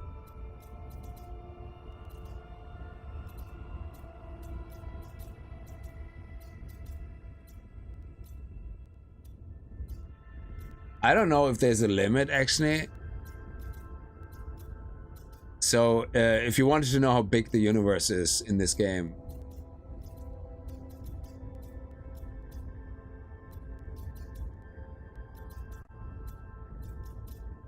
And we're still going.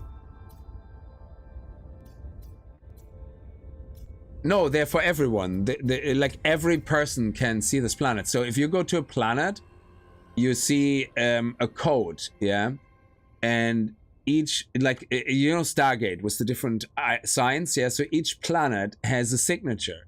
And I think on each planet you can find a gate, yeah? Actually, I can't guarantee that on each planet is a gate, yeah? But technically, each planet can have, I think each, I don't know if the moons count, but each planet can have a gate which exists on that planet. Now, it might take you a while to find it, but if you find the gate, you basically can use it to type in a signature like in Stargate, and you can travel through it to any other planet that has a gate. And people find gates or they're basically, people go, hey, I have this planet, yeah, and this is a really cool planet. And when you go into the pause menu, you see the icons that make up the code for that planet. And if you find a Stargate somewhere, you literally go to it and type in that icon code in the right order, and you can go to that planet. But it could be billions of planets away from you, yeah. So, and it just keeps going. I mean, I don't know if there's an end to it. I have no idea. I have no idea. I know there's a center, and the story actually is evolving around you getting to the center of the universe. You can see in the top left the distance we are away from the center right now, I think. So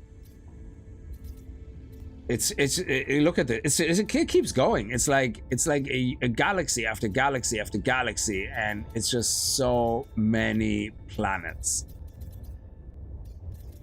And because I think they're all randomly generated based on some algorithms, so you could find maybe some duplicate kind of creatures, but for the most part, you will probably find a lot of them have very unique creatures looking as well. I don't know. It's crazy. Yeah. Yeah, we are now 41 light years away from where we started. So let me just get back out and back in. And the idea is that look at this. This is our little triangle of planets here. Yeah, so this is our little area here. Yeah. But I think the idea is that the game will basically, this quest goes around going to the center of the galaxy. There's over 18 quintillion planets in this game. Holy shit. Yeah. That is crazy. Yeah, there's 256 galaxies in total, and over 18 quintillion planets. So all the players in all the world could never visit every single system or planet in a lifetime. So if every single person on the planet would start playing No Man's Sky, they would all die of old age before they would ever complete this to visit all the planets in this game. That is insane. That is absolutely crazy. And basically, the new game, Ice and Fire or Light and Fire, whatever it's called, instead of a universe, they have a planet. And I think the idea is that they have, if I didn't misunderstand the first trailer, is that in their next game, they use the same engine as far as I know. Like I said, instead of the galaxy, you have a planet. So you have a single planet, but it is a real life-size planet. Yeah, in that sense. Imagine like we are living now right on this planet. But it's the same logic of a system. If you take your dragon or even on foot and you fly into a direction, it will take you forever to fly around this planet. Yeah, because it is a real life-size planet.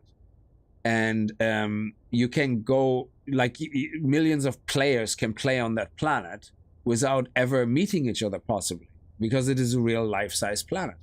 Now, I don't know if it's going to be as large as Earth in gaming terms, or if it's bigger. Yeah, but theoretically, there is no limit to it. Now, the difference is here, they can always expand the universe if they need to. Yeah, why would they? I don't know. Yeah, if they want to create something new. But if you have a single planet, I don't know how they could expand that, to be honest, to be bigger. But it is going to be a real planet in that sense that you can go all the way around if you want to do that. Yeah, but it would take you, like, I don't know. They said it will take like quite a long time to do that. It's crazy. So they definitely, I think, reinvented. So when I say when I see games like Quinfall, you know, made by scam artists, for all I know, and they come literally, their first they're unknown developers coming out with claims the biggest multiplayer map ever created. It's like, you have seen No Man's Sky? Yeah? Yeah. Rethink that phrase of biggest multiplayer map and all that. You know, there's nothing bigger than No Man's Sky, I think. I don't think so. So anyway, I think we actually have to travel to a system.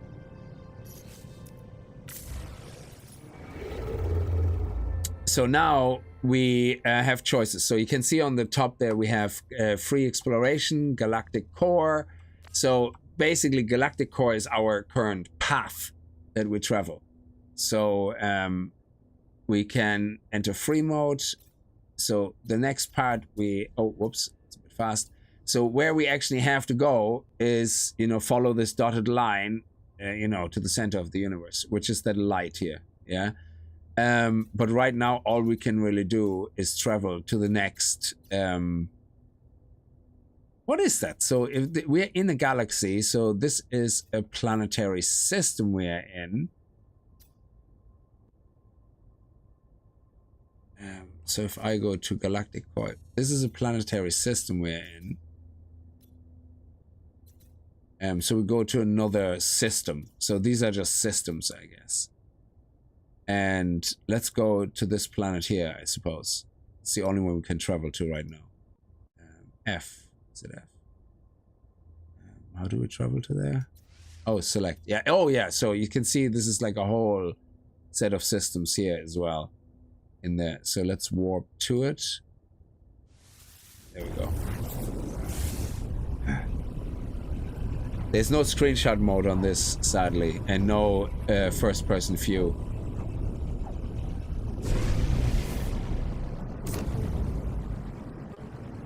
Ah, look at that! Nice. First contact. So this galaxy, I'm the first one here. I'm the first one to uncover that. Discovered today by Kickz. Yeah, look at this. That is amazing. Nobody has ever been here before in this system.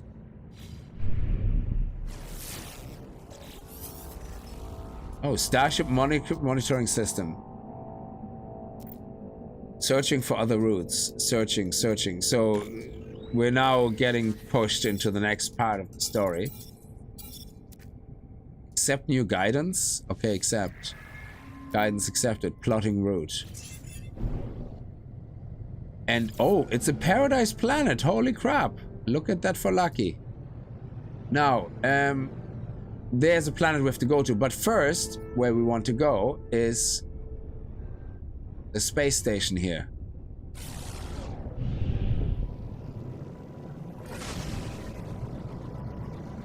You should always visit the space station first in every system. And once you can summon the anomaly, which I don't think we can yet, no. You should visit the system and the anomaly very first thing. And this is it's kind of the same setup, of course, but it's a different color scheme. You know, it's kind of unique. It depends who owns it. If it's run by the Kickz system or if it's run by, you know, by Keen system or Korvax.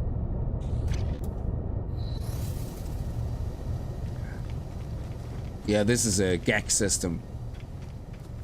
So now they sell different type of multi-tools, you know, whatever, different type of modules. And now we have so many nanites. What I'm really looking for right now is an S-class scanner to make some money. So let's check out what the little gag has to say.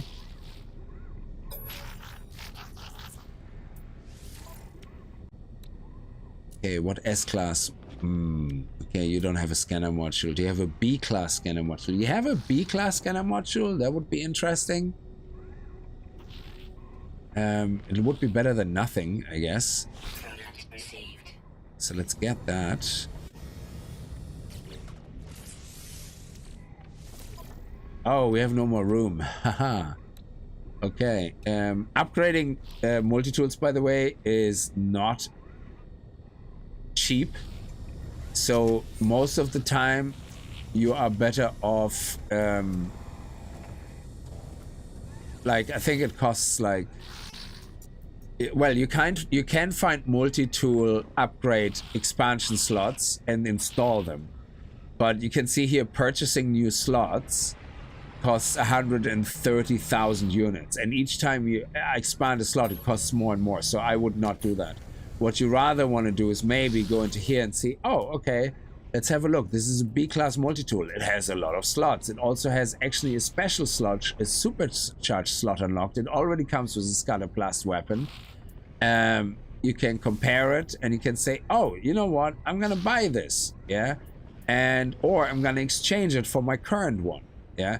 You can take all these mods and install it. Like, it already has the mining beam, for example. It has a scanner already. So what you can do is you can take these ones out, put them in your inventory, these mods, and then install the new ones over there, yeah? So I suppose actually we should do this right now, yeah? But before I do, I need to take my multi-tool, take this one and store the technology because we don't want to lose it. Oh, whoops. Multi-tool. Store that. I don't know if we can store... Yeah, we can store that because we installed it freshly, so we can do the blaster. And we already have a scanner on the other side. I think we do want to store the terrain manipulator, though, because I don't think it comes with one. And the mining beam we don't need to store. Now, anything... yeah, we store that as well. So anything that...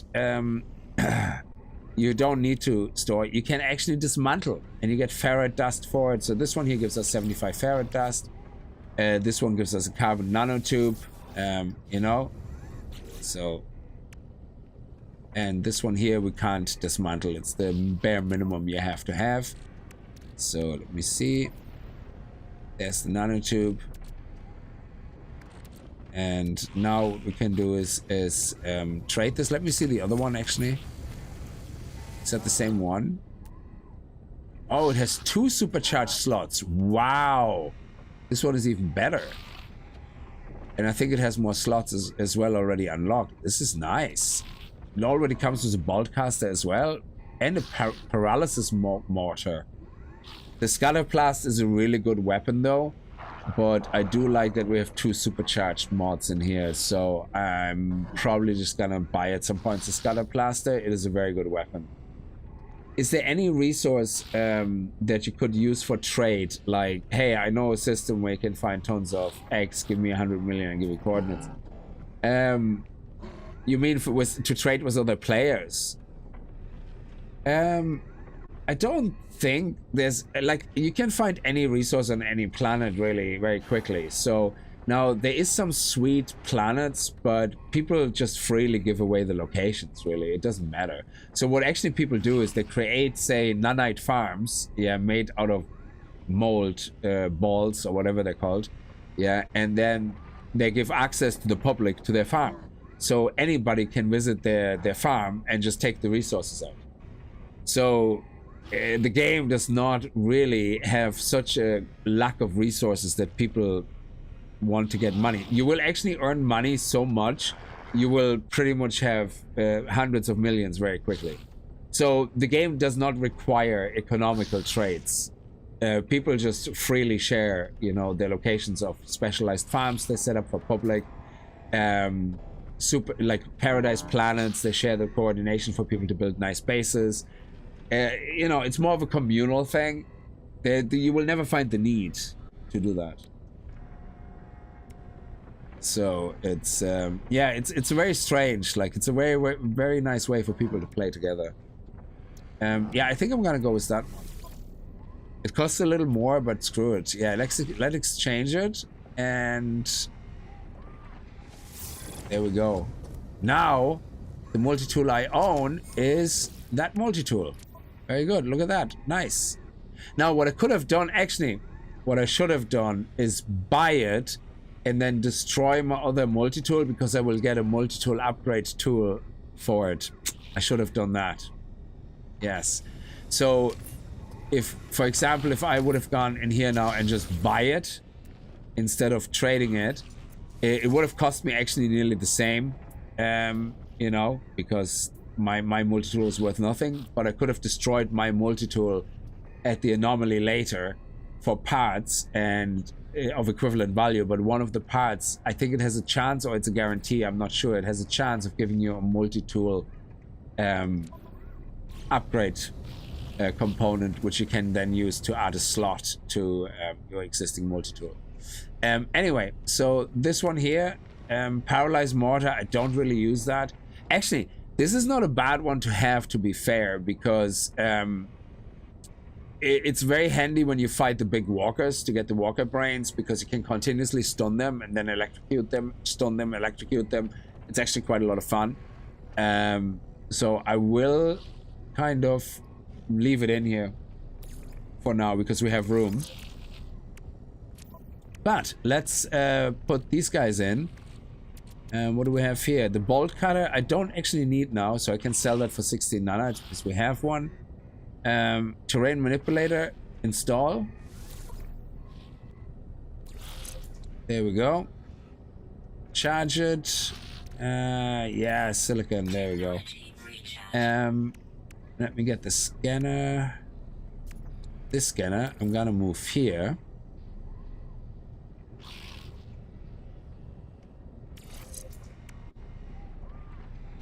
And then I'm going to install this one into here.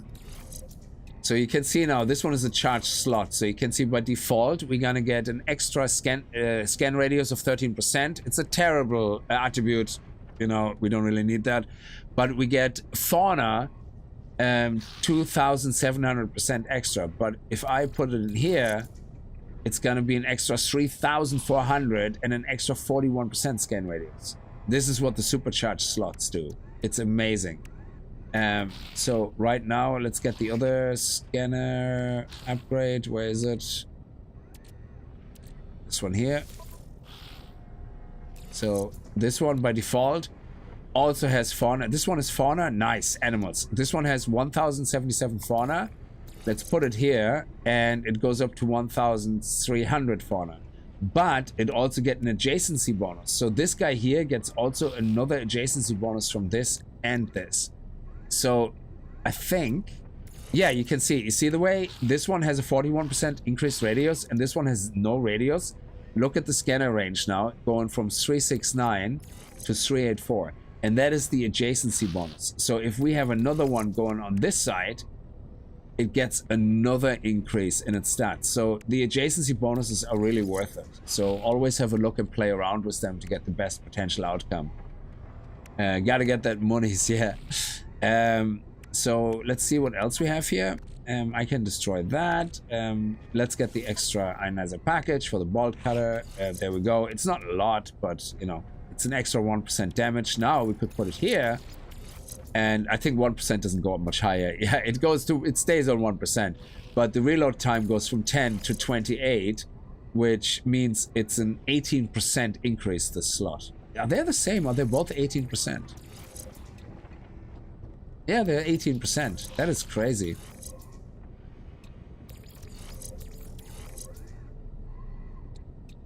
So we leave that here. Excellent. Okay. What else do we have? We have the shield. We can put that in here. Now again, shield is the same. Now the base module, I don't think they get much of a boost, to be honest. You need to have the mods, and they get the numbers, and they can get the boost. So these ones are just base modules. So they don't really have any stats to increase. And yeah, that's it for that. Now we have some more nanites. So what we could do is we could have a look at the, first of all, we want to buy the exosuit upgrade. We have to do that in every station. I'm going to buy this one here first to get the rows completed. Now they cost 5,000, so they're no longer free. But that's okay.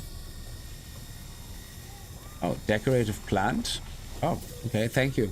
Some free carbon. Now we talk to him and we see what S-class upgrades he has. Especially around movement. Yeah, movement is very important here. He has life support. That's not bad. Protection is also very important, but in the beginning, I would say movement is really what you want. So we have an A-class movement. So we can take this and put it here, and that will boost now our jetpack. So you can see our jetpack is now an extra 193% jetpack tank, an extra 2% boost, an extra 22% recharge, and sprint distance 21%. Now, slot number 5 here actually is an enhanced slot, exactly like this one. And we could put that in there and we get a huge boost as well. And then we can just put them beside each other. And that's it. So let's sell our 16 nanite thing. We don't need it. So let's purchase. Let's go to sell. And we can sell this one here. There we go. And that's it. Beautiful. Perfect upgrade. I'll get some free credits. Now, you can also build your own custom ships, by the way, to a certain degree, which is actually quite nice. So, oh, sorry, this is different. What am I looking at? Oh, shit. No, this is different. Sorry. It's down there. So, that's another thing. So, my current ship, I could destroy my current ship if I would want to and put it into parts. Or I can upgrade my current starship and improve the class, you know, make it an S-class ship eventually. It will cost a lot of resources, but you know, it's a challenge you might want to take. I actually would say I would love to keep my starter ship and completely boss it out and get it maximally upgraded just for giggles. Why not? It's my starter ship, I'm attached to it. But you can also salvage it, and it gives you a breakdown. Now I don't have anything here, but you can, this one cannot be broken down, and salvage is probably because it's your starter ship, so you can't do it. I don't know, but you can break it into parts, and then you can go into the shipbuilder here when you have parts from buying ships and deconstructing them, and you can then take different components from the ships that you deconstructed and go, oh, I like the left wing from that ship and the right wing from that ship. I like the thrusters of that ship, and I like the reactor core. No, sorry, not the reactor core. The fuselage from that ship. So you can kind of create like a hybrid of a ship that you really like. Like, say for example, I like this cockpit body, yeah, of this little ship, but I like the wings of this amazing X-wing looking like ship, yeah, or a huge hauler, yeah. I can mix and match, and I can create like my own hybrid ship. Now, in the end, the core, I think, is what decides what type of class it is and what type of ship it is. So, I think, let me see, if I go to core, yeah, this is the class that ship will be, but I don't know what decides if it's a fighter or a hauler. That could probably be the fuselage. The cockpit might decide what type of ship it's gonna be. I'm not sure. And over here we can do our own appearance. So now I unlocked a lot of things already from playing different seasons or whatever, yeah, but you can have a different, you can become a Gek, you can become a Viking, a Traveler, a Korvax. So I like to just look my normal self, you know, whatever. It gives you random features if you want, yeah, presets. This one actually looks kind of nice. That's your default body. So, but I don't want to change it. So let's go back in here. Then you can go into your individual things and can make your body shape. So this one here is pretty tall and athletic or whatever. Oh, sorry. Rotate camera. Yeah. So you can see here, he's like probably most athletic. I like to be the little fat guy, you know, chubby chubberson. There you go. Then I go to my head. I can have different helmets. Some of them you unlock with different seasons. This one is the default helmet that I got. Now, when you start your game, you might have this helmet by default. It depends. Like, so you could have a random look to you. This is from, I think, helmet lambada. Let's see. Huh. Interesting.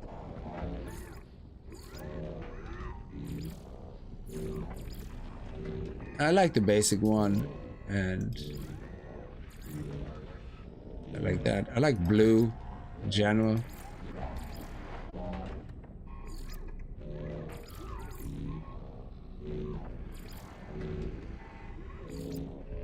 Blue and yellow is kind of my jam. Torso. Industrial sleeper. Embroidered.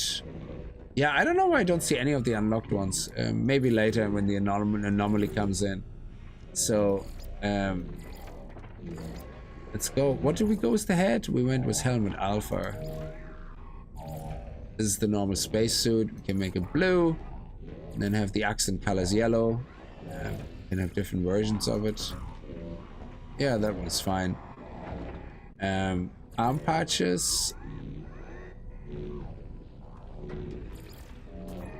Stripped highlights. Oh, look at that.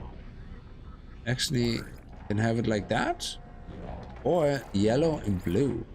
Ooh, interesting. Yeah, that one's kind of nice. Yeah, I like that.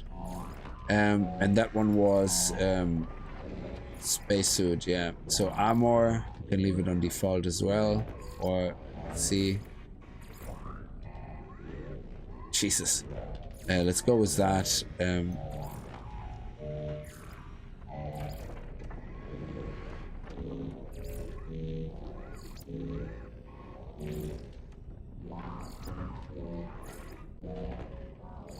Yeah, I like that. Actually, I want to make this yellow and this blue, so that looks nicer. And this blue as well. Or, yeah, we'll leave it yellow. Gloves. We can stick with the ones we currently have. Blue, yellow, or blue and yellow. Yeah, let's do that. And then blue, yellow, blue. Yeah, there you go. Legs as well.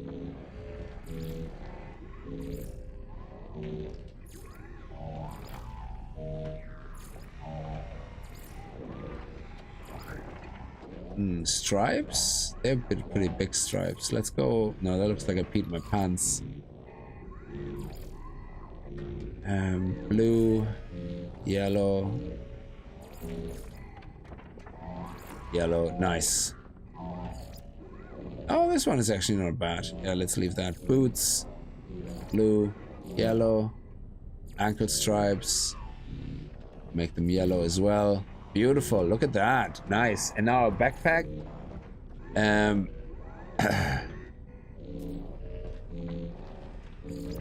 can have a cape that came from the pirate one, actually. Yeah. So you can hide your jetpack. It gives me only the one option right now, but let's make it blue, yellow, and yellow. There we go. We have different designs. And I think this is just all the default ones until we get to our anomaly where I can unlock the ones I unlocked for from different seasons and stuff. Yeah, I like this. That is nice. That's just my banner and my title. I don't really care about that right now. So here we go. Save. Yes. And now, I'm my chubby self. Look at that. Oh, look at the power of my jetpack now. Amazing. Also, each station has a station master or something, and they belong to a faction. Yeah. So these guys here belong to the Explorers Guild, and my current rank is 0. But if I donate items to them, I gain rank, and then they let me get rewards. So here, for example, every time the game restarts or after some time has passed, when I come back into the system, I can collect free supplies, free iron batteries. I can collect free warp hypercores. I can buy a certain limit of ionized cobalt. I can buy hypnotic ice or salvage frigate modules, which is amazing. It's a free. It's a free one. Or I can get a mining beam module here, yeah, for free as well. So, but I need to get my reputation up to the point that I can do that by giving them these type of items. And you can only donate a limited item number until the station resets. But again, the game is so easily exploited. You can basically just go into your ship, you know, create a save point by stepping out, then reload, and the station is reset. Yeah. So, but I think that's nice, you know, because it's fun, you know. End of story. So if I have like 20 of an item and I can only sell them 3, I just go reload, sell the other 3, save, reload, sell the other 3. Yeah. But anyway, so we're following the Starship automated guidance, and we're gonna continue this next time. I'm gonna have to leave this stream here. It's been 4.5 hours. That was the first look in 2025 at No Man's Sky, World's Part Update 2. And yeah, so any new players should hopefully get a lot out of this first stream. And we're definitely going to do another 1 or 2 streams, and then we see how people are interested. We're going to definitely do some base building and hopefully find a planet with a lot of water in it. And next stream, we're definitely going to unlock the anomaly, and we're going to get more into that and go from there. But yeah, absolute fantastic game. It is, out of all the space exploration games, it is my favorite, I have to say. Absolutely fantastic. So I hope you enjoyed the stream and enjoy your evening. And until then, have a good night. Stay safe. Bye-bye.